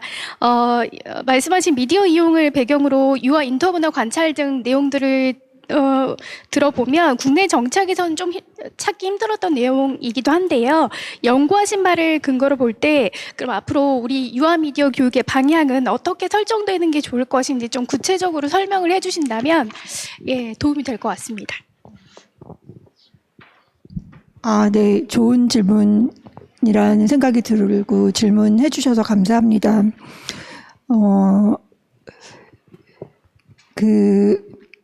아까 오전부터 저도 해외 연구자들의 발표를 쭉 들으면서 많이 메모도 하고 그랬는데요.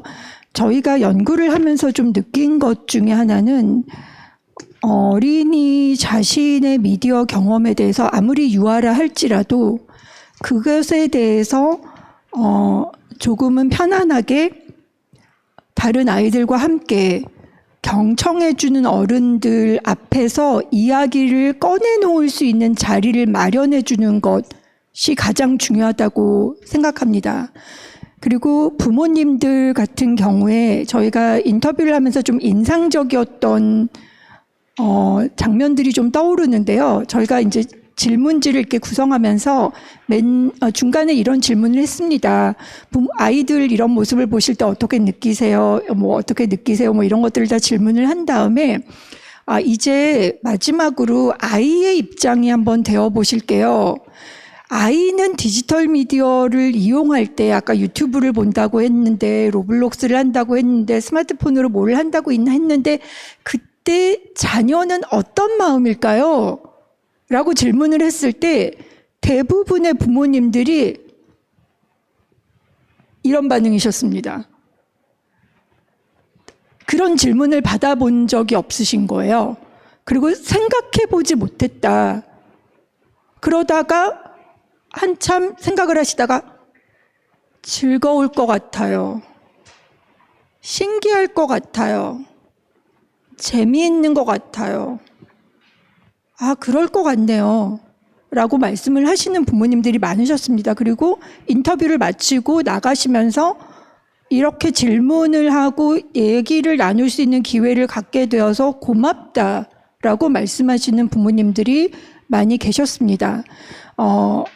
제가 3년 전에 초등학교 5, 6학년, 중학교 1, 2학년 자녀를 둔 부모님들을 대상으로 해서 온라인으로 부모 미디어 교육 소셜 리빙 랩이라고 하는 것을 연구를 청소년정책연구원과 한 적이 있습니다. 그때 부모님들도 그런 말씀을 비슷하게 하셨습니다. 부모가 디지털 미디어 이용과 관련해서 자녀를 양육하면서 생기는 여러 가지 자질구레한 일들을 내가 모르는 사람들하고 이야기를 나누고 싶다. 전문가들하고 이야기를 나누고 싶고 다른 부모들은 집에서 어떻게 하는지 알고 싶다라고 말씀을 하셨고요. 다음부터는 무료로 하지 말고 돈을 50만 원씩 받고 하라고 하시더라고요. 근데 제가 이게 농담처럼 말씀하신 거였지만 좋은 질문을 만들어서 그것에 대해서 생각해 볼 기회를 주고 그것에 대해서 반응을 하고 그냥 이렇게 고개를 끄덕여 주는 것만으로도 아까 저 혼나러 온 건가요? 라고 말씀하셨던 어머님께서 가장 좋은 제안을 해주고 가신 거거든요. 공공시설이 있어야 된다라는 말씀을 해주셨는데요. 그런 거 아닐까라는 생각을 해봅니다. 답이 됐는지 모르겠습니다. 네, 감사합니다. 네, 이제 질문 하나만 더 받도록 하겠습니다. 질문 있으신 분께서는 손을 들어주시기 바랍니다. 네, 저쪽에서 손 흔들어 주셨네요. 네. 교수님 연구 들으면서 엄청 흥미로웠고, 어쨌든 아이들 유아의 당사자 그리고 부모의 얘기를 직접 들을 수 있는 기회를 이렇게 갖게 돼서 참으로 고맙다는 말씀을 전해드리고요. 그 오전에도 왜 코로나 시기를 겪으면서 이제 사회 경제적 수준에 따라서 디지털 격차가 저소득층일수록 더 심해졌다, 이런 연구 결과를 발표했는데, 교수님께서는 이제 인터뷰하면서 다양한 사회 경제적 요인을 이제 파악하셨잖아요. 뭐 부모의 경제적 수준이나 뭐 디지털 기기 사용에 대한 우려 여부, 뭐 가족 형태. 그래서 아직 지금 연구가 진행 중이라서 어떤 구체적인 결론을 내리긴 힘들겠지만, 연구를 좀 진행하시면서 좀 흥미로웠던 뭐 변인이라든가 변수가 어떤 게 있을지 좀 묻고 싶습니다. 네, 좋은 질문 감사드립니다. 사실 사회경제적인 변인에 대해서는 학자들은 많이 중요하다고 이야기해왔지만, 사실 우리나라에서 디지털 격차와 관련해서 공식적으로 연구하고 있는 곳은 공공기관 중에 한국지능정보사회진흥원이 유일한데요. 지능정보사회진흥원에서는 4대 취약계층이 그 계층이 다른 계층과 비교해서 어떤 디지털 격차가 있는가에만 관심이 있습니다. 그것은 노인, 장애인, 그리고 뭐 이주민, 여성이었나요? 네, 하나는 제가 잘 기억이 안 나요. 저소득층? 예, 이런데요. 제가 이제 말씀드리고 싶은 건 유아들 사이에 격차가 많이 있다는 것입니다. 어린이들 사이에도 격차가 있고요. 대학생들 사이에도 격차가 있고 부모들 사이에도 격차가 있습니다. 그래서 어린이들의 경험은 동일하지 않습니다. 아까 로블록스에 대해서 연구하고 있는 사실 예, 저도 그 로블록스 연구에 이제 참여를 이제 막 시작을 했는데요. 분명히 이제 그런 이야기를 했죠. 유아들의 경험은 동일하지 않다. 그리고 이상적인 아동기라고 하는 것은 존재하지 않는다. 그것에 대해서 우리가 좀 귀를 기울일 필요가 있을 것 같고요. 아까 시간이 없어서 제가 다 하는 이야기를 못 드렸지만, 프로파일을 정리하면서 한 명 한 명이 다 눈에 밟히는 아이들이고, 그 부모님도 한 명 한 명 너무 이제 많이 기억에 남는 분들입니다. 굉장히 부유하고, 그리고 이제 육아에 있어서 지원을 많이 받고, 교육 수준도 높은 그런 안정적인 가정에 있는 분도, 괜한 걱정을 하시기도 합니다.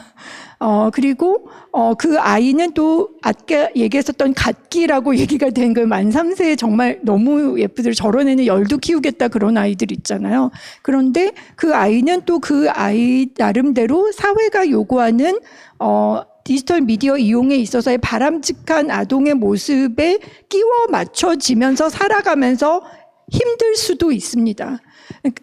그리고 이제 경제적인 측면에 있어서 정말 어려운 아이도 있었죠. 엄마 혼자서 이혼하고, 이혼 가정에서 아이를 혼자 키워야 되는데 돌봐줄 사람은 없고, 그러니까 사실은 육아 도우미를 스마트폰이 하게 되는, 근데 그 아이는 정확하게는 모르지만 약간의 발달 지연의 문제도 있었습니다.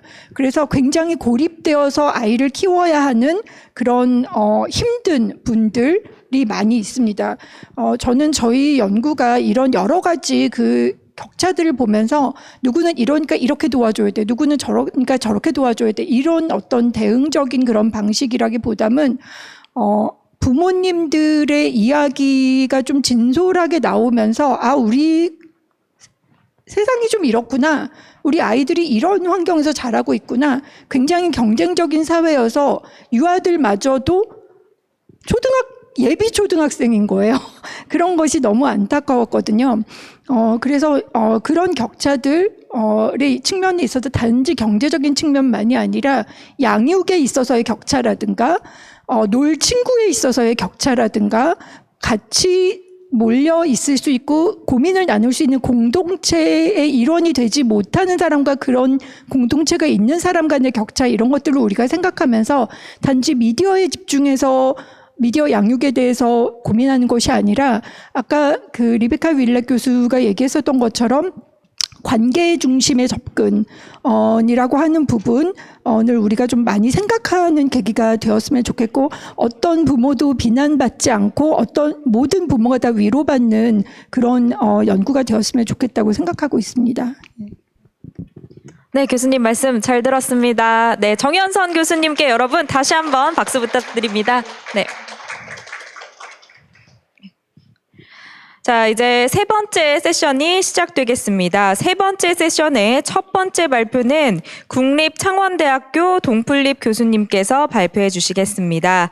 동풀립 교수님은 국립창원대 유아교육과 교수님이신데요. 뉴미디어, 디지털 놀이, 생태 전환 교육 등에 대한 연구를 해오고 계십니다. 동 교수님이 오늘 발표하실 내용은 포스트 휴먼 시대, 유아 디지털 놀이에 대한 고찰, 포스트 휴머니즘을 중심으로 라는 제목의 발표 로 유아에 대한 전통적 관점에서 벗어나 유아의 디지털 미디어 이용에 대한 새로운 시각을 제안하는 연구입니다. 자, 그럼 여러분 함께 들어보시죠. 동풀립 교수님을 무대로 모시겠습니다. 여러분 박수로 맞아주시기 바랍니다.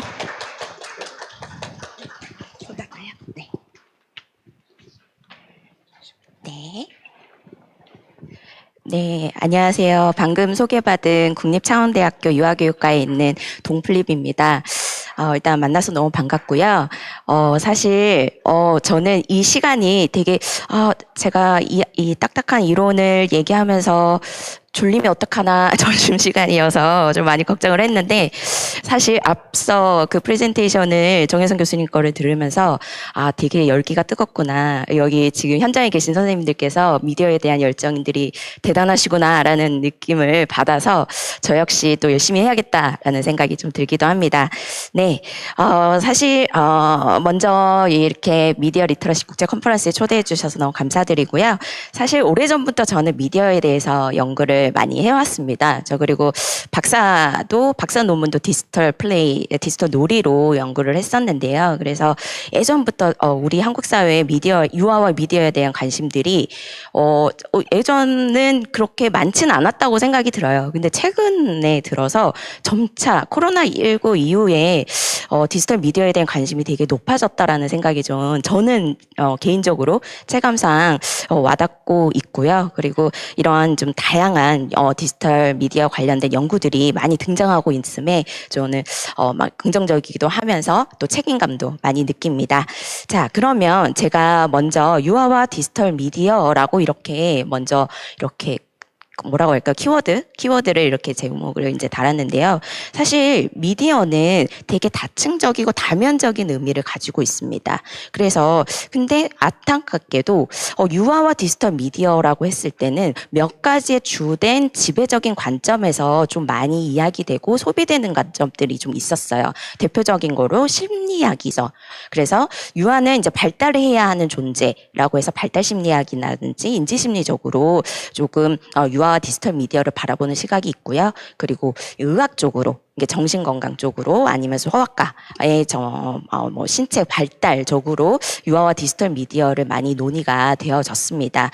그리고 이제 최근에 이제 교육공학에서도 교육 목표를 달성하기 위해서 디지털 미디어를 어떻게 사용할 것인가에 대한 논의들이 있어 왔는데, 사실 교육공학적으로 접근하다 보니까 조금 교육을 위한 도구로서의 미디어로 좀 소비되는 관점들이 있었습니다. 그래서 저는 사실 인류학과 문화기술지적 접근으로 유아와 디지털 미디어를 접근을 하고 있는데요.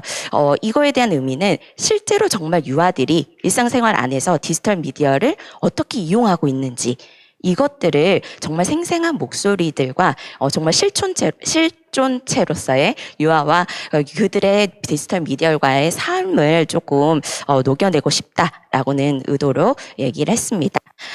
사실 저는 이제 이 신문을 이제 먼저 얘기를 하고 싶은데요. 사실 며칠 전에 이제 노벨상을 이제 한강 우리 노벨 문학상을 이제 타서 지금 우리 사회에서 가장 큰 이슈가 되었는데요. 사실 이 노벨상에 물리학이나 화학 쪽도 AI가 휩쓸었습니다. 그래서 AI 관련된 학자들이 지금 노벨 물리학상이라든지 화학상을 받았고요.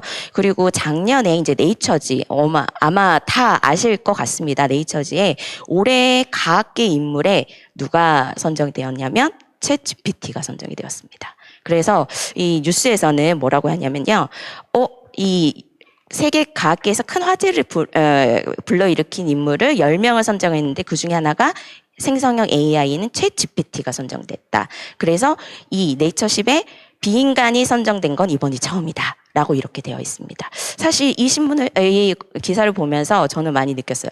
이제 정말로 포스트 휴먼 시대가 다가오고 있구나. 포스트 휴먼 시대를 살아가고 있구나. 라는 생각이 들었습니다. 그래서 저는 이 포스트 휴먼이 뭐야? 포스트 휴머니즘이 뭐야? 많이 좀 궁금해 하실 것 같아요. 그래서 이거를 한 문장으로 좀 요약을 하자면 이렇게 얘기를 하고 싶습니다. 인간과 비인간의 협력. 그리고 공생을 위한 포스트 휴먼 시대. 그래서 과학계를 움직이는 하나의 인물로서 비인간인 AI의 챗GPT가 우리의 과학계를 이끌고 있듯이 인간과 비인간은 함께 얽혀서 함께 살아가고 있다는 거, 이것들을 인지를 하시면 좋을 것 같고요. 그래서 오늘 이제 제 발표 순서는 과학기술과 사회변화 탐색, 그다음에 포스트 휴머니즘에 대해서 이해를 하고 유아와 디지털 미디어의 관계, 디지털 놀이를 좀 알아보면서 포스트 휴머니즘적으로 유아 디지털 놀이를 탐구하는 쪽으로 이렇게 순서를 정해봤습니다. 자, 제가 앞서 포스트 휴머니즘 시대, 포스트 휴머니즘 이렇게 이야기를 했는데요. 사실 이런 과학기술과 사회를 바라보는 여러 가지의 관점들이 오래전부터 있었습니다.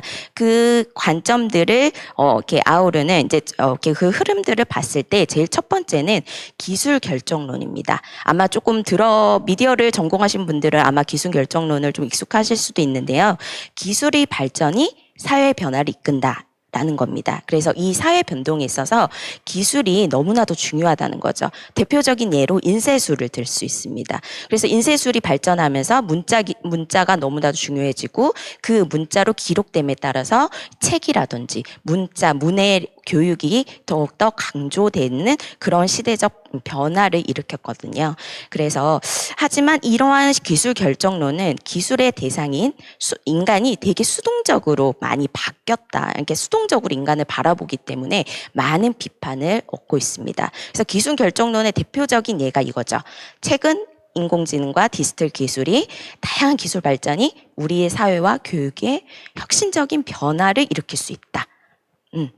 이것들이 어떻게 보면 대표적인 기술 결정론의 그 대표적인 예일 수 있는데 이 오류에 왜냐하면 AI가 발전하면서 우리는 수동적으로 따라가는 것인가? 인간은 과연 그러면 AI에 있어서 수동적인 존재인가? 라는 물음표를 던지게 되는 거죠. 그래서 이거를 비판한 관점이 사회결정론입니다. 사회결정론은 필요가 발명을 만든다입니다. 그래서 사회가 변화되는 데는 기술 변화가 이끄는 거가 아니라 인간이 필요하기 때문에 기술이 만들어지는 거고 그 인간의 필요가 사회의 변화를 이끈다. 라는 이야기입니다. 그래서 대표적인 예가 자동 주차 시스템인가 후방 감시 카메라인데요. 여러분들 어떻게 주차 잘 하시나요? 저는 후방 카메라 없으면 주차를 못 하거든요. 사실 이런 것들인 거죠. 이 주차가 어렵기 때문에 후방 카메라가 만들어지고 그것들이 있어서 우리의 삶을 변화시켰다. 이게 어떻게 보면 사회 결정론의 대표적인 예라고 볼 수 있습니다. 그런데요, 이렇게 이 기술의 발전과 사회 변화를 이야기를 하면서 이 두 가지의 논점들이 너무 극과 극을 이루면서 서로 부닥치고 있었습니다. 그래서 최근에 학자들은 어떻게 하냐면 역동적 결정론, 다이나믹 디터미니즘이라고 해서요. 사실 기술과 사회 변화는 예측할 수 없는 복잡한 관계로 아주 밀접한 관계가 있다. 그래서 이거는 서로 영향을 주고받기 때문에 누가 먼저다, 닭이 먼저냐, 달걀이 먼저냐 이렇게 볼 수 있다라는 거죠. 그래서 최근에 학자들은 이렇게 이야기를 하고 있습니다. 그러면 우리 사회를 한번 볼까요? 사실 지금도 현실 세계와 가상 현실의 구분이 없는 혼합 현실의 시대에 살고 있습니다. 지금도 이제 유튜브로 지금 생중계를 되고 있는데요. 이거야말로 지금 혼합 현실이 아닐까 싶습니다. 예전에는 어땠어요? 이런 유튜브나 줌 이러한 미디어가 없었다면 모두 다 앞으로 여기 지금 이 코엑스 룸에 다 있어야 되는 시대이지만 지금은 이 디지털 미디어와 AI 발전들이 있음으로 해서 우리의 소통 방식과 지식의 나눔의 그런 방법들이 달라지고 있음을 우리가 알고 있는 거죠. 그래서 이런 혼합 현실 시대에 실제로 우리가 우리의 생활을 좀 더 편리하고 또 몰입감 있게 변화시키면서 우리의 일상생활과 놀이 방식들을 새롭게 변화시키고 있음을 우리는 인지해야 될 것 같습니다. 그러다 보니 우리의 유아들은 어떨까라고 생각을 한번 해볼 필요가 있습니다. 유아들의 지금 오늘날의 새로운 놀이들과 학습들을 보다 깊게 이해할 수 있는 새로운 관점과 개념이 필요하지 않을까 라는 겁니다. 그래서 기술의 발전 속에서 형성되는 보다 다양하고 역동적이면서 예측 불가능한 교육의 가능성, 그 관계성을 우리가 깊이 있게 탐구를 해야 될 것 같습니다. 그래서 이 디지털 미디어가 어떻게 보면 우리의 사회에 아주 영향을 미치는 가장 핵심적인 행위자일 수 있다라는 거죠. 그러면 그 안에서 이제 포스트 휴머니즘을 한번 이야기를 해보도록 하겠습니다. 혹시 포스트 휴머니즘 들어보셨을까요? 아닌가요? 지금 다들 제 눈을 피하시고 계신데요. 네, 포스트 휴머니즘 아마 지금 한참 이제 조금 논의되고 있는 개념이기도 합니다. 포스트라는 단어와 휴머니즘이 이제 붙어서 나와 있는데요. 이 포스트라는 개념이 이후, after라는 개념 또는 아니면 behind 이렇게 무엇을 넘어 라는 뜻을 가지고 있습니다. 그래서 근대주의적 인본주의, 인간이 중심인, 인간이 기준이 되는 이 시대를 탈피하거나 수정 보완하여 이의 관점의 한계점을 넘어서는 관점이 포스트 휴머니즘입니다. 최근에는요, 이 포스트 휴머니즘을 어떻게 설명하냐면요, 이 포스트가 과거와의 단절을 의미하는 게 아니다라고 이야기를 하면서 과거와 현재와 미래를 관통하는 개념이다라고까지 이야기를 합니다. 그래서 이렇게 포스트 휴머니즘을 인본주의적 관점에서 우리가 조금 벗어나는 것들이 필요하다라는 그런 요구에서 출발된 철학이자 사회문화 이론이라고 볼 수 있습니다. 그래서 인간과 인간 이외의 물질들 간의 서로 상호 관계성을 주목하자입니다. 사실 여기서 예를 들면 제가 지금 마이크를 없애면 어떻게 될까요? 제 목소리가 안 들리시죠? 하지만 그래서 저는 목소리를 되게 크게 이야기를 해야 될 겁니다. 하지만 이렇게 마이크를 가까이 대면 제가 작은 목소리라도 이렇게 이야기를 할 수 있죠. 이게 어떻게 보면 마이크, 이 기계와 저와의 밀접한 관계성을 드러내는 것이 아닐까. 저는 이 마이크로 인해서 저는 보다 더 안정적이고 작은 목소리로 이야기를 할 수 있는 겁니다. 그래서 이렇게 밀접한 관계성을 가지고 있는 우리는 모두 사이보그다. 라고까지 이야기도 합니다. 그거 이제 도나 해러웨이라는 학자가 우리는 애초에 태어날 때부터 사이보그였다. 라고 이야기를 합니다. 보통 사이보그 하면 어떤 이미지가 떠오르세요? 파란 쪽이 로봇팔이라든지 나는 인공심장을 가졌어. 이러한 조금은 그런 개념들로 인지를 하실 수 있는데요. 그거는 이제 어떻게 보면 포스트 휴머니즘이라기보다는 트랜스 휴머니즘에 좀 더 가깝고요. 사실 이 포스트 휴머니즘은 실제 인간과 비인간의 차이점과 밀접한 관계성에 좀 더 주목하는 이론이라고 보실 수 있습니다. 그래서 이런 데카르트의 정신신체 이원론을 비판합니다. 그래서 인간과 비인간, 주체, 객체, 자연, 문화, 인간과 기계 이런 식으로 이렇게 구분하는 그런 이원론을 비판하고 서로 이렇게 얽혀서 함께 살아가고 있음을 이야기를 하고 있습니다. 그래서 상호적인 관계를 강조하죠. 그래서 저는 포스트 휴머니즘을 하면 저는 맨날 이 그림을 보여줍니다. 저는 이렇게 아무리 이야기를 해도 그림이 어떻게 주는 되게 효과적인 메시지가 될 수 있거든요. 자, 세모 모양이 되어 있는 게 어떻게 보면 가장 대표적인 휴머니즘의 이론입니다. 네, 맨 위에 꼭대기에 누가 있죠? 사람이 있죠. 근데 밑에도 사람이 있습니다. 그쵸? 이건 뭐야? 라고 이렇게 생각하실 수 있는데요. 실제로 맨 위에 인본주의적 가장 대표적인 이 사람의 더 맨을 의미하는 이 맨 꼭대기에 있는 사람은 주체라고 이야기하면서 남성, 유럽, 백인, 또 교육을 받은 중산층이 기본이 됩니다. 그럼 이 아래에 있는 사람들은요, 객체라고 조금 더 분리되면서 여성, 유아, 그 다음에 유색인, 장애인 등을 이야기하는 그런 의미를 가지고 있죠. 그래서 인간 중심주의라고 얘기할 때 그 인간이 도대체 누구이냐, 그 기준이 무엇이냐가 사실 비판적 포스트 휴머니즘의 출발점이 되기도 합니다. 그래서 이제는 우리가 어떻게 가야 된다? 저 동그라미로 가야 된다. 모두가 평등하게 서로 연관돼서 주고받는 그런 관계성으로 가자라고 포스트 휴머니즘에서는 이야기를 하고 있는 겁니다. 자, 그러면 이 인본주의와 또 휴머니즘과 포스트 휴머니즘에 대한 존재론과 인식론, 아주 좀 어려울 수 있는데요. 사실 조금 쉽게 얘기하면 존재론은 이제 인간에 대한 관점이라고 좀 보시면 될 것 같습니다. 그래서 인본주의는 인간이 유일하게 이성과 언어를 가진 능동적 주체다 라고 이야기를 합니다. 그래서 이 인식론은 인간만이 지식을 생성하고 이해하고 변환하고 소유할 수 있다라고 해서 인간 중심주의로 살펴볼 수 있죠. 그러면 인간을 위한 이 기계들은 어떻게 보면 도구화될 수 있는 거죠. 그리고 동물, 식물, 자연, 이 모든 것들은 인간을 위한 존재로서 받아들여지기 때문에 이런 대한 한계점들이 있습니다. 그래서 포스트 휴머니즘은 인간과 비인간의 이 동등한 관계성을 인정하자. 그리고 이 인간과 비인간이 함께 만들어가는 이 지식과 이 지식의 주체들이 서로 분간되지 않는다. 서로 영향을 주고받으면서 이렇게 이어진다라고 이야기를 하는 겁니다. 그래서 포스트 휴머니즘 관점으로 유아 디지털 놀이를 한번 살펴보겠습니다. 디지털 놀이 많이 들어보셨죠? 제가 사실 박사를 할 때만 해도 한국에서는 디지털 놀이라는 용어가 없었어요. 그런데 점차 디지털 놀이라는 용어가 한국에서도 많이 이제 얘기가 되고 조금 더 지금은 연구가 활성화되고 있는데요. 이 디지털 놀이를 뭐냐면 디지털 미디어를 둘러싼 유아들의 다양한 놀이와 활동, 사회적 참여와 문화를 포함한 오늘날 유아들의 놀이입니다. 그래서 보통 디지털 놀이라 하면 디지털 기기만 사용하는 걸로 아세요.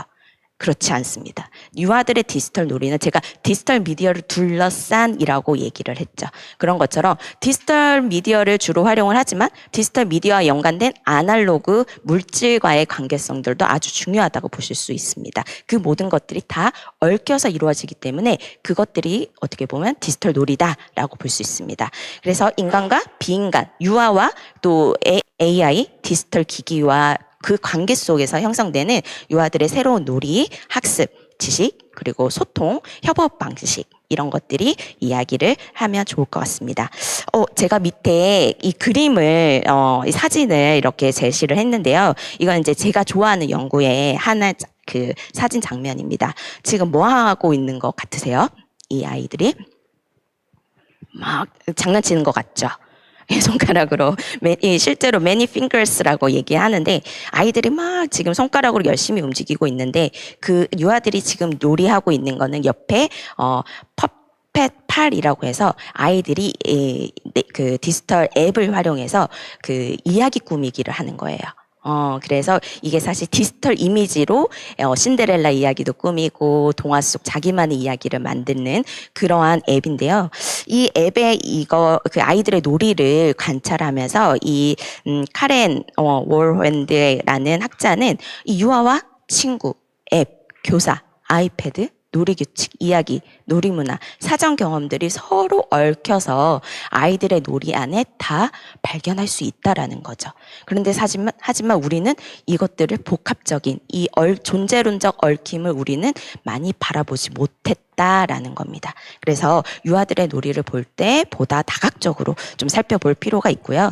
두 번째는 이 디지털 플레이를 이야기를 할 때 시간과 공간을 초월한 온라인과 오프라인의 만남입니다. 그래서 최근에는 온라인과 오프라인의 그 경계가 모호해짐을 사실 지금 오전부터 계속 많은 학자들이 이야기를 하고 있잖아요. 이 경계를 허무는 이것들을 좀 다른 용어로 포스트 디지털 플레이라고 이야기하기도 합니다. 그래서 이것들이 기존의 경계와 규칙들을 해체시키고 유동적으로 변화시키는 이러한 새로운 지식의 과정이다라고 이야기를 하는데요. 제가 지금 밑에 사진에 또 제시를 했죠. 이거는 뭐냐면 제가 이게 언제 2021년도에 이제 연구했던 건데요. 이 남자아이가 만 2세였어요.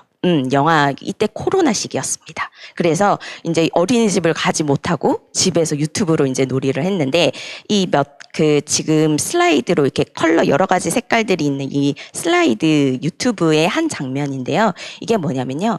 이 빈 하얀색 자동차가 이 빨간색 이 미끄럼틀을 내려갑니다. 그러다가 빨간색 물감에 풍덩 빠집니다. 그러면 이 자동차가 어떻게 될까요? 빨간색으로 바뀌죠. 그러면서 레드카라고 이렇게 이야기를 하는 그런 정말 단순한 영상인데요. 이 아이가 이 자동차를 좋아하면서 이거를 엄청나게 반복해서 본 거죠. 그리고 이렇게 성인들이 봤을 때는 이 아이는 그냥 자동차를 좋아하는 아이가 이 단순한 이 유튜브의 그 컨텐츠를 계속 소비하고 있구나라고까지 이렇게 보겠지만 좀 더 깊숙이 들어갔을 때 이 아이가 이것들을 계속 살펴보더니 갑자기 덜컥 일어나는 겁니다. 일어나서 자기가 가지고 있는 손바닥만한 그 자동차 토미카 혹시 아시나요? 네, 그 토미카를 가지고 오더니 이 밑에 지금 여기 보시면 이 박스 보이시죠? 이게 색연필을 모아놓은 박스입니다. 자기 집에 색연필 모아놓은 박스를 가지고 와서 자기 토미카 칼을 빙빙빙 색연필통에 돌리더니 풍덩 빠뜨립니다. 그리고 막 흔들어요. 그리고 나서 자기 자동차를 꺼내요. 이런 거 하면서 계속해서 이렇게 놀이를 하는 겁니다.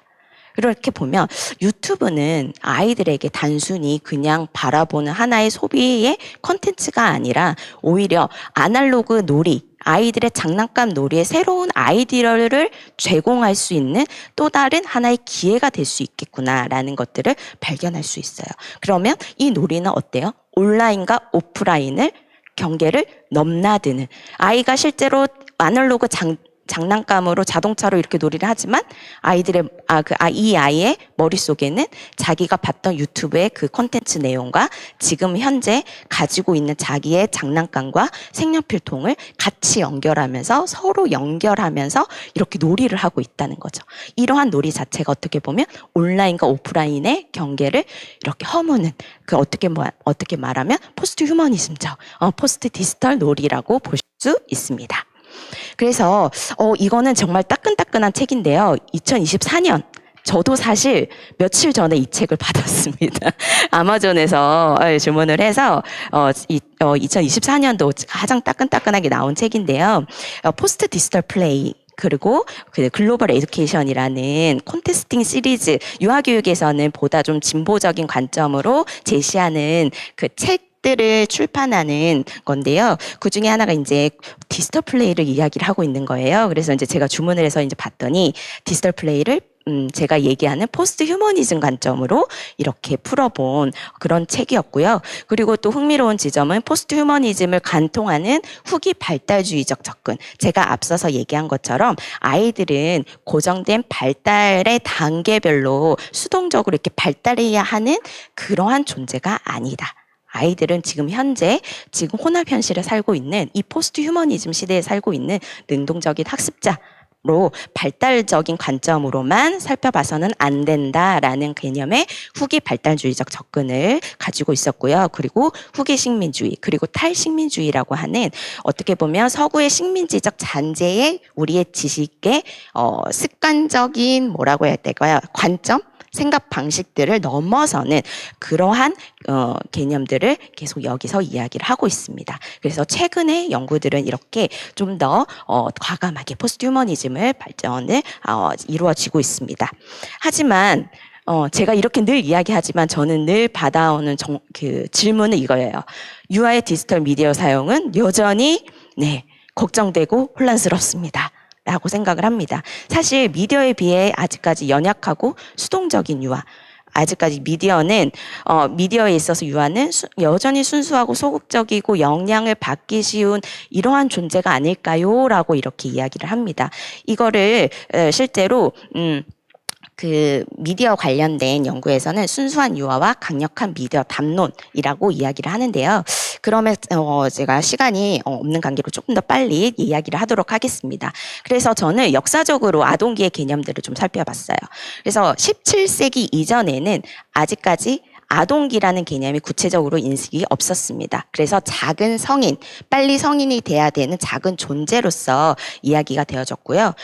실제로 중세 시대에는 이제 조금 기독교적인 색채를 가져서 죄를 가진 아동이라서 이렇게 죄를 이 성악설에 기반한 아이들을 바라보기도 했습니다. 그러다가 17세기, 18세기 계몽주의죠. 계몽주의 사회를 넘어들면서 순수한 아동이라는 개념들이 등장하기 시작했고 지금 현재는 권리를 가진 아동을 이야기를 하고 있습니다. 하지만 여전히 우리는 미디어에 있어서는 순수한 아동의 개념에 조금 더 멈춰 있는 것 같습니다. 이 RES라는 학자는 이런 순수한 아동기에 대한 상반적인 모순된 성인의 태도를 꼬집었는데요.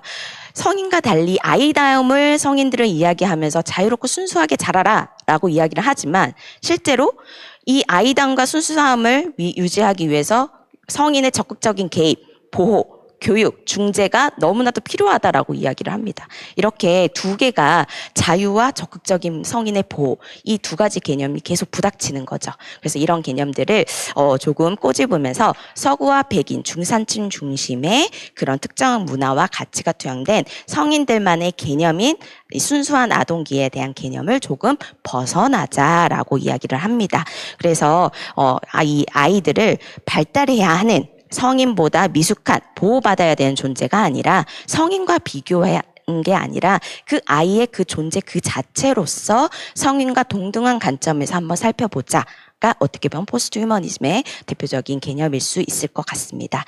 그래서 최근 이제 연구들은 이런 디지털 교육을 받아야 하고 이러한 나날이 발전하는 디지털 환경 속에서 스스로를 보호하고 윤리적으로 사용할 수 있는 것을 배움을 받는 것이 아동의 권리다라고 이야기를 합니다.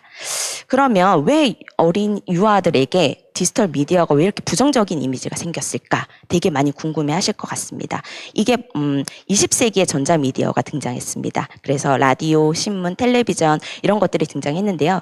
20세기 초 이 전쟁을 겪으면서 이 미디어는 대표적으로 프로파간다, 정치적 선정과 선동을 위한 도구로서 많이 쓰였습니다. 그래서 어떻게 보면 이 정치적인 메시지를 그대로 우리가 학습하는 수동적인 존재로 인식을 되어졌기 때문에 강력한 미디어와 순수한 아동이라는 개념들이 더욱더 맞이하게 된 거죠. 그래서 실제로 2000년대 이전에는 행동주의 사조와 함께 아동을 이러한 정치적이고 강력한 미디어로부터 보호해야 한다. 라는 보호주의적 관점이 많았습니다. 그러다가 이제 2000년대 초반에 디지털 카메라가 이제 막 등장하기 시작했거든요. 그리고 디지털 기계들이 이제 이렇게 나오면서 디지털 리터러시라는 개념들이 들어오기 시작했습니다. 그렇지만 이 2000년대 초반에는 미디어가 전달하는 메시지를 우리가 얼마만큼 잘 이해하고 있느냐가 중요한 역량이었어요. 하지만 최근에 2000년대 후반부터는 이제 포스트 모더니즘이라든지 여러 가지 개념들이 등장하게 되면서 디지털 미디어 역량이라는 개념이 만들어졌고 유아들이 단순히 미디어의 메시지를 학습하고 수동적으로 이렇게 받아들이는 그런 수동적인 존재가 아니라 아이들이 디지털 미디어를 가지고 지식도 생산하고 새로운 것들을 만들어낼 수 있는 그러한 그 능동적인 존재다라고 이야기를 하는 겁니다. 그래서 최근에 이렇게 해외 연구들에서 이런 디지털 역량이라고 해서 유아들의 적극적인 능력의 모습들을 이야기를 했습니다. 그렇지만 이런 수동적인 유아에서 적극적인 유아로 관점이 변화되면서도 저는 이거를 늘 얘기합니다. 무조건적인 미디어의 낙관론, 유아가 무조건 유능한 학습자이다. 라고 이야기하는 것 또한 경계해야 한다라는 겁니다. 그래서 미디어를 어떻게 활용하느냐, 어떻게 경험을 하느냐에 따라서 유아들의 그런 역량들은 달라진다라는 거죠. 자, 그래서 지금 시간이 없는 관계로 이거를 지금 간단하게 얘기를 해보겠습니다. 자, 포스트 휴머니즘의 유아에서는 여러 가지 유아들의 모습을 이야기하는데 그 중에 저는 한 가지를 먼저 이야기하고 싶습니다. 비판적 미디어의 사용자.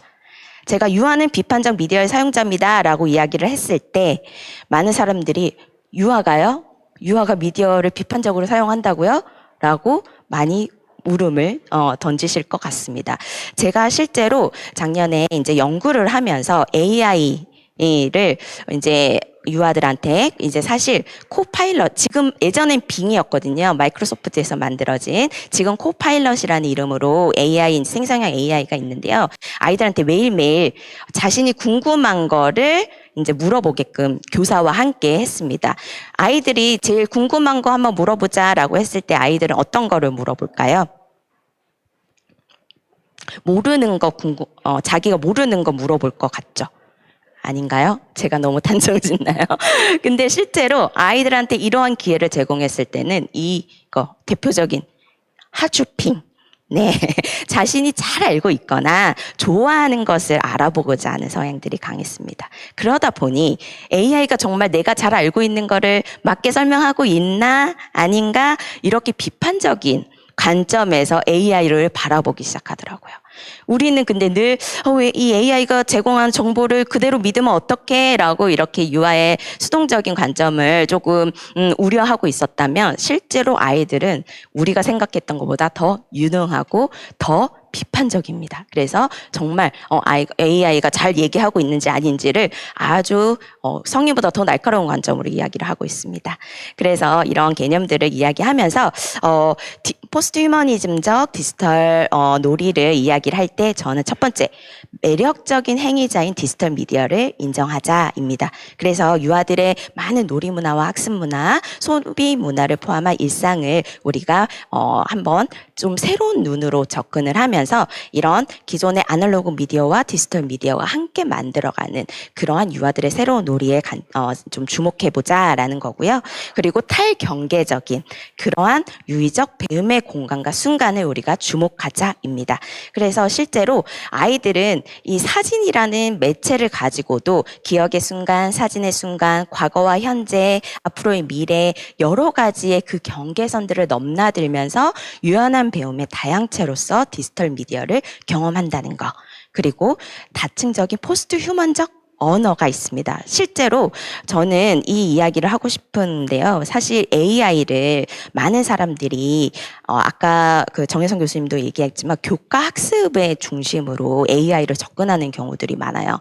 하지만 저는 이런 교과 학습이나 이런 것들을 했을 때 저는 이 첫 번째 AI 스피커도 대표적인 예라고 볼 수 있는데요. 성인 중심, 언어 중심으로 AI와 디지털 미디어를 접근하는 경우들이 많이 있는 것 같습니다. 하지만 AI는 모션 인식이라든지 다양한 언어, 소리, 움직임, 표정 여러 가지들의 비언어적인 언어를 인식할 수 있고 소통할 수가 있거든요. 그렇다면 모두를 위한 교육으로서 장애, 다문화 배경의 유아들도 자기가 그 놀이에 참여할 수 있고 그 안에서 결핍, 나는 한국어가 조금 서툴어 라는 한국어에 집중하는 게 아니라 자기가 좀 더 잘할 수 있는 거에 주목하면서 교육적 지원이 가능할 수 있다는 것들을 이야기를 하고 싶습니다. 마지막입니다. 그래서 자, 이러한 디지털 미디어는 역동적이고 사회적인 유아의 존재를 확장시킵니다.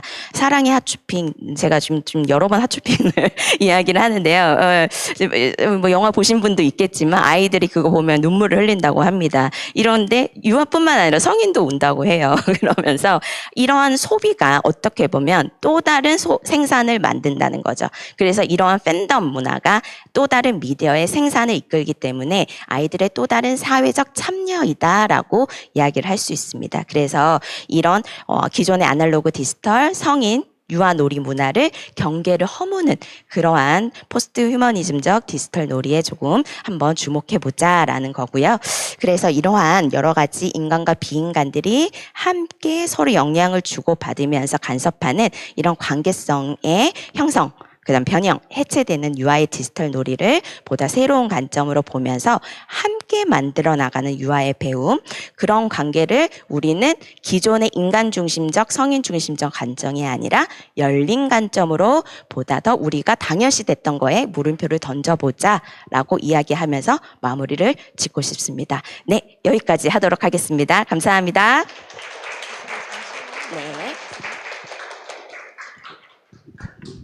네. 네, 교수님의 발표 잘 들었습니다. 제가 발표를 들으면서 스즈메의 문단속이라고 하는 애니메이션 혹시 다들 아시나요? 이 애니메이션이 떠올랐는데요. 여기서 이제 남자 주인공이 저주를 받아서 의자로 변하게 됩니다. 그래서 의자가 말도 하고 움직이고 그런 상황이 발생을 하는데 이때 어른들은 아이들이 이걸 보고 놀라면 어떡하지 하고 걱정을 합니다. 근데 이 식당 주인의 이 아이들이 막상 의자가 움직이고 대화하는 것을 봤을 때에는 최신 AI가 탑재된 의자다 하면서 금방 적응하고 금방 어울리면서 노는 모습을 볼 수가 있었거든요. 그래서 이 포스트 휴먼이라는 개념 저도 오늘 처음 들었습니다. 교수님 잘 배웠습니다. 개념이 굉장히 다소 낯설지만 유아의 어떤 미디어 이용을 포스트 휴머니즘이라는 이 인간과 비인간의 어떤 관계 속에서 이 새로운 관점에서 바라볼 수 있었던 그런 발표였습니다. 자, 그럼 이제 교수님과 질의응답 시간을 갖도록 하겠습니다. 네, 교수님께 질문하시고 싶으신 분께서는 손을 들어주시기 바랍니다.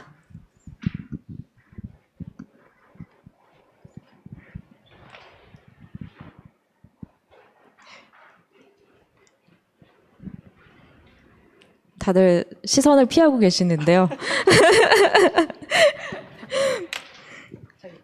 네.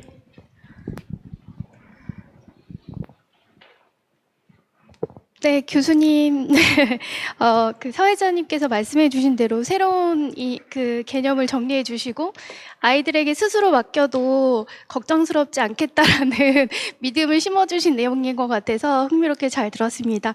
함께 만들어 나가는 새로운 놀이와 배움이라는, 그러니까 그 미디어에 대해서 좀 걱정스럽게 바라보는 누군가에게 좀 안심해도 된다. 유아 교육을 전공하신 교수님께서 말씀해 주시는 그 측면이 얼마나 위안이 되는지 다른 부모님도 함께 들으셨으면 좋겠다는 생각이 드는데, 그렇다면 구체적으로 교실 안에서 유아 미디어 교육은 어떤 방법으로 진행을 하는 게 실은 부모 입장에서, 그리고 아마 이 질문은 현장에 있는 유아 교육을 담당하는 선생님들도 되게 궁금해하실 것 같아요. 구체적으로 어떤 방법으로 진행을 해야 우리가 고민하고 걱정스러운 부분들이 좀 줄어들 수 있을까요? 네, 아주 좋은 질문이고요. 저 또한 정말 많이 고민한, 질문일 것 같습니다. 저는 일단 제일 먼저 얘기하고 싶은 게 저희 학생들한테도 이야기하거든요. 유아와 디지털 미디어로 일단 재밌게 놀아라. 함께 같이 놀아보아라. 라는 얘기를 하고 싶습니다. 많은 이제 한국 사회 부모님들이 좀 바쁘시고 힘드시고 하기 때문에 디지털 미디어를 유아한테 주고 그냥 좀 쉬시는 게 좋으시잖아요, 사실.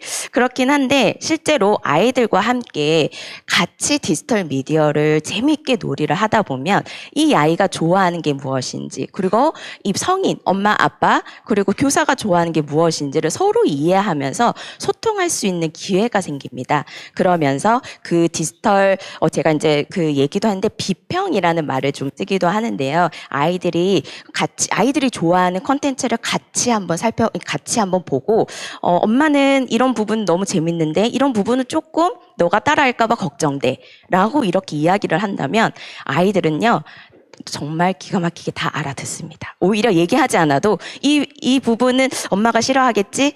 아빠가 싫어하겠지라고 체감상 알아듣기도 합니다. 그러면서 엄마의 관점, 아빠의 관점, 그리고 유아의 관점도 한번 들어보시고 재밌게 놀이하면서 오히려 이 그 컨텐츠에 대한 내용들을 서로 이야기하면서 비판적으로 바라볼 수 있는, 그래서 질 좋은 컨텐츠들을 판별할 수 있는 그런 태도와 능력을 오히려 같이 놀이하면서 이루어지지 않을까라는 생각을 해보게 됩니다. 그래서 이제 시간 관계상 일단 제일 대표적으로 재밌게 일단 놀아보십시오라고 이야기를 하고 싶습니다. 네, 말씀 잘 들었습니다. 또 발표에 관련해서 궁금하신 점이 있으신 분께서는 손을 들어주시기 바랍니다. 없으신 것 같은데 제가 저기 있으신가요? 다행입니다. 그러면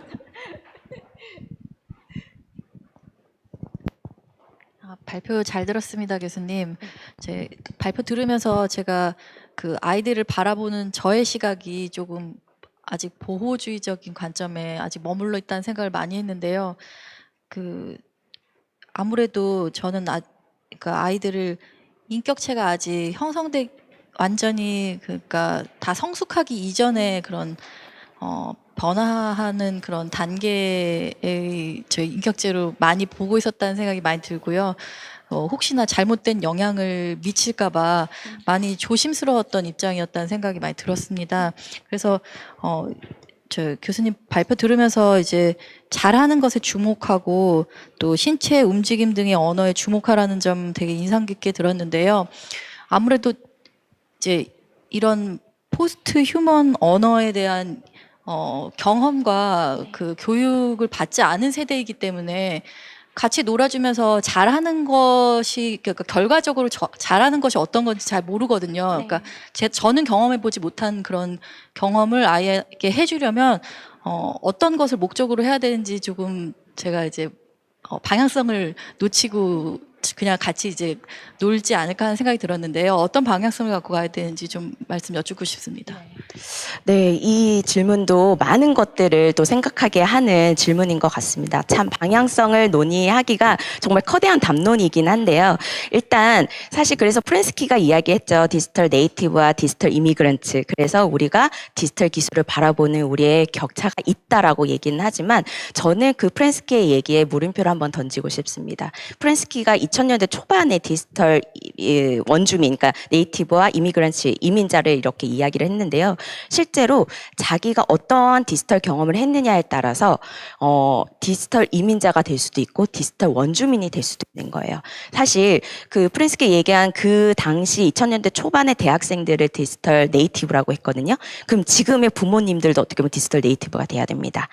하지만 그렇지 않을 수 있죠. 그래서 실제로 디지털 미디어에 대한 관심과 그 어떻게 보면 좀 적극적으로 알아보고 아이들과 함께 해보는 그런 흥미가 우선적으로 있어야 되지 않을까라는 생각이 듭니다. 그래서 부모님들이 많이 우려하시는 게 이제 악영향을 미칠까봐, 중독될까봐, 과몰입될까봐라고 이렇게 우려를 하셔서 조금 계속 단절하고 중재하는 관점에서 접근을 하시기 때문에 오히려 그 갭이 더 멀어지는 거 아닌가라는 생각이 좀 들고요. 그래서 그렇다고 보호주의 관점이 무조건 나쁘다는 건 아닙니다. 오히려 지금 보면은 디지털 사이버 불링이라든지 사이버 범죄들이 더욱더 지금 고도화되고 있잖아요. 그런 현실에서 오히려 그거를 보호하고 멀리하는 것보다는 오히려 그러한 지금의 사회적인 문제들을 아이들에게 백신 맞히듯이 이야기도 해보고 스스로 자기를 보호할 수 있게끔 오히려 적극적으로 교육적 그 참여와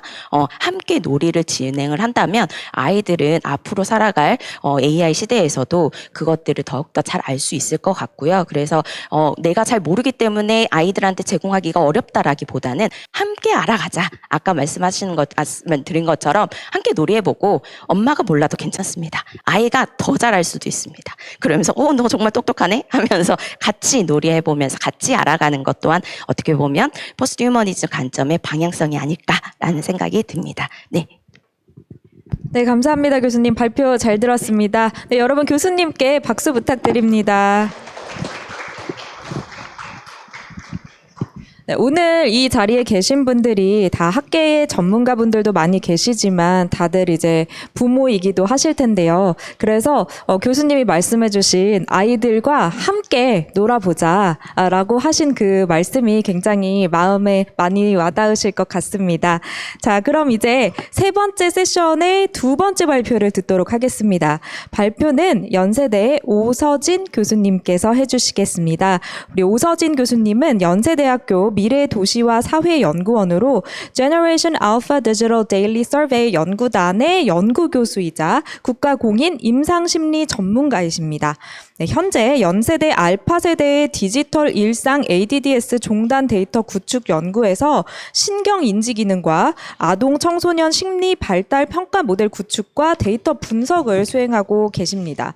네, 그래서 오늘 발표에서는요, 알파 세대인 중학교 1학년의 디지털 일상을 3년간 추적하면서 다양한 데이터를 수집해서 부모의 양육 패턴, 문제적인 이용 행동, 주의력 감소 같은 아동 청소년의 미디어 이용에서 쟁점이 되는 분야에 대해서 이야기해 주실 예정입니다. 자, 그럼 여러분 무대로 오서진 교수님을 모시겠습니다. 네, 교수님, 네, 무대로 와주시기 바랍니다. 여러분 박수 부탁드립니다.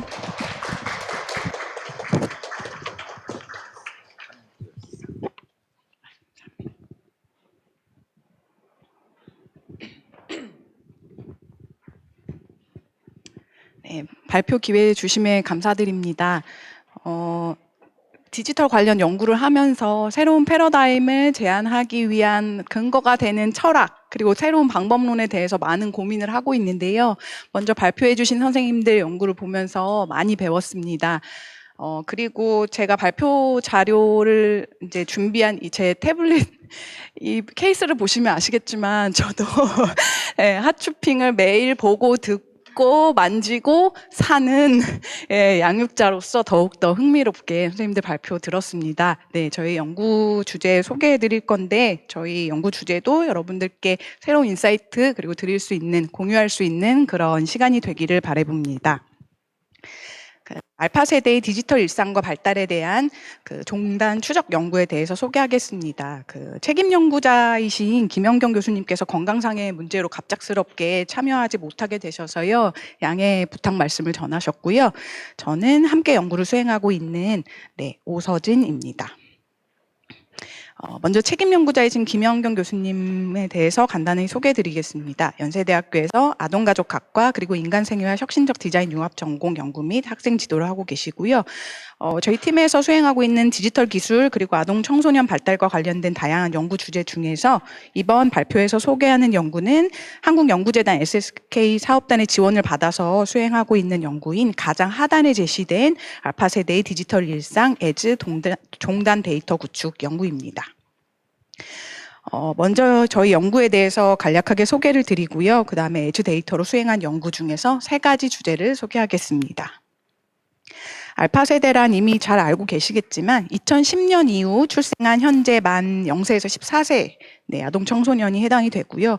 세계적으로 역사상 가장 규모가 큰 세대로 꼽힙니다. 내년에 전 세계에서 22억 명으로 예상이 되고 있고요. 국내 알파 세대 인구는 현재 약 550만 명으로서 현재 그리고 미래의 소비 영향력이 큰 세대로서 주목을 받고 있습니다. 이들은 인터넷과 스마트폰, 스마트워치와 같이 정보통신 기술이 급속도로 발전하고 있는 시대에 태어난 디지털 네이티브로 불리고 있고요. 종종 기술 적응력이 매우 높고 초연결 상태에 있으며 시각적 콘텐츠를 지향하는 영상 세대라는 특징을 가지고 있습니다. 저희 연구팀은 디지털화된 세상에서 살아가는 알파 세대의 디지털 일상을 다각도로 종단 수집하는 것을 목표로 하고 있습니다.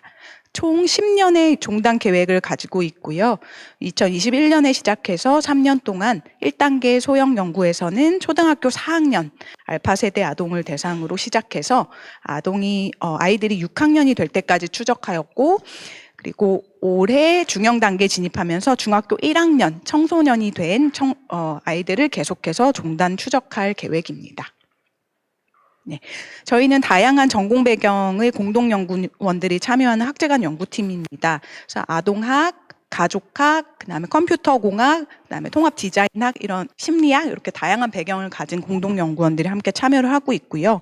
1단계 소형 연구 3년 동안에는 알파 세대 아동 초등학교 4학년으로부터 시작해서 6학년이 될 때까지 3개년간 추적을 했고요.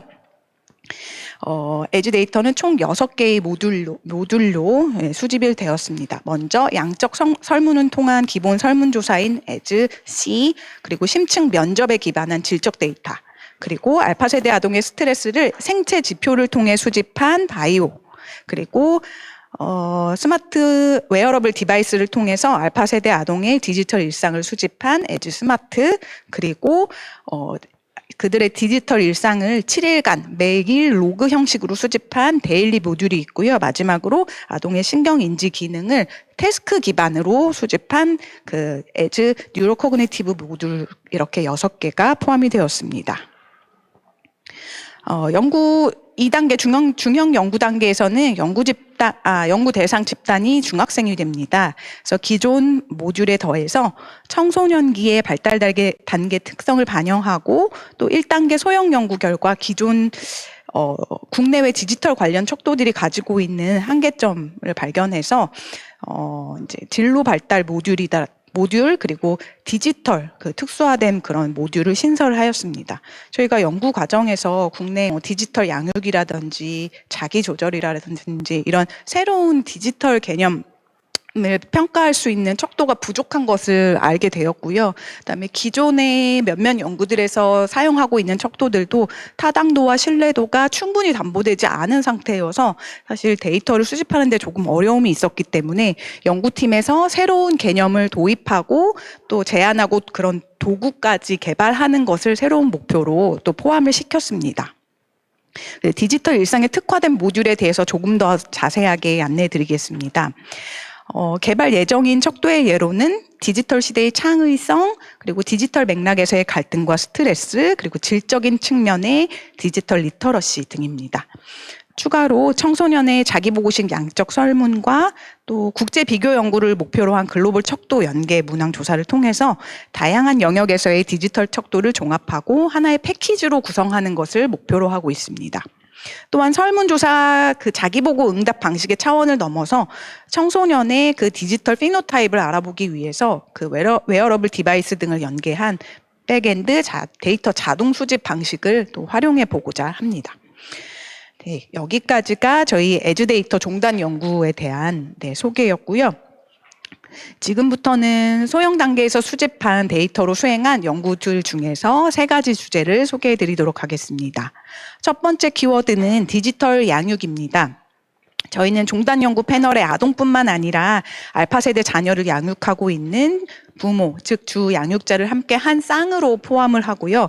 또 그렇게 부모 대상 조사까지 종단 연구에 포함을 하고 있습니다. 그래서 부모와 아동의 데이터를 각각 그리고 그들을 한 쌍으로 묶어서 다방면으로 분석을 시도할 수 있었습니다.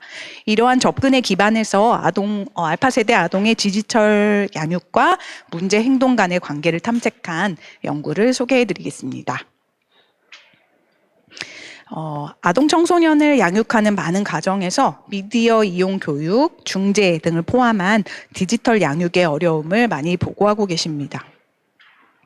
디지털 양육은 기본적으로 부모가 자녀의 디지털 사용을 관리하고 지도하는 데 참여해서 온라인 환경에서의 안전 그리고 긍정적 사용을 돕는 것으로 일반적으로 개념화되고 있습니다. 선행 연구에서 제시하는 바람직한 디지털 양육은 구체적으로는 연결, 즉 자녀와 온오프라인 경험을 공유하면서 정서적 유대를 유지하는 것, 그리고 행동 통제, 즉 디지털 사용 규칙을 설정하고 안전과 자율성 사이의 균형을 유지하도록 돕는 것, 그리고 개별성 존중, 즉 자녀가 독립적으로 디지털을 통해서 자기 개발을 할 수 있도록 지도하는 것, 마지막으로 자원 제공 및 보호, 즉 자녀의 디지털 사용을 위한 자원을 제공하고 협력하는 것을 일반적으로 포함합니다. 그래서 저희 에듀 데이터를 활용해서 알파 세대 자녀와 그들의 어머니 간의 디지털 양육 패턴, 특히 불일치하는 패턴이 있는지 알아보고 그들에게서 나타나는 특징적인 패턴, 즉 각 프로필 간의 사회인구학적 정보 그리고 자녀의 디지털 사용 맥락을 확인하고 또 부모 자녀 쌍 접근에 기반한 디지털 양육 패턴이 아동의 문제 행동과 어떠한 차별적 영향을 미치는지를 알아보고자 하였습니다. 이 연구 문제를 조사하는 데 필요한 척도가 기존에 없었기 때문에 연구팀에서 기존 양육 척도를 기반으로 제작한 척도를 활용했습니다. 하위 요인은 자녀의 디지털 이용에 대한 부모의 긍정적인 인식, 그리고 디지털 활용에 함께 참여하는 정도, 그리고 적절한 지도 감독, 그리고 부모의 부정적 염려나 통제 등으로 이루어져 있습니다. 동일 문항으로 어머니와 자녀에게 어머니의 디지털 양육 태도와 행동에 대해서 자기보고하도록 하였습니다. 잠재 프로파일 분석 결과 4개의 프로파일이 도출되었고요. 그래프를 보시면 어머니와 자녀의 응답 패턴이 거의 유사한 경우, 이렇게 유사한 경우, 그리고 다소 일치하지 않는 경우가 이렇게 있습니다. 그 각 프로파일에 대해서 설명을 드리도록 하겠습니다. 어머니의 디지털 양육 태도에 대한 인식이 어머니 자신 그리고 자녀의 평가가 일치하는 2가지 프로파일입니다. 이것은 긍정적 영역, 부정적 영역에서 마찬가지였습니다. 첫 번째 프로파일의 경우 모자 일치 프로파일, 그런데 부모가 자녀의 디지털 활동에 대해서 긍정적 그리고 부정적 개입이 가장 적은 유형이었습니다. 가장 관여가 적은 유형이었고요. 전체의 35%가 해당하였습니다. 두 번째 프로파일 같은 경우는 역시 모자 일치인데 부모의 디지털 양육 태도가 비일관적이라고 인식하는 유형이었고요. 특징적인 점은 다른 프로파일에 비해서 어머니의 교육 수준이 상대적으로 낮고 아동의 디지털 사용 시간 및 일상생활에서의 주의력 문제가 상대적으로 높았다는 특징을 보였습니다. 세 번째, 네 번째 프로파일은 부모와 자녀의 그 디지털 양육에 대한 인식이 서로 불일치하는 경우였습니다. 세 번째 프로파일 같은 경우에는 적극적 디지털 양육 유형인데요. 어머니가 디지털 사용에 대한 염려도 지니고 있지만 긍정적인 관여 또한 많은 유형이었습니다. 요 유형에는 여아보다 남아가 더 많이 포함되어 있었고 어머니의 교육 수준이 상대적으로 높은 것으로 나타났습니다. 네 번째 프로파일 같은 경우는 자녀가 어머니의 디지털 양육을 부정적으로 평가한 유형으로서 아동의 외현화 문제, 즉 행동 조절 문제라든지 분노 조절, 그다음 주의력 문제 등의 그런 외현화 문제가 더 높은, 더 많이 포함되어 있는 유형이었습니다. 본 연구 결과를 통해서 그 디지털 양육에 있어서 단지 부모의 전통적 관점에서의 양육 태도 개념을 그대로 대입하기 어렵고 가족의 디지털 문화라든지 모자 상호작용과 인식의 일치도 등을 포함하는 전체적이고 생태학적 접근이 필요하다, 그런 시사점을 도출할 수가 있었습니다. 현재 페이퍼 작업 중입니다. 자, 다음 키워드는 문제적 디지털 사용입니다. 이 연구는 조절되지 않는 분노와 관련해서 분노와 공격성 관련해서 디지털 양육의 역할을 탐색한 연구입니다. 사이버 불링을 잘 알고 계시겠지만 그 특성상 시공간을 넘나들고 확산 속도가 빠르다는 점에서 피해의 심각성이 높기에 사회 문제로 여겨집니다. 특히 SNS 출현과 기술 접근성이 증가함에 따라서 청소년들은 사이버 불링의 위험에 더욱 많이 노출되어 있습니다. 이에 다시 한번 디지털 양육의 중요성이 대두되는데요. 앞서 언급했던 사이버 불링과 같은 온라인상의 위험 요소들은 적절한 디지털 양육을 통해서 일부 완화하고 예방할 수 있기 때문입니다. 즉 디지털 양육은 자녀를 온라인상에 가해 그리고 피해 위험에 노출된 가능성을 감소시키는 데 중요한 역할을 하는 것으로 알려져 있습니다. 그래서 본 연구에서는 아동의 공격성이 사이버 불링에 미치는 역할을 과도한 디지털 기기 사용이 매개하는지 1차적으로 살펴보고요. 그리고 부모가 보호적 요인으로서 역할을 보일 수 있다는 점에 주목해서 부모가 건설적이고 적절한 디지털 양육을 제공하게 되면 제시된 이 경로가 조절되는지 살펴보고자 하였습니다. 분석 결과 디지털 과사용의 매개 효과는 유의하게 나타났습니다. 즉 아동의 공격성이 높을수록 더 빈번한 디지털 활용으로 이어져서 이것이 사이버 불링 참여를 높이는 것으로 나타났고요. 그러나 그 반면에 매개 변수, 즉 디지털 과사용과 종속 변수에 미치는 영향에서 디지털 양육의 조절 효과가 유의하게 나타났습니다. 구체적으로 결과를 보시면 먼저 디지털 양육을 덜 받는다고 보고한 집단에서는 디지털 과사용이 사이버 불링에 미치는 영향이 더 강하게 나타난 반면 디지털 양육을 더 많이 받는다고 보고한 집단에서는 디지털을 과하게 사용하게 되더라도 사이버 불링으로 이어지는 정도가 더 약하게 나타난다는 것입니다. 즉 부모의 디지털 양육이 보호적 역할을 하고 있음을 알 수가 있겠습니다. 그래서 적극적인 디지털 양육이 아동의 디지털 과사용이 사이버 불링 그리고 문제로 이어지는 것을 완화해주는 역할을 한다는 것을 확인할 수가 있었고요. 또한 이러한 연구 결과는 정서조절 훈련이나 건강한 디지털 습관 형성이나 아동의 디지털 활용에 대한 부모의 적극적인 개입이 추후에 건강한 디지털 사용을 위한 예방 프로그램이나 교육의 반영이 필요하다는 점을 시사하는 연구 결과라고 볼 수 있겠습니다. 마지막 키워드는 디지털과 아동의 주의력입니다. 아동의 인지기능 발달은 가정에서나 학교에서나 모두 주목하는 주제인데요. 그 시각 자극, 영상 자극에 특화된 세대라고 할 수 있는 알파 세대의 아동 청소년의 시각, 시청각 주의력 발휘 패턴에 대해서 비교하고 탐색한 그런 연구입니다. 알파 세대는 디지털 미디어의 높은 감각적 입력으로 주의 집중력에 어려움을 겪기 쉬운 시대에 살고 있습니다. 많은 선행 연구에서 아동기의 지속적인 디지털 사용 환경이 어린이의 주의 지속 시간을 감소시키고 집중력 발휘의 어려움을 야기할 수 있다고 알려져 있습니다. ADHD, 즉 주의력 결핍 과잉 행동 장애 에 있어서 비임상군에 해당하는 어린이의 주의력 문제가 점점 심각한 문제로 대두되고 있고요. 또 ADHD와 유사한 증상, 과잉행동이나 충동성을 보이거나 주의 유지에 어려움을 겪는 어린이 또한 전국적으로 유병률 조사를 해보면 계속 증가하는 것으로 알려져 있습니다. 데이터 분석 결과를 말씀드리겠습니다. 여기서 말씀드리는 아동의 주의력 점수는 자기보고 설문이 아닌 컴퓨터 기반 인지기능 행동평가 과제의 수행 점수입니다. 좌측 그래프가 시각주의력, 오른쪽 그래프가 청각주의력이고요.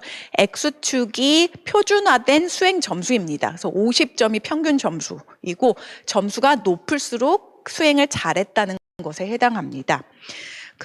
T점수 50점을 기준으로 살펴보시면 시각주의력은 이 점수가 표준화된 점수이기 때문에 대략적으로 정상 분포의 모습을 보이는 반면에 청각주의력의 경우는 낮은 점수에 분포한 아이들이 시각주의력 검사 결과에 비해 훨씬 많다는 것을 아실 수가 있습니다. 그리고 시각 그리고 청각 주의력 점수 기준으로 집단을 나누어 보았을 때 시각 주의력은 평균 이상이지만 청각 주의력이 보통 하수준, 즉 100분위 기준으로 하위 24% 이하인 아동들이 전체의 한 3분의 1 정도를 차지했습니다. 맨 오른쪽의 배아가 둘 다 높은 아이들이었고요. 이에 구체적으로 프로파일 분석을 통해서 알파 세대 아동의 주의력 프로파일을 확인하고 특징적인 유형별로 아동의 디지털 사용 시간과 학습과 적응 관련성에 대해서 알아보고자 하였습니다. 조금 전에 말씀드린 컴퓨터 기반 인지기능 평가 과제를 말씀드리겠습니다. CNT라는 도구를 활용하였고요. 주의력, 행동 억제력, 그리고 사고의 유연성 등 전두엽 실행기능 발달 수준을 알아볼 수 있는 표준화된 과제입니다. 연령 발달 수준에 따라서 약간씩 과제의 변화를 주면서 실시할 예정이고요. 그리고 요거는 모든 아동이 연구자와 함께 1대1로 다 개별 실시를 해서 수집한 데이터입니다. 잠재 프로파일 분석 결과 3개의 프로파일이 도출되었습니다. 전체 주의력이 고르게 발달되고 있는 유형이 당연히 대다수를 차지하고요. 앞서 말씀드린 불균형 집단, 즉 시각 주의력은 정상 발휘되고 있지만 청각 주의력은 눈에 띄게 낮은 프로파일 2에 해당하는 유형이 그 다음으로 많았습니다. 한 27% 정도가 되었고요. 이 유형의 경우 아동의 디지털 기기 사용 시간이 상대적으로 많았고 청각 주의력이 높은 3번 프로파일, 노란색이 청각 주의력입니다. 이 3번 프로파일 유형 아동에 비해서 학습의 필수적인 기초 능력인 작업 기억 능력이 더 낮아서 학업 성취도라든지 사회적 기술 수준이 상대적으로 낮은 것으로 확인되었습니다. 이러한 시청각 주의력의 불균형은 다른 인지 기능의 연쇄 효과를 유발할 수 있음을 시사하는 결과라고 할 수 있겠습니다. 여기까지 주요 연구 주제에 대해 소개를 드렸고 이제 전체 연구의 시사점을 말씀드리면서 마무리하도록 하겠습니다. 이미 많은 매체나 연구에서 아동에게 디지털이 일상화되었다고 이야기하는데요. 디지털 대전환의 영향은 단순히 디지털 기기 사용이 일상 곳곳에서 이루어진다는 정도의 협소한 의미가 아니라 아동과 아동을 둘러싼 다양하고 복합적인 체계들이 모두 디지털화를 겪고 이 디지털화된 체계가 다시금 아동에게 영향을 주는 것이라고 설명할 수 있겠습니다. 저희 연구팀에서는 지금까지의 연구 주제에 기초해서 향후 디지털 일상 조사 영역을 더 심화하고 또 알파 세대 가족의 디지털 사용 행태, 디지털 자기 조절, 그리고 사회 정서와 같이 디지털 적응과 관련된 새로운 패러다임을 제시하는 연구 과제를 진행하고자 합니다. 그 초기의 디지털 관련 연구들 중에는 아동이 디지털 기기를 얼마나 많이 보유하고 있냐, 몇 시간 활용하냐와 같은 그런 양적인 측면을 조사한 연구들이 많았는데 앞으로는 양보다는 질, 그리고 복합적인 행동 패턴에 주목할 필요가 있습니다. 그래서 단순 자기보고식 조사를 넘어서서 다양한 스마트 기기를 활용한 방법, 그리고 조사 방법론을 도입을 해서 그런 새로운 연구 패러다임을 또한 제시하는 연구가 되기를 바라고 있습니다. 또한 디지털 자기 조절과 고른 인지 발달, 그리고 온라인에서의 관계 맺기나 사회성, 정서 발달의 특수성과 오프라인 발달과의 균형 있는 발달 또한 저희의 주요한 연구 주제라고 할 수 있겠습니다. 네, 여기까지 저희 연구 소개를 마치겠고요. 마지막으로 짤막한 홍보를 드리고자 합니다. 네, 26년에 한국에서 국제 행동 발달 학회가 열립니다. 알고 계시는 분들도 많이 계시겠지만 아동 발달과 관련해서 광범위하고 심도 깊은 주제, 그리고 국제 연구자들을 많이 만나보실 수 있는 좋은 기회니까 선생님들의 많은 관심을 부탁드립니다. 네, 이상으로 발표를 마치겠습니다. 감사합니다.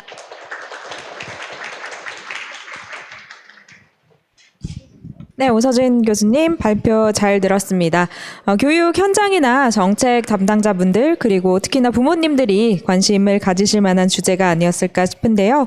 무조건적으로 디지털 이용을 제한하기보다는 자녀의 디지털 행동을 이해하고 안내하는 것이 더 중요하다라는 그런 이야기가 새삼 와닿았습니다. 자, 그럼 이제 질의응답 시간을 갖겠습니다. 네, 오서진 교수님께 질문 있으신 분들께서는 손을 들어주시기 바랍니다.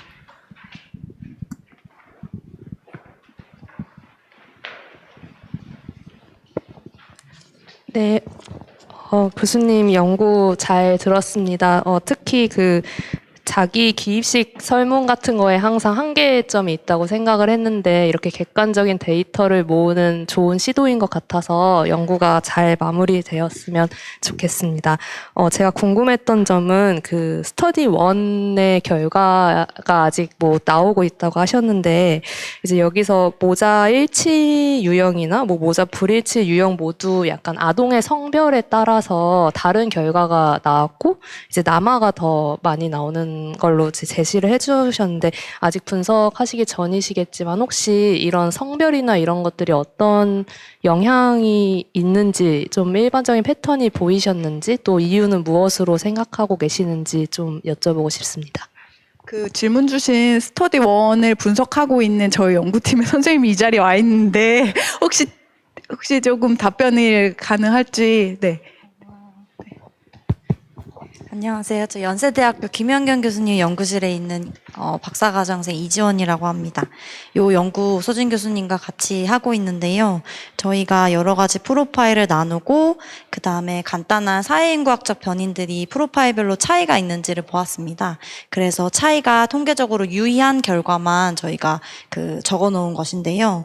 아무래도 이게 횡단 자료이고 저희가 아이와 부모님을 함께 보는 이유 자체가 이 디지털 패런팅에 있어서 모자 간 상호작용이 중요하다고 생각합니다. 그래서 일방적으로 부모가 뭔가 양육 방식을 했을 때 아동이 그거를 받아들이는 게 아니라 아동의 어떤 컨텍스트나 아동의 행동 자체도 부모의 양육 방식에 영향을 준다. 그래서 서로 영향을 주고받는다고 생각하고요. 그런 점에 있어서 추가적으로 저희가 페이퍼를 쓰는데 더 자료를 찾아보는 게 필요하겠지만 아동의 기본적인 성별이나 아동의 성향 그리고 아동이 원래 가지고 있는 주의력 수준이나 디지털 사용 시간 이런 것이 부모의 양육 행동, 디지털 패런팅에 영향을 미쳤고 그게 아동과 서로 상호작용을 한다고 생각해서 이런 결과를 요약을 했는데요. 구체적으로 성별이 어떤 영향을 주냐라고 말씀하시면 그거는 조금 더 자료를 찾아본 뒤에 연락을 드릴 수 있도록 하겠습니다. 네, 저희가 설문 응답 자료를 검토해 보면은 여아와 남아의 스마트폰 많이 사용하는 스마트폰 앱이라든지 사용 행태가 그런 부분에서 많이 차이가 있더라고요. 그러니까 여자 아이들 같은 경우에는 뭘 꾸민다든가 커뮤니케이션을 위해 사용하는 앱이 많다면 남아들은 당연히 게임이라든지 게임을 중계하는 영상 시청 이런 것들이 많았고요. 부모님들이 보시기에 우려 혹은 갈등의 원인이 되는 것은 사실은 보이는 게임이라든지 영상 같은 것들이잖아요. 그렇다 보니까 좀 남아에서 좀 특징적으로 그런 갈등들이 좀 많이 일어나는 것처럼 부모에게 인식이 되는 면이 아무래도 있을 것 같습니다. 그래서 그 부분에 대해서는 계속해서 탐색할 예정입니다. 질문 감사합니다. 네, 감사합니다. 네, 혹시 더 질문 있으신 분, 네, 이쪽에서 먼저 손 들어주셔서. 네. 네, 잘 들었습니다. 간단한 질문인데요. 연구 참여자 수가 어떻게 되는지, 성별, 그리고 연구 참여자 모집은 어떻게 이루어졌는지 궁금합니다. 네, 총 400명으로 패널을 시작했고요. 그런데 저희가 종단 연구 수집인데 1차 년도에 400여 명을 모집을 했는데 2차 년도 넘어갈 때 거의 반절이 났습니다. 그래서 굉장히 연구 아이들이 학년이 올라가고 중학교에 진입을 하면서 저희가 제한된 예산으로 패널을 유지하기 굉장히 어려움이 있어서 다양한 방법을 시도하고 있고요. 남녀는 거의 동일하게 그리고 지역은 경기도 특히 인천 지역이 한 절반 정도 되고요. 그다음에 서울의 다양한 지역, 사립초등학교, 공립초등학교 여러 지역과 그런 사회경제적 수준이라든지 좀 다양하게 분포될 수 있도록 좀 표집을 하려고 노력을 했습니다. 네, 아이고 감사합니다. 네, 여기서도 지금 손 들어주셨는데 마이크 부탁드리겠습니다.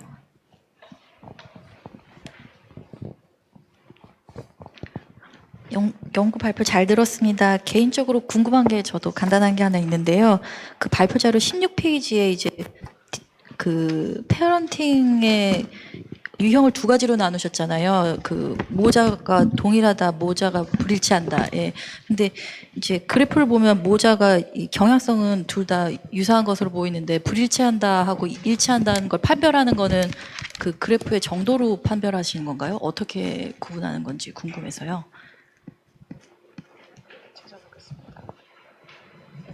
네, 요거 말씀하신 거죠? 네, 맞습니다. 맞습니다. 네. 그러니까 사실 어떤 것이 불일치한다, 어떤 수치로 저희가 딱 정의를 한다기보다는 어떤 패턴에서, 그러니까 사실 일치하는 패턴은 사실 거의 이제 트렌드로 봤을 때 거의 비슷하고, 불일치한다고 봤을 때는 그러니까 진한선이 긍정적 디지털 양육이고요. 그 연한선이 그 부정적 디지털 양육인데, 이렇게 정도가 상대적으로 많이 차이가 나고, 이 프로파일 같은 경우는 부모가 자신의 디지털 양육을 부정적으로 평가한 거에 비해서 아동이 덜 부정적으로 평가를 한 거거든요. 그러니까 그런 식으로 해서 저희가 대략적인 패턴을 보고 LPA 분석을 통해서 이렇게 프로파일 분석이 나온 결과를 활용을 했습니다. 임의적으로 저희가 잘랐다기보다는. 네, 감사합니다. 네. 네, 혹시 더 질문 있으신 분 있으신가요? 네, 없으시면 이상으로 질문 시간을 마무리하도록 하겠습니다. 네, 여러분 오서진 교수님께 다시 한번 박수 부탁드리겠습니다. 감사합니다. 교수님 감사합니다. 교수님께서 아까 잠시 화면 보여주실 때 ISSBD라고 국제행동개발학회 홍보를 잠시 하셨는데, 네, 관심 있으신 분들께서는 함께 찾아봐 주시면 감사하겠습니다. 자, 이제 마지막 세션의 마지막 발표 시간입니다. 발표는 이화여대 정유진 전임연구원님께서 해주실 텐데요. 정유진 박사님은 이화여대 커뮤니케이션 미디어 연구소 전임연구원으로 딥러닝 기반의 컴퓨테이셔널 연구 방법 기반 어린이 콘텐츠 분석, 어린이 스마트폰 이용 패턴 연구를 해오셨습니다. 어린이들은 부모의 행동뿐만 아니라 미디어를 보면서 많은 것을 배우게 되는데요. 정유진 연구원님은 어린이들이 많이 보는 애니메이션에서 캐릭터들이 다른 캐릭터들과 관계를 잘 맺고 있는지를 중심으로 사회적인 행동에 대한 부분을 분석을 하고 성역할의 고정관념이 어떻게 드러나는지에 주목하는 내용을 관점으로 발표할 예정입니다. 자, 그럼 정유진 박사님을 무대로 모시겠습니다. 네, 여러분 큰 박수와 함께 환영해 주시기 바랍니다.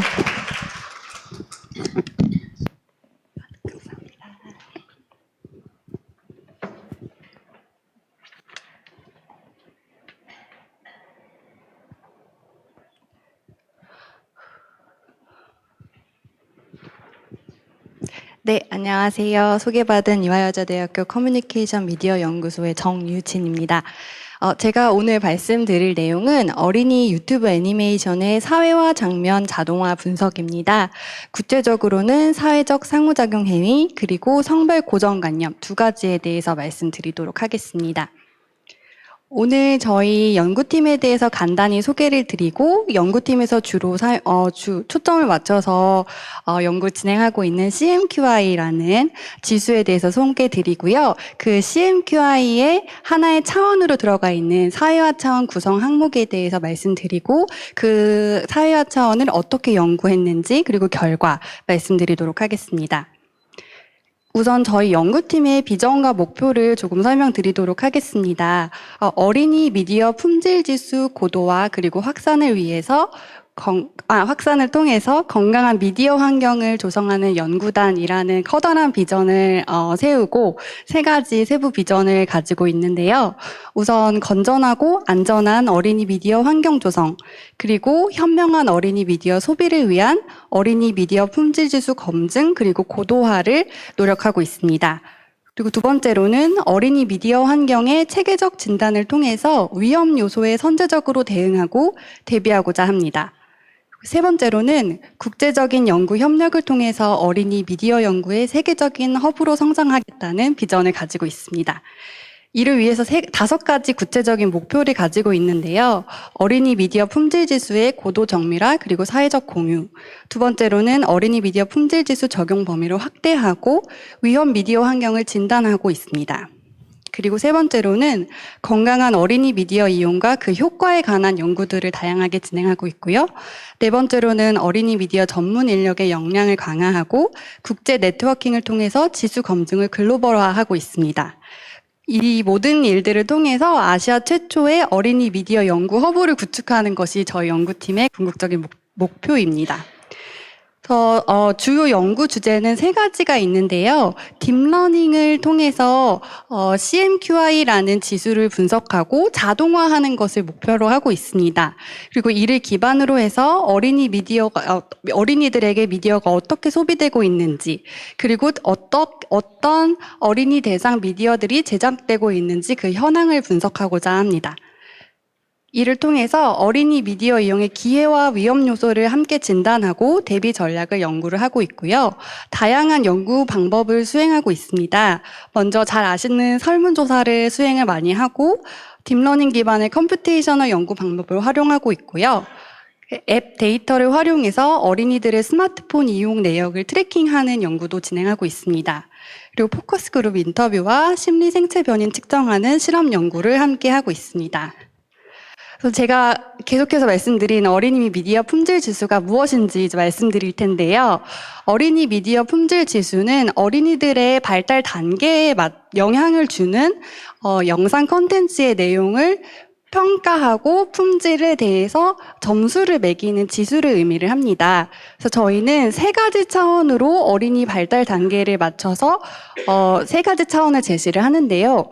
첫 번째가 인지, 두 번째가 정서, 그리고 마지막 사회화 차원이 있습니다. 그 인지 능력에 영향을 줄 수 있는 비디오의 내용들이 어떤 것이 있을까 고민을 했을 때 페이싱, 언어 능력, 수리 능력 이렇게 3가지를 고려하고 있고요. 페이싱이라는 거는 화면이 전환되는 속도를 의미를 합니다.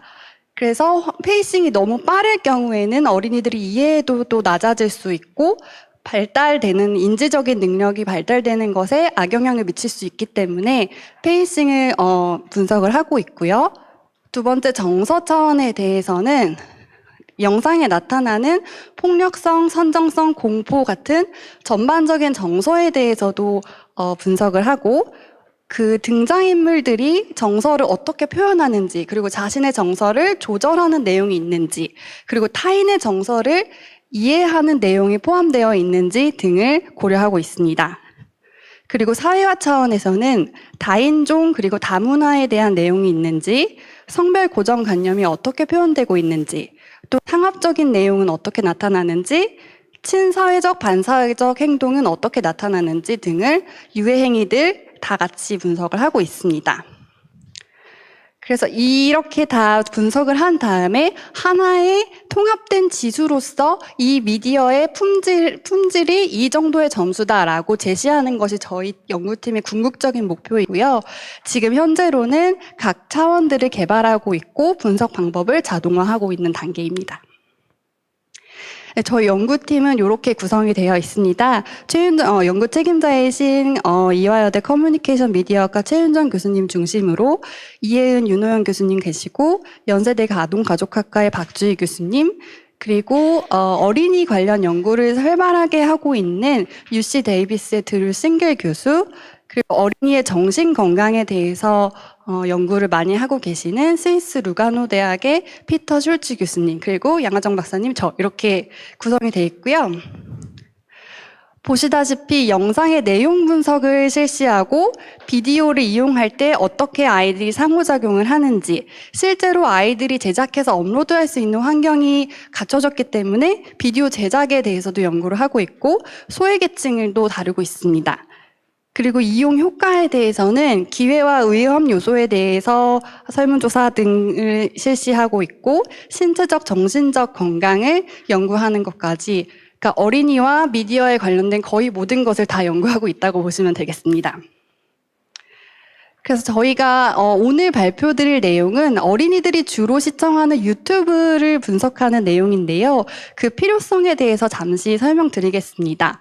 먼저 사회학습 이론에 따르면 어린이들은 영상 콘텐츠를 시청을 하면서 등장인물들의 행동을 관찰하고 학습하게 됩니다.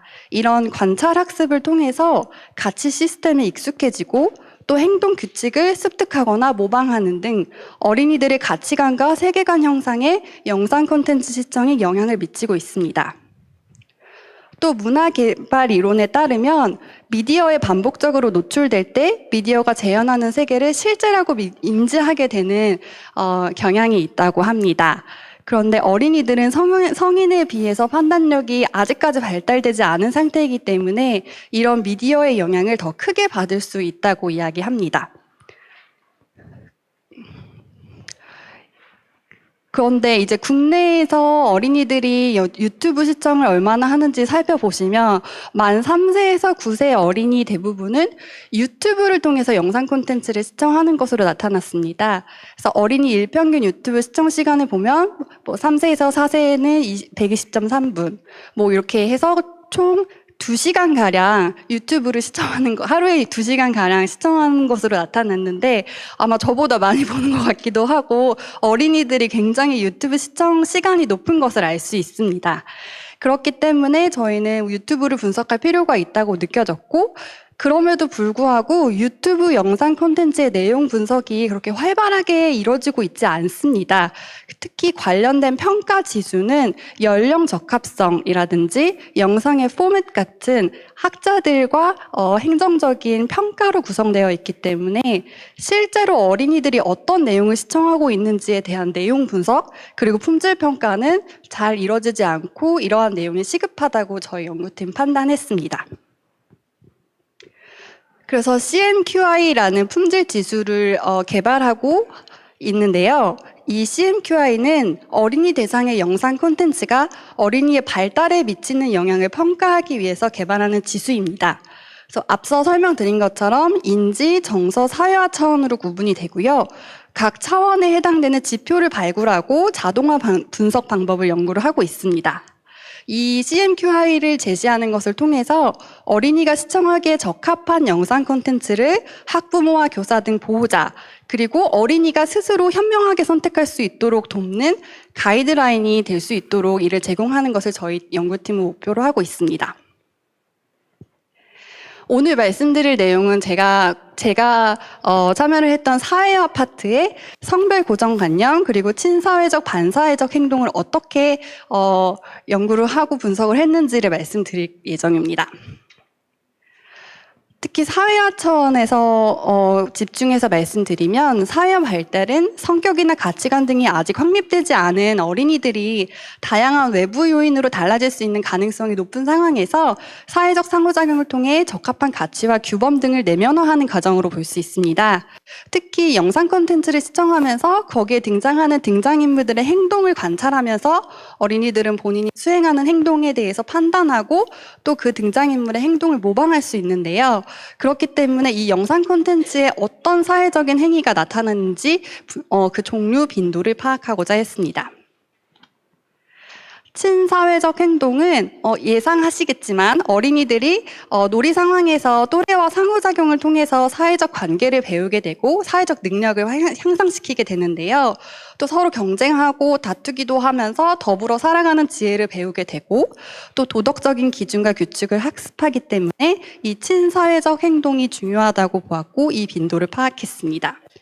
그 성역할 고정관념은 자신이 속한 사회에서 각 성별에 적합하다고 판단하고 규정해둔 행동, 태도, 신념 이런 것들을 의미를 하는데요. 사회문화적인 영향을 받아서 습득이 됩니다. 그래서 유튜브에 나타나는 어린이 대상 프로그램에서 성역할 고정관념 그리고 외모 지상주의를 강화하는 요소들이 지속적으로 문제로 지적이 되어 왔기 때문에 이를 자동으로 분석할 수 있는 방법을 찾고자 했습니다. 저희 연구팀에서 이 CMQI 두 차원을 분석하기 위해서 우선은 설문조사를 실시를 했어요. 그래서 만 4세에서 6세 아이를 양육하는 2,006명의 주 양육자들을 대상으로 온라인 설문조사를 실시를 해서 자녀가 주로 시청하는 유튜브 애니메이션 채널명을 상위 3개 이상 받았습니다. 그리고 중복 응답을 포함해서 많이 응답을 받은 순서대로 상위 20개 애니메이션 채널을 선정을 했고요. 각 채널에서 50개의 에피소드씩을 저희가 영상을 수집을 했습니다. 그리고 여기에서 컴퓨테이셔널 방법을 좀 적용을 했는데요. 영상에서 주요 정보를 담고 있다고 생각되는 프레임을 키프레임이라고 합니다. 그래서 이 키프레임들을 전체 영상에서 추출을 했고요. 딥러닝 기반 객체 인식 알고리즘을 적용을 해서 각 프레임에 나타난 인물, 그러니까 뭐 예를 들면 뽀로로 영상 같은 경우에는 뽀로로, 크롱, 루피 뭐 이런 인물들을 전부 다 검출을 했습니다. 그런 다음에 이제 알고리즘에게 저희가 입력을 해줬죠. 얘가 뽀로로야, 얘는 루피야, 이렇게 다 레이블링을 해보렴. 그래서 레이블링까지 마친 다음에 이제 그 이후에 캐릭터 분석을 하게 됐습니다. 그리고 이 통계적인 분석은 전체 에피소드를 하려다 보니까 잘 분석이 안 된 것들도 있고 그래서 상위 3개, 그냥 각 랜덤하게 3개 에피소드씩을 뽑아서 통계적 분석을 일단 실시를 했습니다. 저희가 분석한 애니메이션은 이렇게 제시를 해드릴 수 있습니다. 뽀로로부터 해서 카보, 신비아파트, 포켓몬스터 많이들 들어보신 오늘 많이 나온 캐치 티니핑도 포함이 되어 있고요. 이렇게 20개 애니메이션을 분석을 했습니다. 그래서 친사회적 행동을 분석하기 위해서 선택한 방법은 사회적 네트워크 분석 방법이었습니다. 그래서 각 프레임마다 등장하는 캐릭터가 2개 이상으로 나타났을 때 이 캐릭터 간의 상호작용이 어떻게 나타나는지를 중심성이라는 지수로 분석을 했고요. 이 중심성 지수가 높을수록 해당 애니메이션에 나타나는 등장인물들 사이에서 관계의 중심에 있다, 이렇게 이해를 하시면 되겠습니다. 그래서 각 캐릭터를 노드, 그러니까 동그라미로 설정을 하고 동그라미들 간의 관계를 엣지로 설정을 해서 분석을 했는데요. 이 엣지의 수가 많을수록 더 중심적이다, 이렇게 분석을 했고요. 한 프레임 내에 2명 이상의 캐릭터가 등장했을 때 두 캐릭터가 가만히 서 있진 않을 테니까 상호작용이 이뤄졌다고 판단을 해서 이렇게 분석을 실시를 했습니다. 그리고 성별 고정관념을 분석할 때는 조금 수동적인 방법을 같이 이용을 했는데요. 검출된 애니메이션 캐릭터를 보고 저희가 성별을 직접 인간 연구자들이 코딩을 했는데요. 공식 웹사이트나 이런 것 제작자들이 밝힌 정보를 바탕으로 캐릭터의 성별을 분석을 했습니다. 그리고 영상 분석 결과를 보고 성별에 따라서 이 성별에 따른 캐릭터가 어떤 크기로 나타났는지, 그러니까 화면에서 크게 나타나면은 이 경계상자가 큰 값으로 나타나게 되고요. 조그맣게 저기 구석에 있다든지 뭐 뒤쪽에 있으면 이 경계상자의 넓이가 작아집니다. 그래서 이 경계상자의 크기를 가지고서는 수치 비교를 했습니다.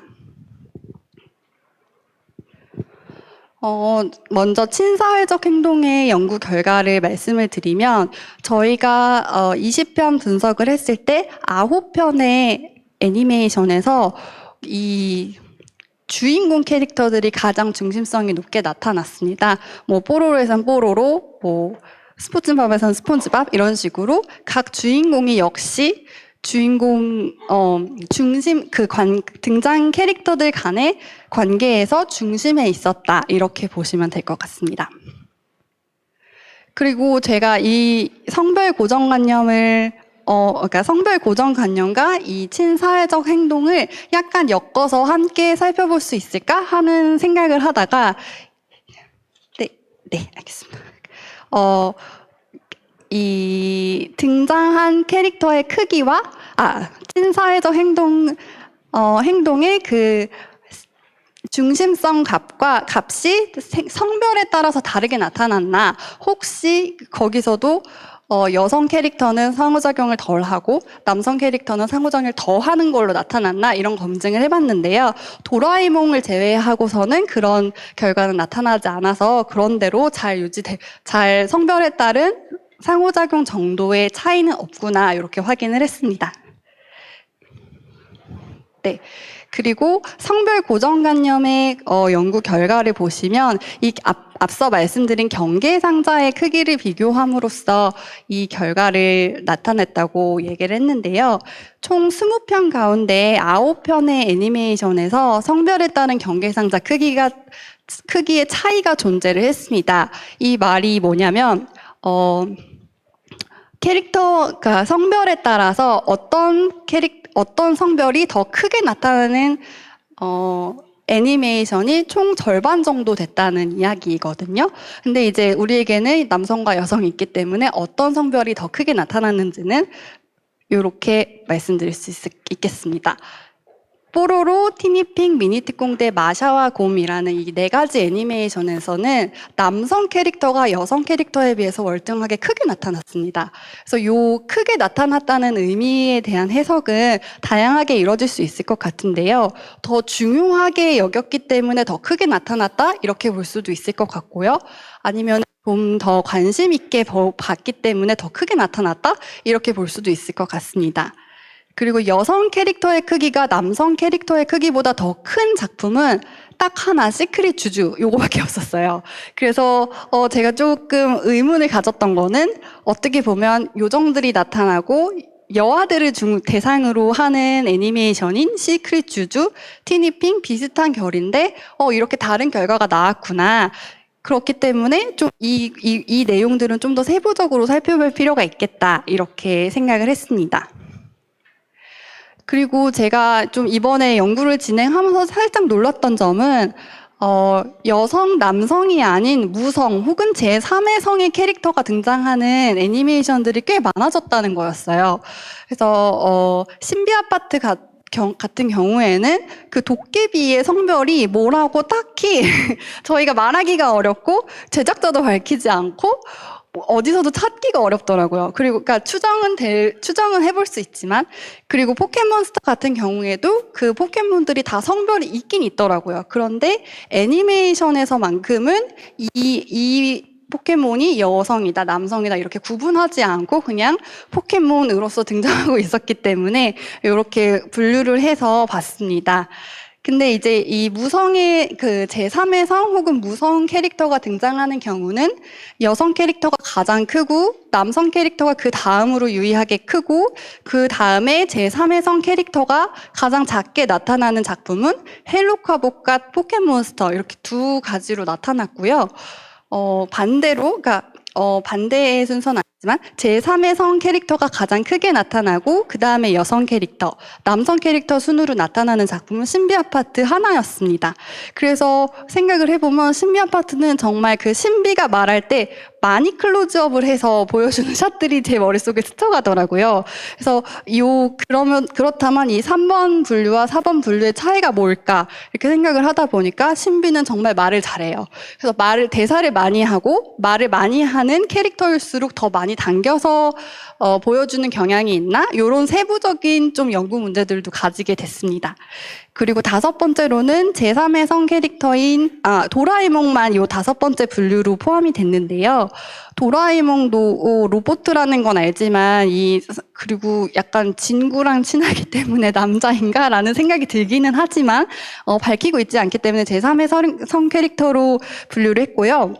요 5번째 같은 경우에는 이 도라에몽과 나머지 남자 캐릭터들의 크기는 별로 차이가 없었어요. 그렇지만 여자 캐릭터가 등장할 때는 통계적으로 유의한 수준으로 작게 그려졌습니다. 그래서 이런 결과들이 나타났고 성별에 따라서 이런 차이가 있게 크기를 다루는구나 이런 생각을 하게 됐습니다. 그래서 이 연구들이 제가 분석한 이 두 가지들이 어떤 영향을 미칠까 시사점에 대해서 좀 소개를 해드리면은 인기 애니메이션 캐릭터의 성별 편향성이 있긴 있다 이렇게 볼 수 있을 것 같아요. 그래서 연구 대상의 80%에 해당하는 애니메이션에서 여기서 소개는 안 드렸습니다만 제가 직접 이 캐릭터들의 성별을 코딩했기 때문에 남성 캐릭터의 수가 정말 확연하게 많았어요. 그래서 그리고 아니면은 중심 캐릭터로 등장하는 경우가 더 많았습니다. 심지어는 캐치 티니핑처럼 여성 아이들을 대상으로 하는 애니메이션의 경우에도 남성 캐릭터가 더 크게 나왔다는 거는 저는 조금 놀라는 지점이 있었고요. 그리고 연구 대상 에피소드로 그러니까 저희가 샘플링을 진행을 했고 그 중에서도 통계적 분석은 3개의 에피소드만 분석을 했기 때문에 이런 결과가 나왔을 수도 있겠습니다만은 여성 캐릭터가 전혀 등장하지 않는 작품도 있었어요. 그러니까 꼬마버스 타요 그리고 또봇에서는 저희가 샘플링한 데이터 내에서는 적어도 여성 캐릭터가 없었기 때문에 이런 거는 좀 문제가 될 수도 있겠다 이런 생각을 하게 됐습니다. 그래서 이런 것들이 왜 저희가 문제로 지적을 하고 점수화를 하고 싶었냐면은요. 어린이들은 아무래도 세상에 대한 경험이 적기 때문에 이런 사회학습이 활발하게 일어나게 되는데 자신의 성별이 같거나 혹은 형제 자매들 그 자신의 현실과 비슷할 때 미디어 등장인물에게 정서적인 관계를 잘 형성하고 그들의 행동을 잘 모방하게 됩니다. 그런데 그러니까 여성 아이들의 같은 경우에는 여성 캐릭터가 작게 등장한다던가 보조적인 역할을 한다던가 이런 문제점, 이런 애니메이션을 많이 봤을 때 자신도 모르게 그런 학습을 할 수 있다는 문제가 있기 때문에 이런 것들에 대해서 문제로 지적을 하고 싶었고 평가 지수에 포함을 하게 되었습니다. 저희가 이제 오늘은 2가지 분석을 말씀을 드렸는데요. 이 CMQI라는 전체적인 지수는 세부 지표 항목을 저희가 열심히 개발을 하고 있습니다. 모든 연구원들이 각자 맡은 언어를 분석하기도 하고 페이싱을 분석하기도 하고 해서 각자 이렇게 지표들을 분석하는 방법을 개발을 해서 이후에는 통합적인 지수로 하나의 점수로 제시하는 것이 저희의 궁극적인 목표입니다.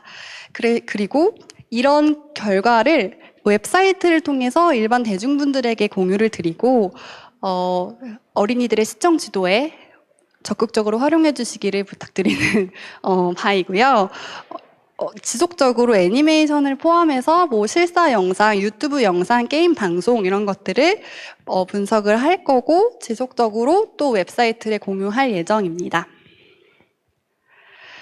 그리고 기존의 연령 적합성 중심으로 시청 등급제가 이뤄지고 있는데 요거보다 조금 넘어서서 어린이의 발달 단계에 맞춰서 영상 콘텐츠 내용 중심으로 평가 지수를 만들어서 실질적으로 어린이의 시청 지도에 적용하도록 독려할 예정입니다. 그래서 여기까지가 제가 준비한 발표 내용이고요. 감사합니다. 네, 정유진 박사님의 발표 잘 들었습니다. 제가 어렸을 때도 애니메이션 주인공들 대부분이 이제 남성 캐릭터들이었는데 이게 수십 년이 지난 지금도 크게 달라지지 않았다는 것을 확인하면서 조금 놀랐습니다.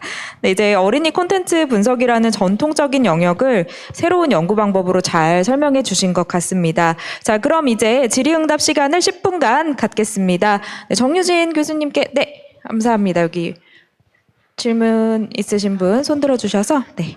네, 흥미로운 연구 주제 잘 들었습니다. 그 미디어 품질 지수라는 것이 도입이 되면 아무래도 좋은 컨텐츠를 많이 생산하는데 기여를 할 수 있을 것 같아서 매우 좋은 연구 주제라고 생각합니다. 간단한 질문과 또 제안 사항이 있어서 말씀을 드리겠습니다. 그 성별 고정 관념이라는 개념을 연구하시기 위해서 그 경계 박스 라는 개념, 그 연구 방법론으로 하신 게 되게 흥미로웠는데요.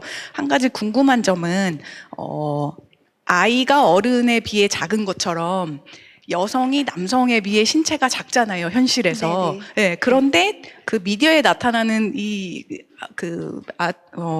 여자와 남성의 크기, 네, 비교에 있어서는 이제 중심성을 그 크기로 대입을 하셨는데 그 이유가 있는지 저는 오히려 차이가 있는 게 현실 반영을 하기 때문에 그게 문제적이라는 생각을 사실 하지 못했거든요. 그래서 그 부분이 좀 궁금하고요.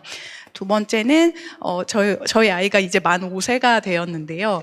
그 제시해주신 애니메이션을 보내서 넘어와서 이제 크리에이터들이 만든 그런 유튜브 콘텐츠를 많이 보기 시작했어요. 실제로 그런 것을 좋아하고요. 근데 부모 입장에서 봤을 때 제시된 그런 애니메이션들은 정제된 언어로 크게 문제될 만한 그런 내용이 별로 등장하지를 않습니다. 많은 감수를 한 다음에 콘텐츠가 나오기 때문에. 근데 크리에이터들이 많은 크리에이터들이 제작한 영상을 보면 부모가 듣기에 거북한 비어라든지 그런 개념도 많이 등장을 한단 말이죠. 그래서 이제 이러한 연구에서 그런 크리에이터들이 제작한 영상 콘텐츠들도 좀 다루어 주셨으면 하는 양육자로서 제안을 드리고요.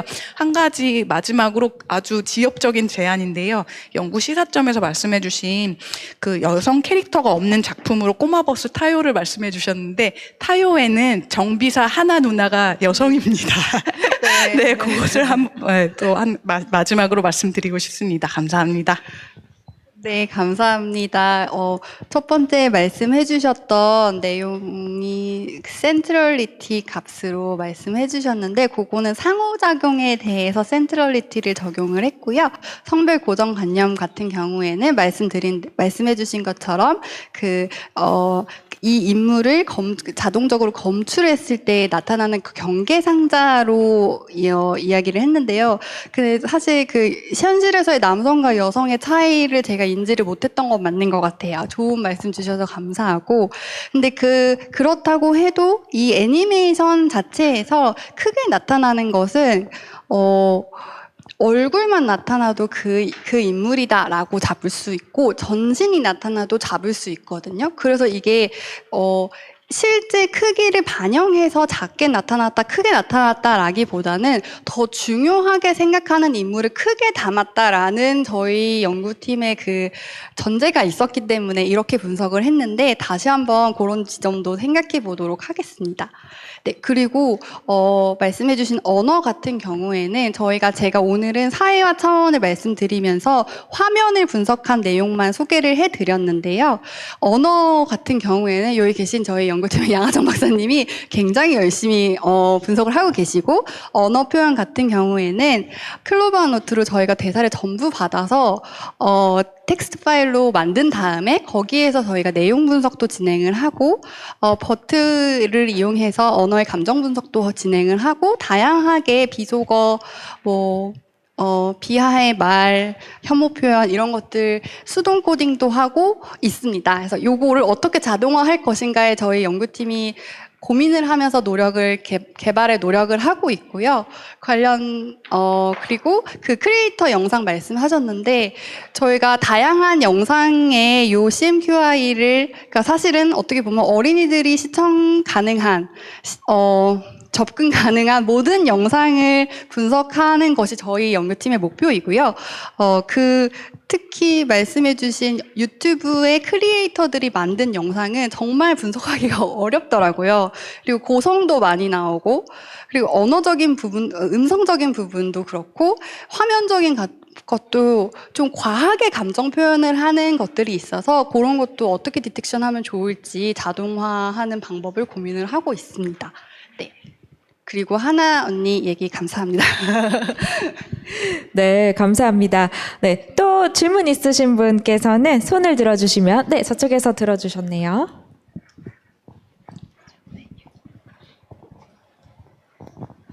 네, 발표해 주신 내용 참 저도 흥미롭게 생각하면서 들었는데요. 저도 이런 아이들을 위한 콘텐츠에서 다양한 우리가 알고 있는 관념들이 알게 모르게 이렇게 주입이 될 수 있다라고 저도 생각은 하는데, 말씀해 주신 것 중에 성별 고정관념에 대해서 캐릭터의 크기를 분석하셨는데, 처음에 말씀해 주신 것처럼 단순히 그 프레임 안에서 나타난 크기를 비교한 것인지, 또 아니면 이렇게 정보 공개로 해서 뭔가 나타난 수치들을 비교한 것인지 일단 궁금하고요. 다음으로는 그냥 단순히 성별을 남자, 여자 이렇게 구별해서 평균을 내서 비교하신 것인지, 아니면 개별 다 비교를 하신 건지 궁금합니다. 제가 알기로는 마샤와 곰은 곰이기 때문에 곰은 실제 인간보다도 크게 나타나는데, 거기서 곰은 제가 남성인 걸로 알고 있거든요. 그리고 아이는 여자아이인 걸로 알고 있고, 또 뽀로로 같은 경우에도 크롱은 뽀로로랑 그 친구들보다 살짝 어린 아이이기 때문에 키가 작게 나타나는데, 이런 것까지 고려가 된 내용인지 궁금합니다. 네. 네, 감사합니다.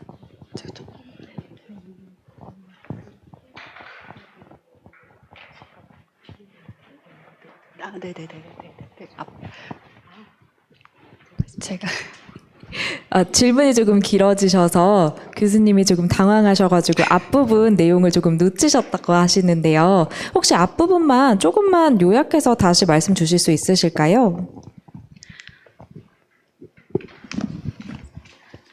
네, 캐릭터 크기를 비교하실 때 어떤 기준으로 분류를 하신 건지, 지금 전에 말씀해 주셨던 그 프레임에 나오는 크기로 비교를 하신 건지, 아니면 공개된 정보로 비교를 하신 건지 궁금합니다. 네. 제가 오늘 말씀드린 거는 그 컴퓨테이셔널 방법 기반으로 키프레임 추출해서 키프레임 내에 나타난 모습을 분석을 한 것이고요.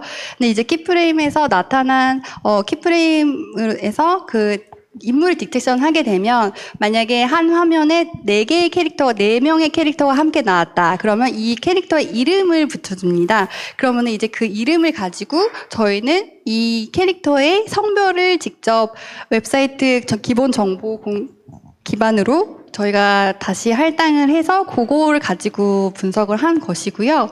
그 크롱이 더 어리다 이런 내용은 사실 고려를 하지 못했고, 화면에 나타난 것만으로 분석을 한 거기 때문에 그런 점들도 저희가 보완해서 좀 할 필요가 있는 것 같은데, 말씀 주셔서 감사합니다. 참고하도록 하겠습니다.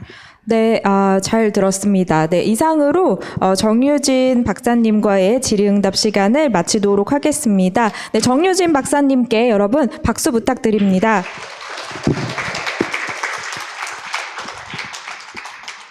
네, 지금 연구하신 점이 이제 단순히 하나하나 분석하시고 끝나는 게 아니라 자동화 분석이라는 어떤 이렇게 툴을 만드셔서 향후에도 활용될 수 있도록 하는 이런 연구를 하신다는 게 굉장히 앞으로 우리 사회에도 아주 의미가 있을 그런 연구다라는 생각이 들고요.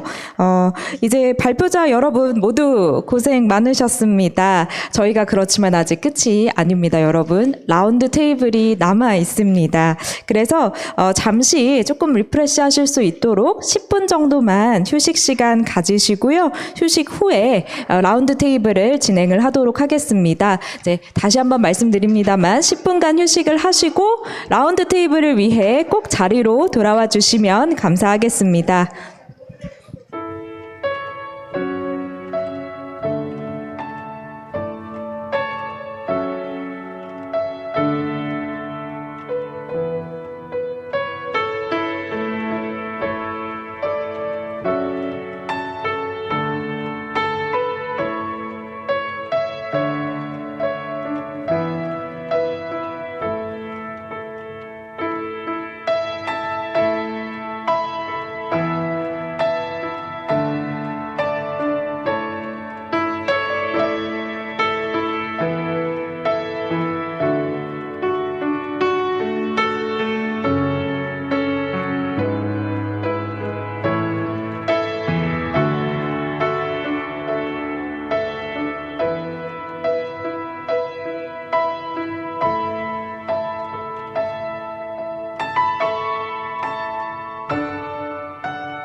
네, 그럼 지금부터 어린이 미디어 교육과 연구 어떻게 할 것인가라는 주제로 라운드 테이블을 시작하도록 하겠습니다.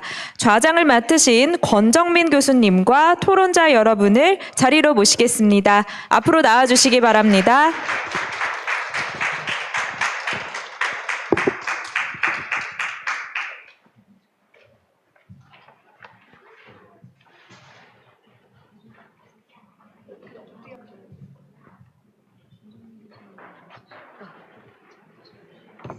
발표하신 순서대로 앉으시면 돼요.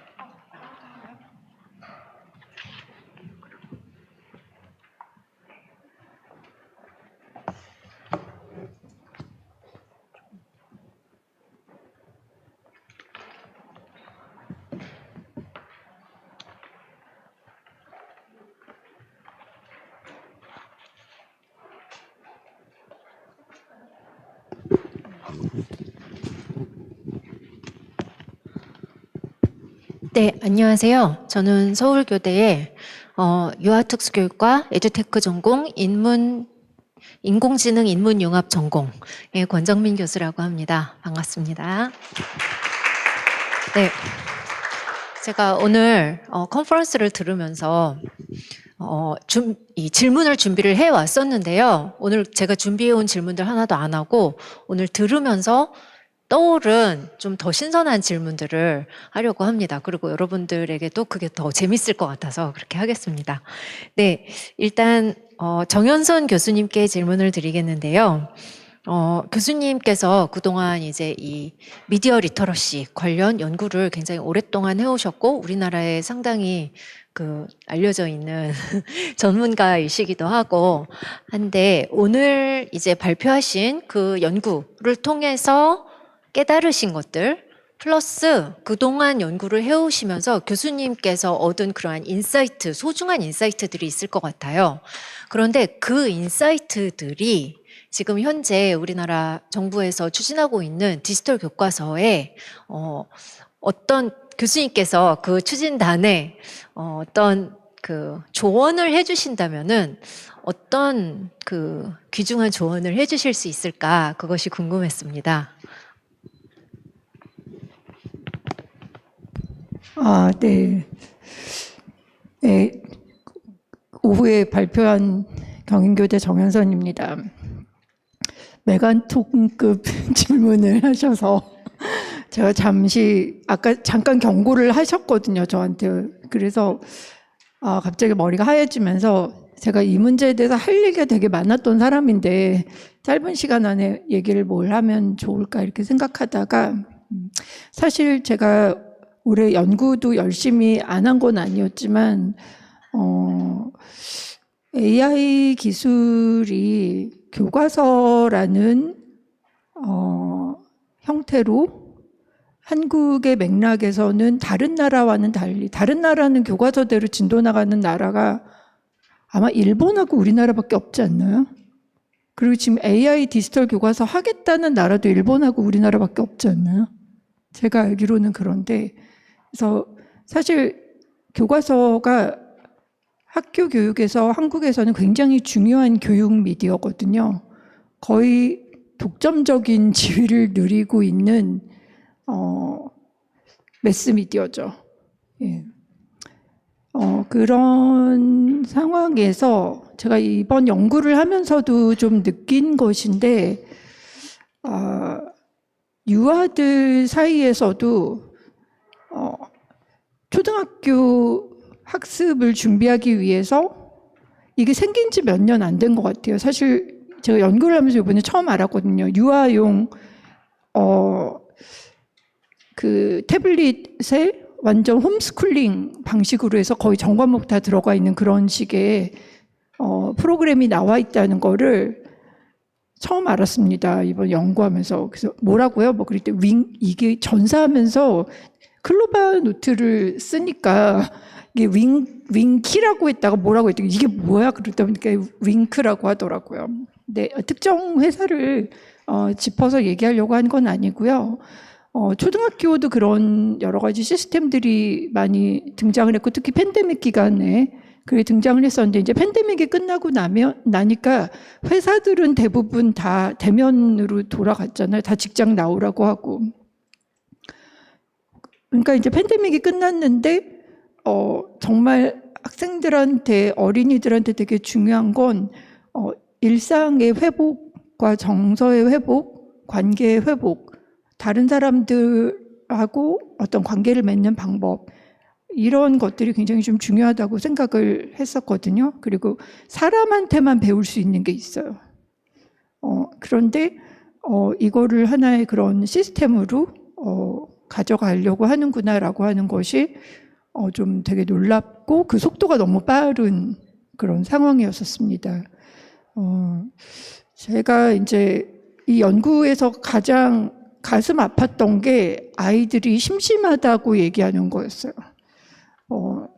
유치원 끝나고 어린이집 끝나고 집에 오면 같이 놀 사람이 없다라는 게 공통적인 거예요. 그게 부자인 집에서부터 가난한 집까지 다 마찬가지고요.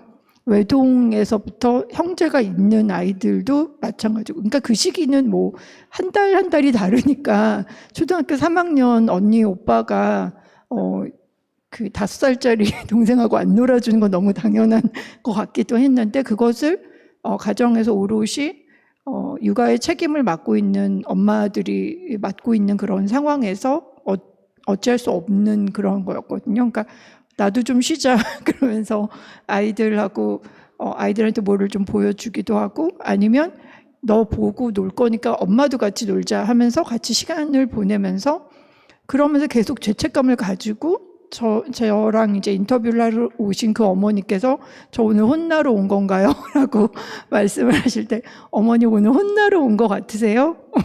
나중에 끝나고 나서도 어머니 오늘 혼난 것 같으세요? 그랬더니 아니요 아닌 것 같아요. 그리고 오늘 뭐 하신 것 같으세요? 그랬더니 그냥 알고 싶으셨던 것 같아요. 궁금하셨던 것 같아요. 애들은 어떻게 지내나?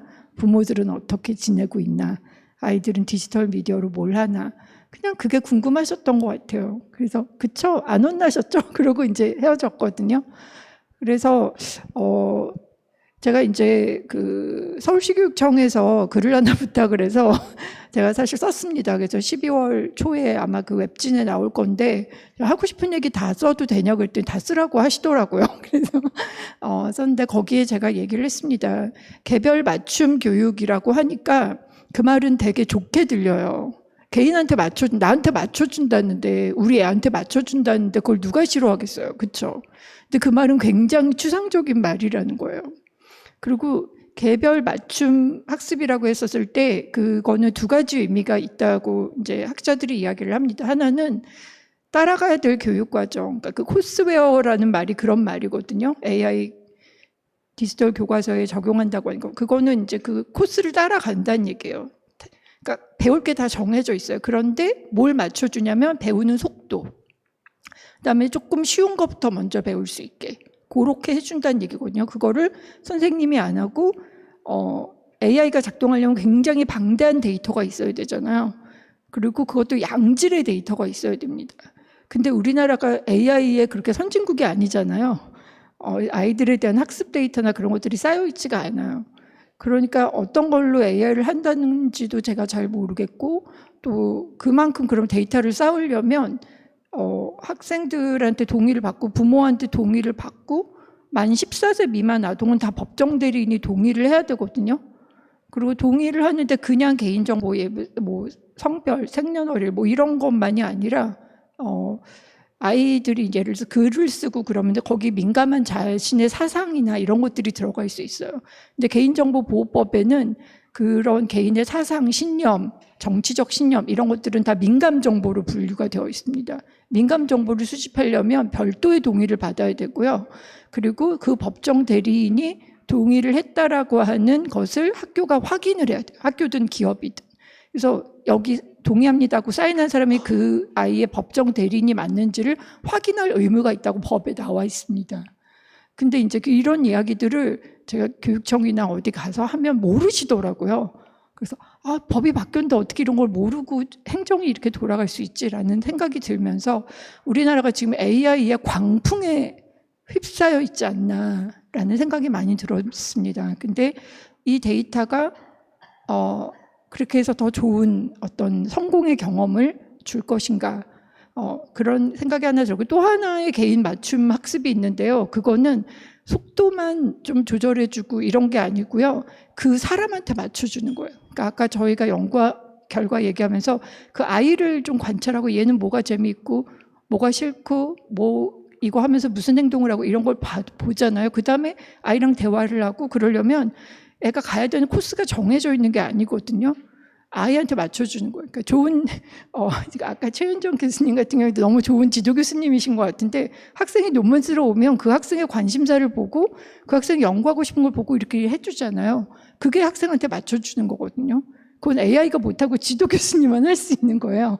그래서 저는 좀 그런 생각이 들었습니다. 우리가 너무 획일화된 사회에 살고 있는 상황 속에서 되게 급박하게 팬데믹을 겪고 기술이 모든 것을 해결해 준다고 하는 그런 정말 기술 결정론, 아까 교수님도 말씀하셨던 그런 사회에 살고 있지 않나. 근데 좀 사람한테 맞췄으면 좋겠다.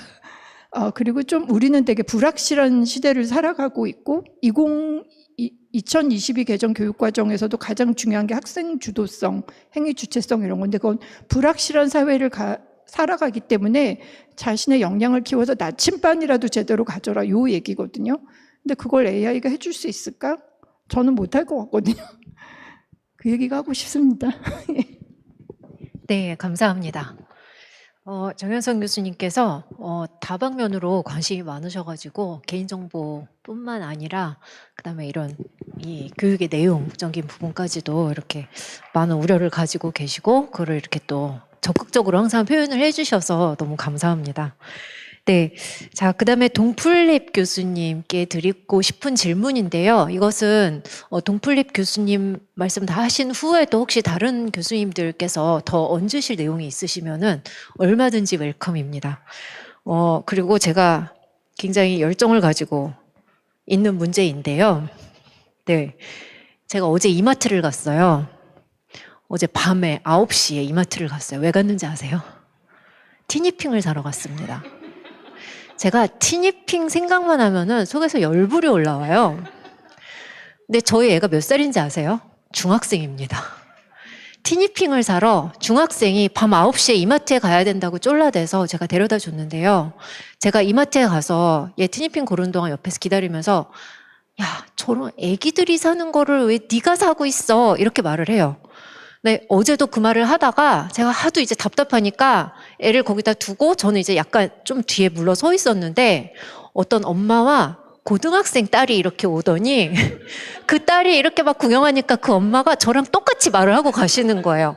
저희 애를 보면서 야, 이건 저런 애기들이나 좋아하는 건데 네가 이런 걸 왜 사려고 해? 이러시더라고요. 그래서 이게 어떤 문화 트렌드가 되었나? 라는 생각을 했고 도대체 그 매력이 무엇일까? 에 대해서 제가 정말 이해를 하고 싶어서 굉장히 노력을 했는데 저의 가장 큰 비판 포인트는 뭐냐면 지금 중학생이거든요. 어렸을 때 디지털 놀이 실컷 했어요. 근데 그 결과가 굉장히 소비주의란 말이죠. 물질주의적이고 끝없는 소비고 결국에는 비판적 사고를 하질 못하는 거예요. 그러면 어렸을 때의 디지털 놀이가 크리에이티비티에는 도움이 됐을 수 있지만 전혀 비판적 사고를 길러주지 못했나? 하는 생각이 들었고요. 그래서 오늘 발표를 들을 때에도 그러면 저 디지털 놀이에서 비판적 사고가 어느 부분에서 나오지? 했는데 사실 그 부분이 저는 계속 미싱이라고 생각을 했고요. 그 다음에 우리가 이 유아의 디지털 놀이에 대해서 굉장히 너무 로맨티사이즈를 하는 것이 아닌가. 그러니까 그게 같이 놀아줘라 하는데 그 결과적으로는 더 많은 소비를 일으키는 거예요. 우리가 등골 브레이커라고 하는데, 네, 이게 지금 뭐 베이블레이드, 포켓몬에서부터 시작해갖고 패턴이 보이잖아요. 근데 우리가 이것을 어떤 생산적인 놀이라고 하기에는 이 소비성이 너무 크고 그다음에 제가 아이한테 항상 하는 말이 뭐냐면은 너 이거 이 사람들이 네 돈 뺏어 먹으려고 만드는 거야.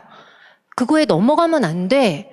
라고 항상 말을 하는데 애들은 전혀 그거에 대해서 생각하지 않는단 말이에요. 근데 결국에는 뭐 타요섭도 시작해서 결국엔 모든 것이 돈을 벌려고, 그리고 더 많은 캐릭터, 다양한 캐릭터를 만들어서 그거를 컬렉트하게 하고, 그래서 결과는 돈을 벌려고 하는 거고 거기에 애들이 무비판적으로 넘어간다는 거죠.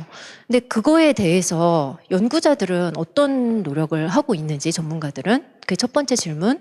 두 번째 질문은 그거에 대해서 우리 부모들은 어떻게 애들을 교육시켜야 하는지, 같이 놀아주는 거는 전혀 소용이 없더라고요. 그리고 이 유아에서 주로 연구가 되는데 보통 그때에 대해서만 고민을 하지, 이 아이들이 성장해서 어떤 인재가 될 것이고 얘네들이 어떤 행동을 할 것인가에 대해서는 많이 고민을 안 하는 것이 아닌가라는 생각을 했어요. 그거에 대한 속 시원한 답을 부탁드립니다.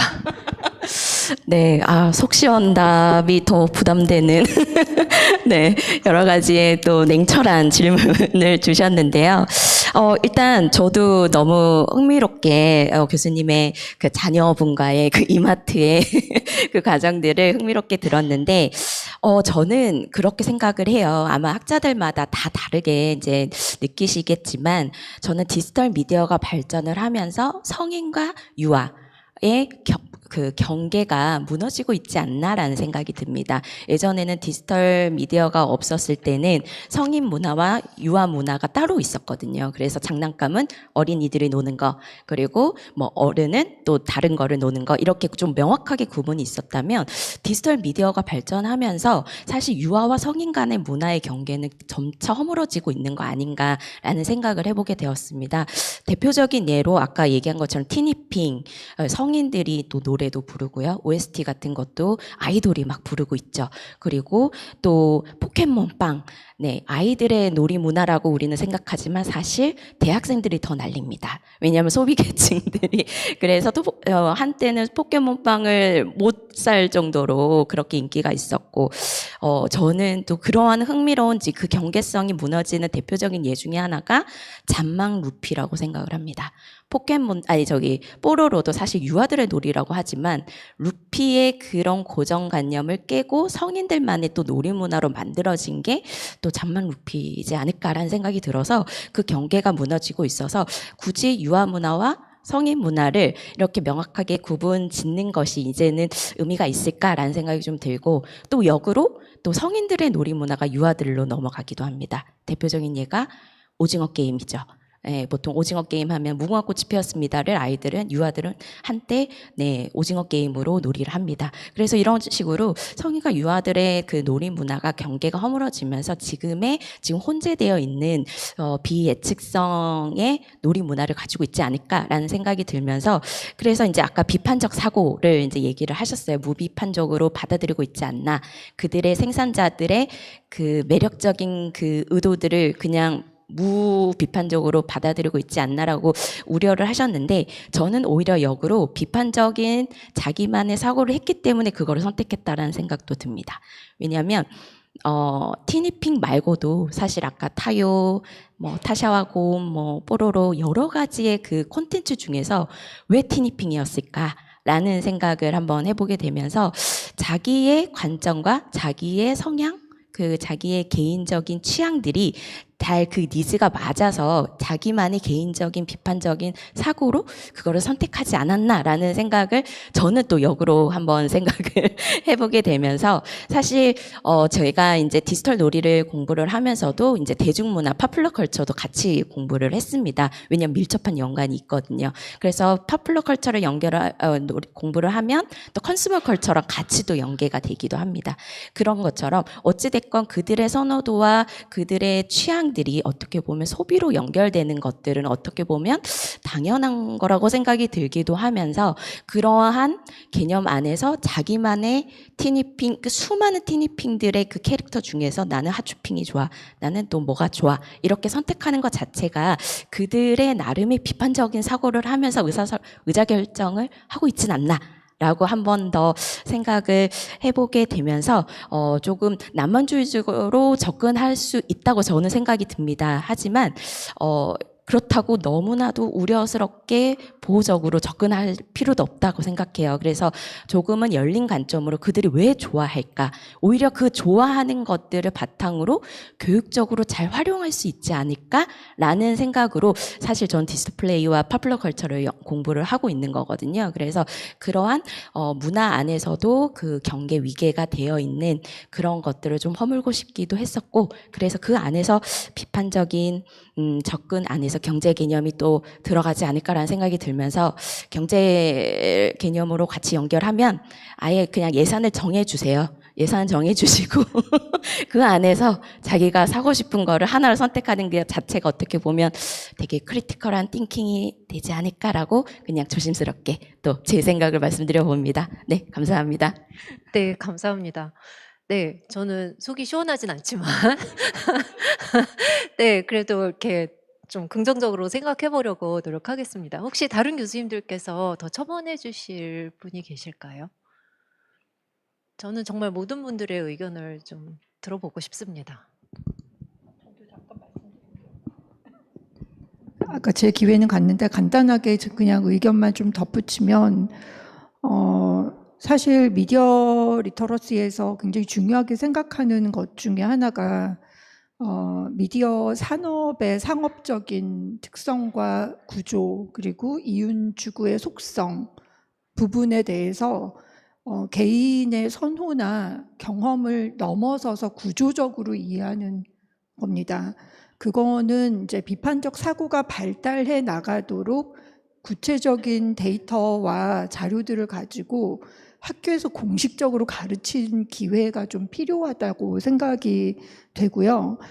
그래서 예를 들면 교육과정에 있는 미디어 산업과 관련된 부분이라든가, 그러니까 사회 시간이랑 뭐 여러 가지 이렇게 합쳐서 그런 통합적인 교육을 할 수 있는 그런 여지가 이제 새로 만들어진 교육과정에 좀 들어간 것 같아요. 그런 부분이 하나가 있고, 그러니까 아이들이 뭐 창의성도 그렇고 비판적 사고도 그렇고 싹이 자라나기는 한다고 봅니다. 하지만 그것을 촉진하는 교육자의 역할이 그게 꼭 학교는 아닐 수도 있어요. 학교 바깥의 다른 공간일 수도 있고, 그런데 그런 것을 촉진하는 게 좀 필요할 것 같고, 더불어 디지털 사회에서 또 되게 중요한 것 중에 하나는 이제 그냥 미디어 리터러시 안 그러고 디지털 미디어 리터러시 했을 땐 디지털 환경의 미디어에 대해서 비판적으로 사고하고 이해를 한 바탕 위에서 소비도 하고 활용도 하고 이렇게 하는 거라고 생각하는데, 그때 되게 중요한 거는 좀 미디어 생태학적 관점이에요. 그래서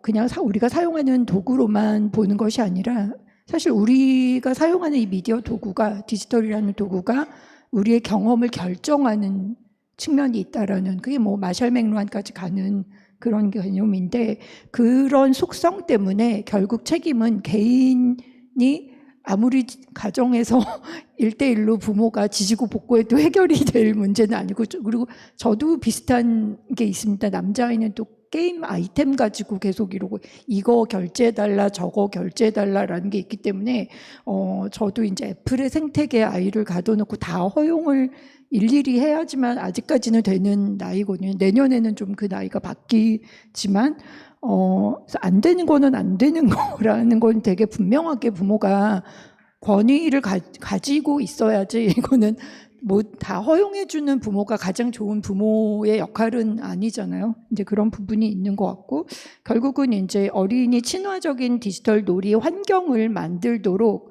그 디지털 기술 서비스를 어린이를 대상으로 또는 어린이가 이용할 가능성이 있는 디지털 기술 서비스를 제공하는 기업은 그 기술 설계를 어린이 친화적으로 정말 그래서 playful by design이라든가 safety by design이라든가 이런 것들을 굉장히 강조하는 이유가 거기에 있다고 생각하거든요. 그래서 이거는 가정에서 개인끼리만 해결할 수 있는 문제가 아니라 우리 사회가 함께 규범을 만들어 가야 되는 문제다. 그리고 그 부분에 대한 논의가 사실 굉장히 활발하게 이루어져야 된다. 이 말씀을 좀 첨언을 드리고 싶습니다.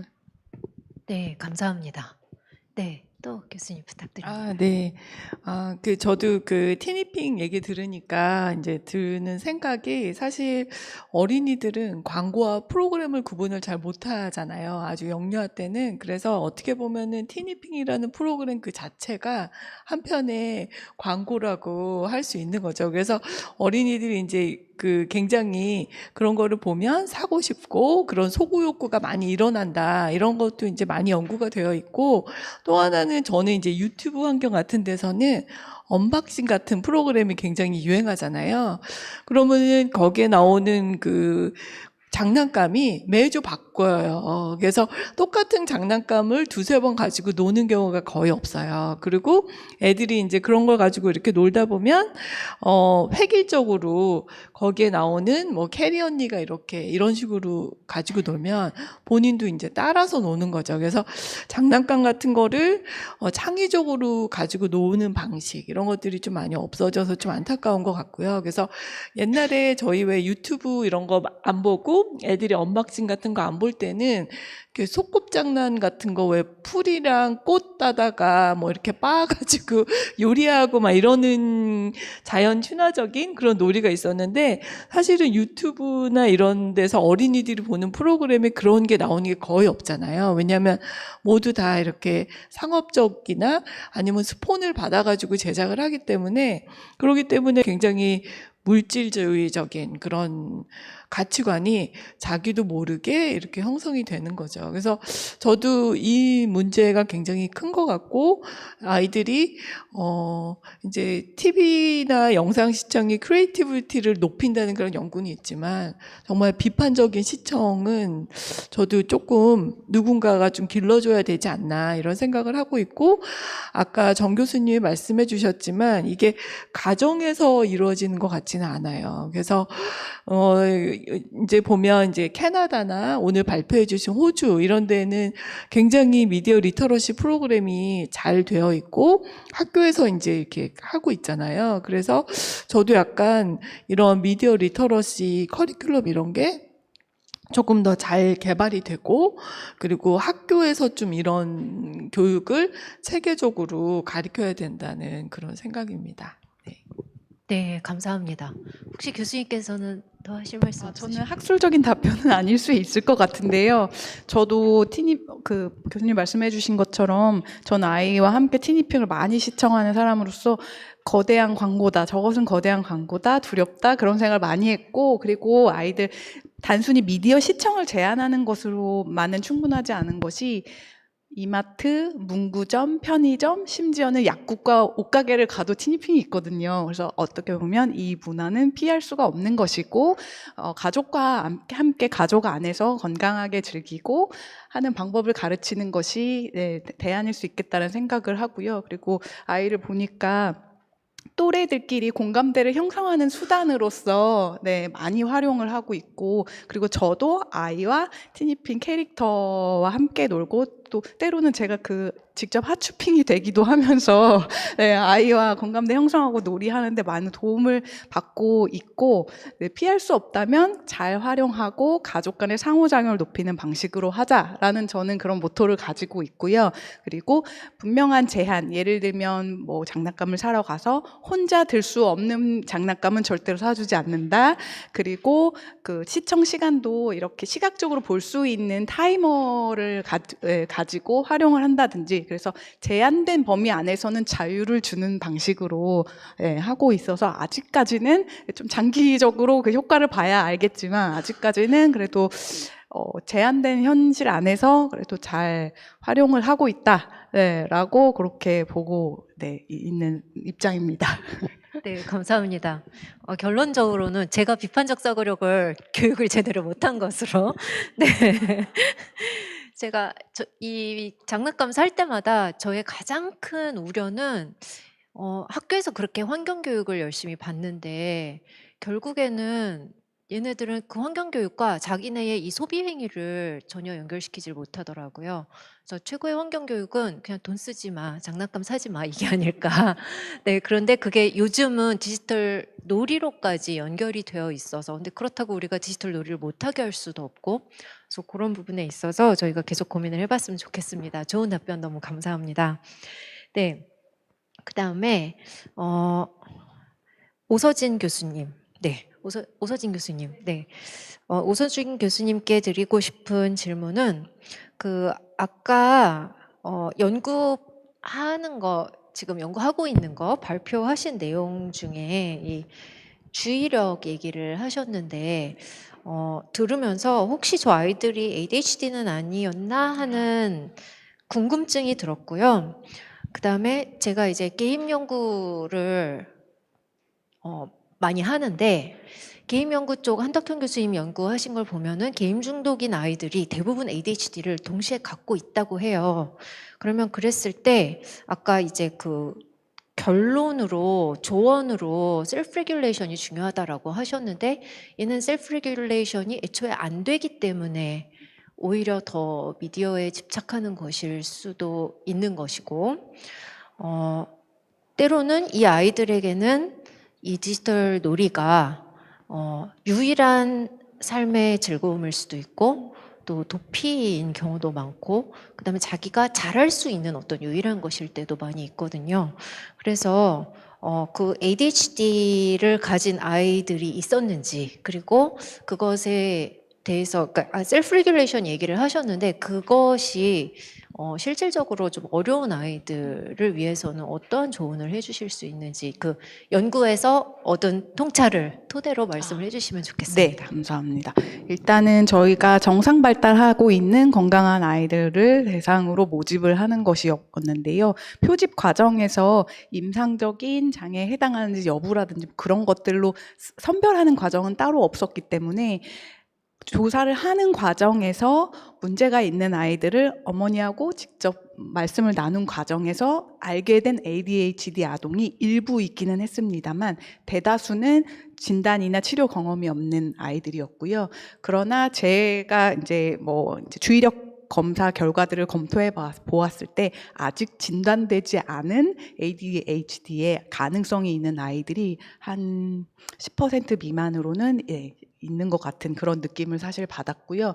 그리고 아까 발표에서 내용에도 포함되어 있긴 하지만 비임상 아이들 중에서도 디지털 헤비 유저들 가운데서는 그런 행동 통제들이나 이런 문제들을 가진 아이들이 점점 늘어나고 있다는 생각을 하게 되었습니다. 그리고 자기 조절 관련해서도 좋은 말씀 해주셨는데 저희가 이 연구과제를 수행하면서 좀 알게 된 것 중에 하나가 디지털 사용 행태라든지 이런 디지털 일상에 대한 조사라고 해서 디지털 항목에서에만 포커스된 그런 연구 주제뿐만이 아니라 그 아이들이 디지털 일상만큼 중요한 것이 그 오프라인에서의 일상 얼마나 균형 있게 유지하고 있는지 그리고 디지털 공간에서의 의사소통 그리고 일상의 오프라인 공간에서의 대인관계 그리고 아이가 디지털 대신 선택할 수 있는 오프라인에서의 취미나 오락 활동 같은 대안적인 그런 시나리오를 얼마나 가질 수 있고 그것이 촉진되는 환경인지에 대한 연구가 좀 평행적으로 이루어져야 되겠다 그런 생각을 많이 하게 됐습니다. 자기 조절 측면에서도요. 그래서 그런 부분이 디지털 이용해서 역설적으로 오프라인에서의 일상과 평행적으로 같이 연구를 해야 되는 부분이 그런 주제 도출이 필요하다고 느끼고 있고 그것이 종단적으로 어떤 영향을 미치고 있는지에 대해서 앞으로 계속 탐색을 해보고자 합니다. 네, 감사합니다. 네, 제가 아는 연구 하나가 싱가포르에서 3년 동안 이 게임 중독인 아이들을 추적 연구를 했는데 게임 중독에서 벗어난 아이들이 어떤 아이들인가 보니까 오프라인으로 게임보다 더 재미있는 것을 제공해 준 가정의 아이들은 벗어났더라고요. 그래서 그것과 좀 일맥상통하는 말씀이신 것 같습니다. 네, 그다음에 최윤정 교수님께 질문 드리겠습니다. 일단 아까 연구하신 애니메이션에서 짱구와 코난이 빠져 있더라고요. 그래서 네, 짱구와 코난도 좀 해주시지라는 생각을 했고요. 네, 제가 짱구와 코난을 좋아하는 이유는 짱구와 코난은 소비를 부추기지는 않더라고요. 희한하게.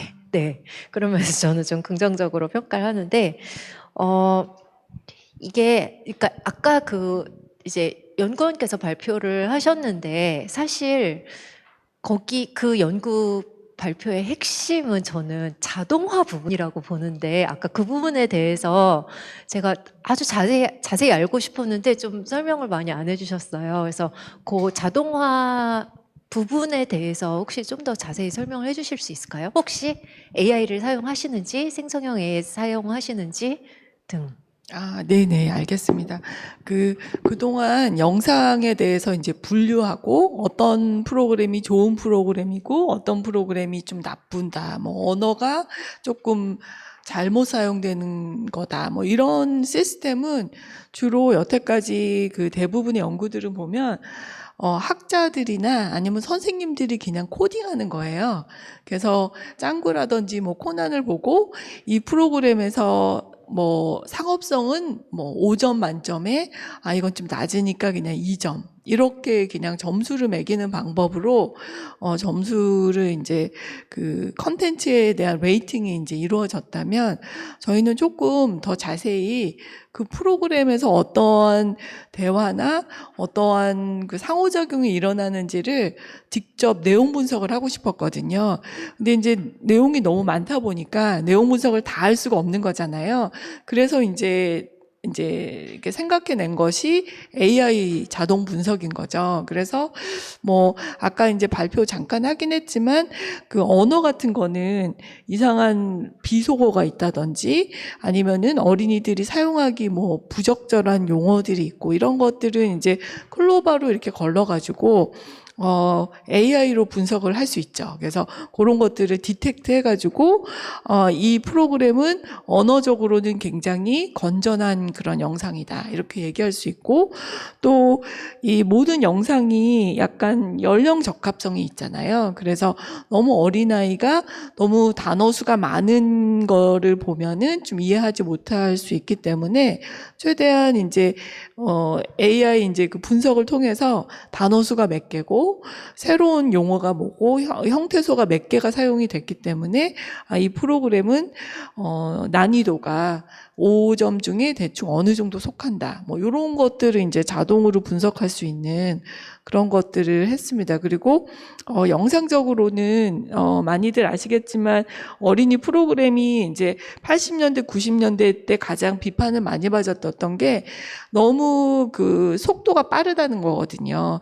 어린이들이 주의 집중을 막 이렇게 잘하기 위해서 속도를 빠르게 이렇게 하는데, 그럴 경우에는 이제 인지의 과부하가 올 수 있다는 거죠. 그래서 뭐 세스미 스트리트 같은 프로그램이 굉장히 비난을 받고, 그 대신 최근에 나오는 영상들 이렇게 보면은 뭐 도라 더 익스플로러라든지 아니면 블루스쿨루스 뭐 이런 프로그램들은 페이싱, 그러니까 즉 그 장면의 전환이라든지 그런 특수효과 사용 이런 것들이 굉장히 느리거든요. 그래서 장면 전환 뭐 이런 것들은 굉장히 그 AI를 통해서 바로 디텍트 할 수가 있고요.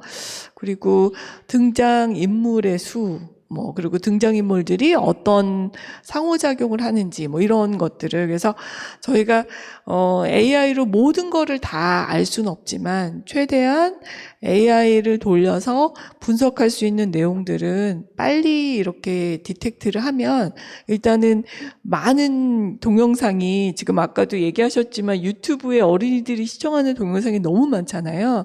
그거를 일일이 다 손으로 보고 웨이팅을 할 수 없는 그런 것들을 이런 AI 시스템을 도입하면 좀 할 수 있고, 뭔가 이 분류 체계 같은 것도 잘 만들 수 있지 않을까 해서 저희가 시도하고 있고, 아직 뭐 굉장히 그 프리미티브한 그런 단계인데, 이제 AI 분석이 그러니까 매 해를 거듭할수록 굉장히 더 쉬워지고 분석이 정교해지기 때문에 저희가 이런 방법을 좀 더 계속 활용을 하면 좀 더 정교한 그런 분석도 할 수 있지 않을까 이렇게 생각을 했습니다. 그래서 오늘 발표한 그 사회 친화적인 그런 사회 상호작용하는 거는 저희가 분석하는 것 중에서도 약간 고난도에 속하는, 왜냐하면 상호작용도 있어야 되고 그러기 때문에, 그래서 그런 그 분야인데 그 분야를 따로 띄어서 발표를 한 겁니다.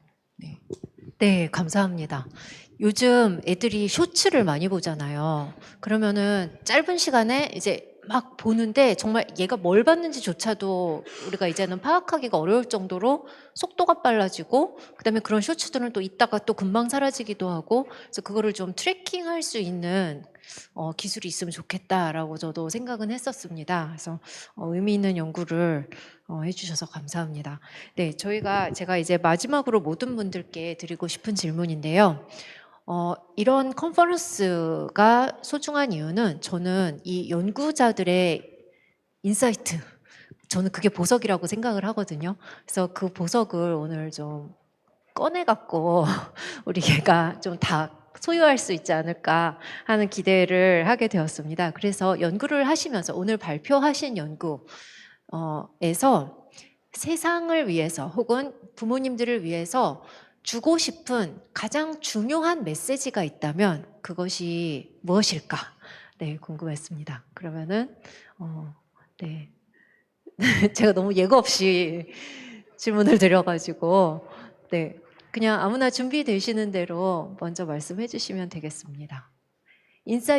인사이트나 메시지, 그러니까 이거는 이렇게 연구 뭐 이렇게 테크니컬한 이런 거보다 내가 연구를 해보니 이게 삶에 이게 중요하더라, 혹은 인간에게 이게 중요하더라라는 인사이트를 좀 나눠주시면 감사하겠습니다.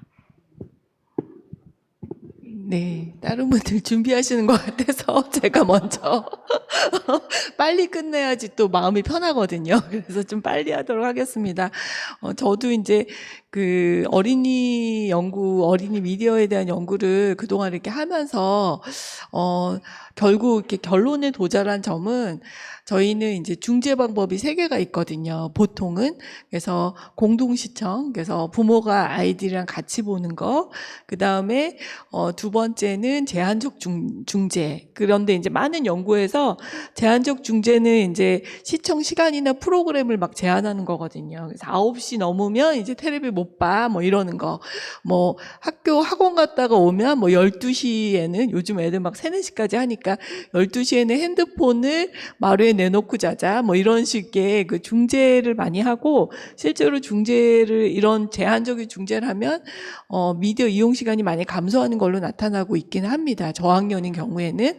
그리고 이제 3번째가 설명적 중재인데, 아까 많은 교수님들이 얘기하셨던 그 아이들이랑 함께 상호작용하면서 놀아주는, 그리고 설명하고 이러는 것들이죠. 근데 제가 이러한 다양한 중재 방법을 이렇게 연구하다 보니까 결국은 자기조절 능력이 제일 중요한 것 같아요.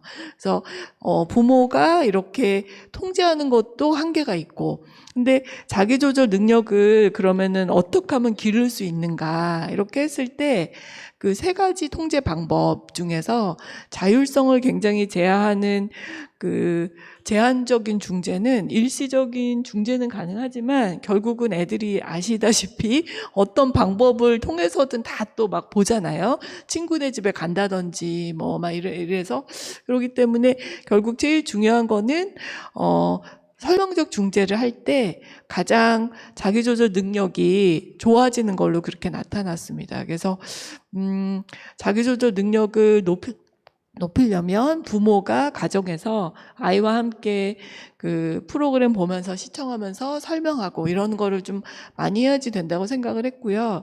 그리고 여기 이제 유아교육 공부하시는 분들이 많이 있어서 그 부모의 그 양육 태도도 굉장히 중요한데, 많은 연구에서 굉장히 민주적이고 그리고 자율성을 많이 주는 부모일수록 자기조절 능력이 반대로 올라가는 걸로 나오거든요.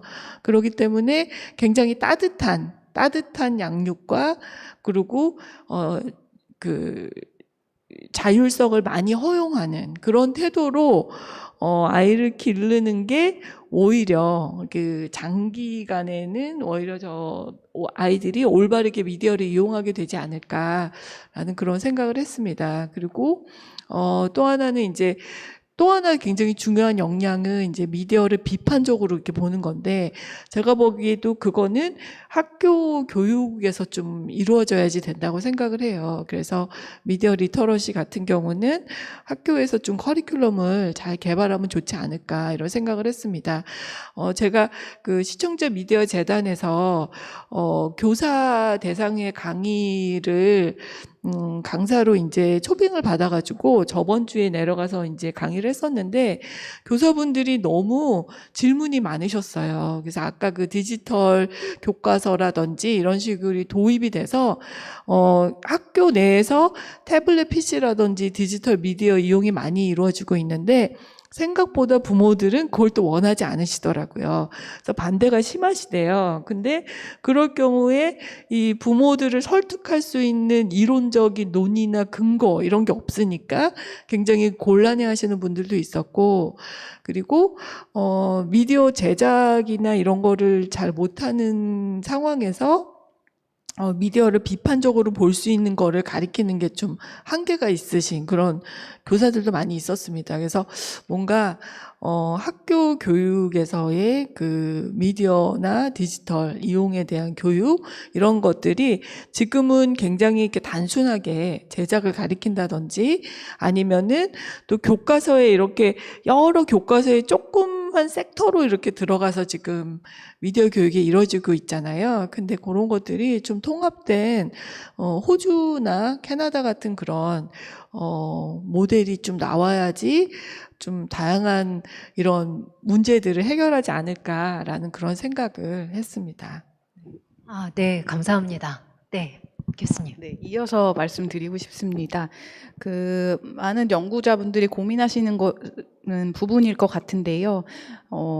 아주 많은 공을 들여서 정책 제안을 하고 시사점을 도출해도 사실 학교 교육과정 내에 뭐 정규 편성이 된다든지 정책에 실질적으로 반영이 되는 부분에서 사실 막혀버려서 많은 사실 연구 시사점 자료나 이런 정보들은 사실 많지만 실제로 그게 실수요자들한테까지 다 와닿지 않는 그런 문제들이 있는 것 같아요.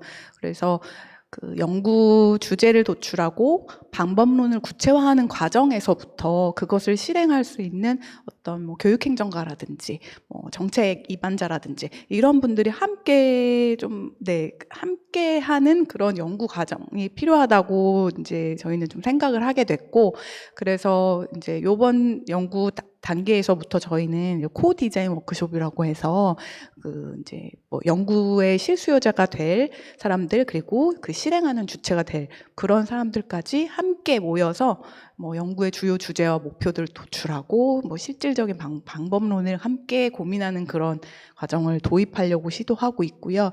그리고 그 같은 맥락에서 또 각각의 다른 전공 분야를 가진 선생님들과 또 이렇게 연구자들이 서로 네트워킹하는 게 굉장히 중요하다는 생각을 오늘 와서 더욱더 하게 되었습니다. 그리고 부모님들께 드리는 메시지라면 저는 짧은데요. 아까도 한번 말씀드리긴 했지만 제가 준비를 하면서 참고한 도서가 있는데 The Big Disconnect라고 해서 미국의 임상심리학자인 캐서린 스타이너 어데어라는 분이 쓴 책을 조금 읽어보았는데요. 여기서 강조하는 것들을 제가 인용을 해서 조금 말씀을 드리자면, 올바른 디지털 교육을 위해서 가족이 함께 디지털 기술의 존재를 알고 인정하고 그것을 활용할 만한 가족만의 철학을 개발하는 게 중요하다. 기술뿐만이 아니라 비기술 양측을 모두 사용하고 즐기고 몰두하는 자신들만의 방식과 문화를 만드는 것이 중요하다라고 강조를 하고 있습니다. 사용 시간이나 콘텐츠 선택을 하는 규칙이라든지 기기의 관리 책임이라든지, 그리고 어느 상황에서든 안전, 건강, 좋은 습관이 최우선이라는 그런 불변의 원칙을 세우는 거라든지, 그리고 대인 간 의사소통에 대한 상식이나 태도 이런 것들 측면에서 그 적용이 굉장히 중요하다고 강조하고 있었고요. 그리고 무엇보다도 내면의 삶이라든지 자연과의 교감 등 그것들을 경험하고 길러나갈 오프라인 경험을 충분히 제공해 주는 것이 무엇보다도 중요하다고 강조하고 있습니다. 그래서 가장 중요한 것은 가족이 디지털 기기 이외의 대안적인 경험을 할 수 있는 그런 자원과 기회를 제공하는 것이 매우 중요하다는 점을 디지털 교육에 있어서 한 번 더 강조하고 싶습니다. 네, 소중한 말씀 감사합니다. 교수님. 네, 아마 이렇게 차례대로 오는 것 같습니다. 그래서 제가 일단 마음의 준비를 하고는 있었고요. 제가 오늘 발표에서 이렇게 키워드를 주된 핵심 키워드를 얘기하자면 공존, 협력, 균형. 이라고 얘기를 할 수 있을 것 같습니다. 저는 아마 여러 이제 미디어를 연구하시는 학자님들 중에서도 제가 아마 조금 더 진보적인 관점을 가지고 있는 것 같기는 한데요. 저는 일단 먼저 포스트 휴머니즘이라는 새로운 관점으로 유아와 디지털 미디어의 관계성을 조금 더 조망했다는 점에서 또 여기 이 컨퍼런스를 들으시는 분들께 이런 새로운 시각도 있구나라는 것들을 조금 알아가셨으면 좋겠고요. 그래서 인간과 비인간이 만들어가는 함께 협력하고 좀 더 어떻게 보면 지속 가능한 그런 공존을 위해서 우리가 다 같이 디지털 교육을 힘써야 되지 않을까라는 생각을 가지게 되면서 또 부모님들께도 이렇게 이야기를 하셔야 될 것 같은데 부모님들께는 사실 유아를 조금 믿어주시고 그리고 또 에이전시 행위 주체성과 주관성을 가진 그들의 그 능력을 한 번 더 기대해 보시면서 그들이 스스로 결정하고 주도적으로 미디어와의 관계를 만들어 나갈 수 있도록 같이 지원하면서 함께 적극적인 모델링을 보여주시면서 건강한 미디어 생활을 하시면 어떨까라는 생각을 좀 하게 됩니다. 그래서 여러 가지들을 저 또한 여기 컨퍼런스를 들으면서 많이 배울 수 있었던 시간이었던 것 같고요. 또 이렇게 기회를 주셔가지고 감사합니다. 네. 감사합니다. 네, 마지막 정현선 교수님. 저는 요즘 꼭 부모님들한테 드리고 싶은 얘기는 아니고요.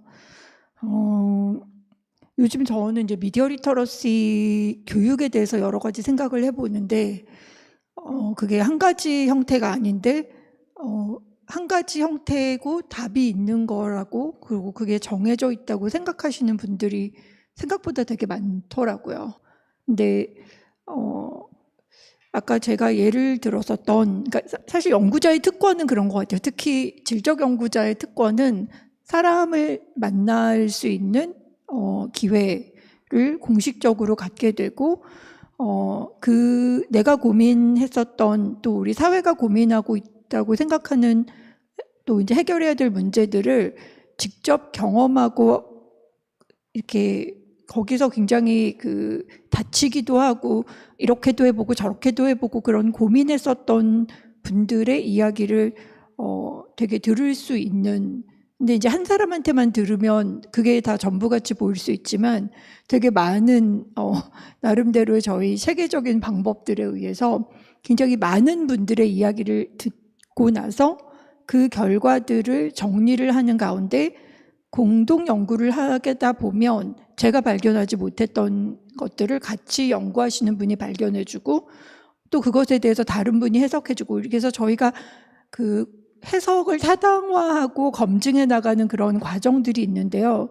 그 과정에서 저는 되게 많은 걸 배운다는 생각이 듭니다. 그래서 혼자 하는 연구는 안 한 지가 너무 오래됐고 혼자는 이제 논문을 못 쓴 것 같고 그래도 가끔 대학에서 평가받으려면 혼자 꼭 써야 되는 논문이 하나 있어서 쓸 때도 있긴 하는데 억지로 쓰는 거 아니면 이제 혼자는 되게 못하거든요. 그런데 그런 과정에서 제가 좀 느낀 거는 미디어 리터러시를 꼭 가르치려고 할 때도 있지만 또 그게 필요할 때도 있지만 사람들이 가지고 있는 저마다의 미디어에 대한 이해와 활용 능력 그리고 태도 그들이 가지고 있는 조금씩의 비판적인 사고 그게 이제 자기 경험을 들여다보니까 생기는 그런 인사이트들이 있어요. 근데 아까 로블록스에 대해서 연구했었던 미국 학자들이 얘기를 했지만 아이들도 이거 로블록스 다 그 게임 만들 수 있다고 했는데 못 만들어요. 절대 못 만들어요. 그거 되게 어려워요. 뭐 이런 얘기를 사실 저희 아이도 했었거든요. 그런 것들을 좀 집단적으로 모아가는 과정에서는 저희가 원하는 미디어 리터러시의 측면, 그러니까 그 미디어에 대해서 비판적으로 이해하고 자신의 미디어 이용을 성찰할 수 있는 그런 능력을 한 사람 한 사람은 조금씩밖에 못 갖고 있을 수도 있고 되게 그게 그 부족한 것처럼 보일 수 있지만 연구자 입장에서는 이 20명, 30명의 이야기들을 듣다 보면 그게 집단적으로 뭔가 완성이 되어가는 것 같은 느낌을 받을 때가 있거든요.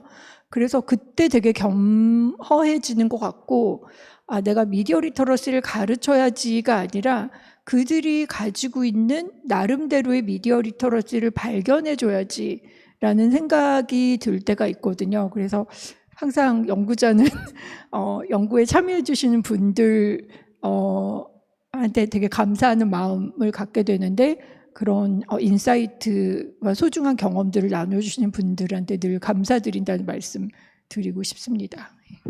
네, 감사합니다. 저 좀 인터뷰해 주세요. 저 좀. 네. 자, 네, 오늘 긴 시간 동안 이렇게 끝까지 남아서 참여해 주셔서 감사하고요. 교수님들께도 오늘 이렇게 소중한 인사이트 나눠주셔서 감사합니다. 네, 시간이 되어서 오늘은 여기서 마치도록 하겠습니다. 감사합니다.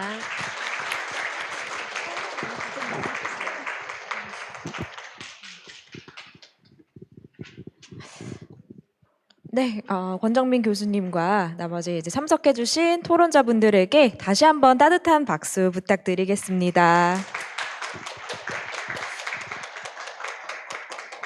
네, 이렇게 라운드 테이블을 함께 경청을 해보았는데요. 권정민 교수님의 말씀을 빌어서 아주 보석 같은 인사이트를 얻을 수 있었던 그런 귀중한 시간이었던 것 같습니다. 네, 오늘 2024 미디어 리터러시 국제 컨퍼런스는요, 디지털 미디어 시대의 어린이 미디어 경험 탐색하기라는 주제로 열렸습니다. 오늘 오전에 최철호 시청자 미디어 재단 이사장님께서 하신 말씀이 오늘의 컨퍼런스가 어린이 미디어 리터러시 교육 연구에 대한 뜻깊은 논의의 장이 되었으면 하고 될 것 같다라고 하셨는데 저는 그렇게 된 것 같습니다. 여러분 오늘 어떠셨나요? 오늘 의미 있는 시간 함께 보내셨나요? 네, 감사합니다.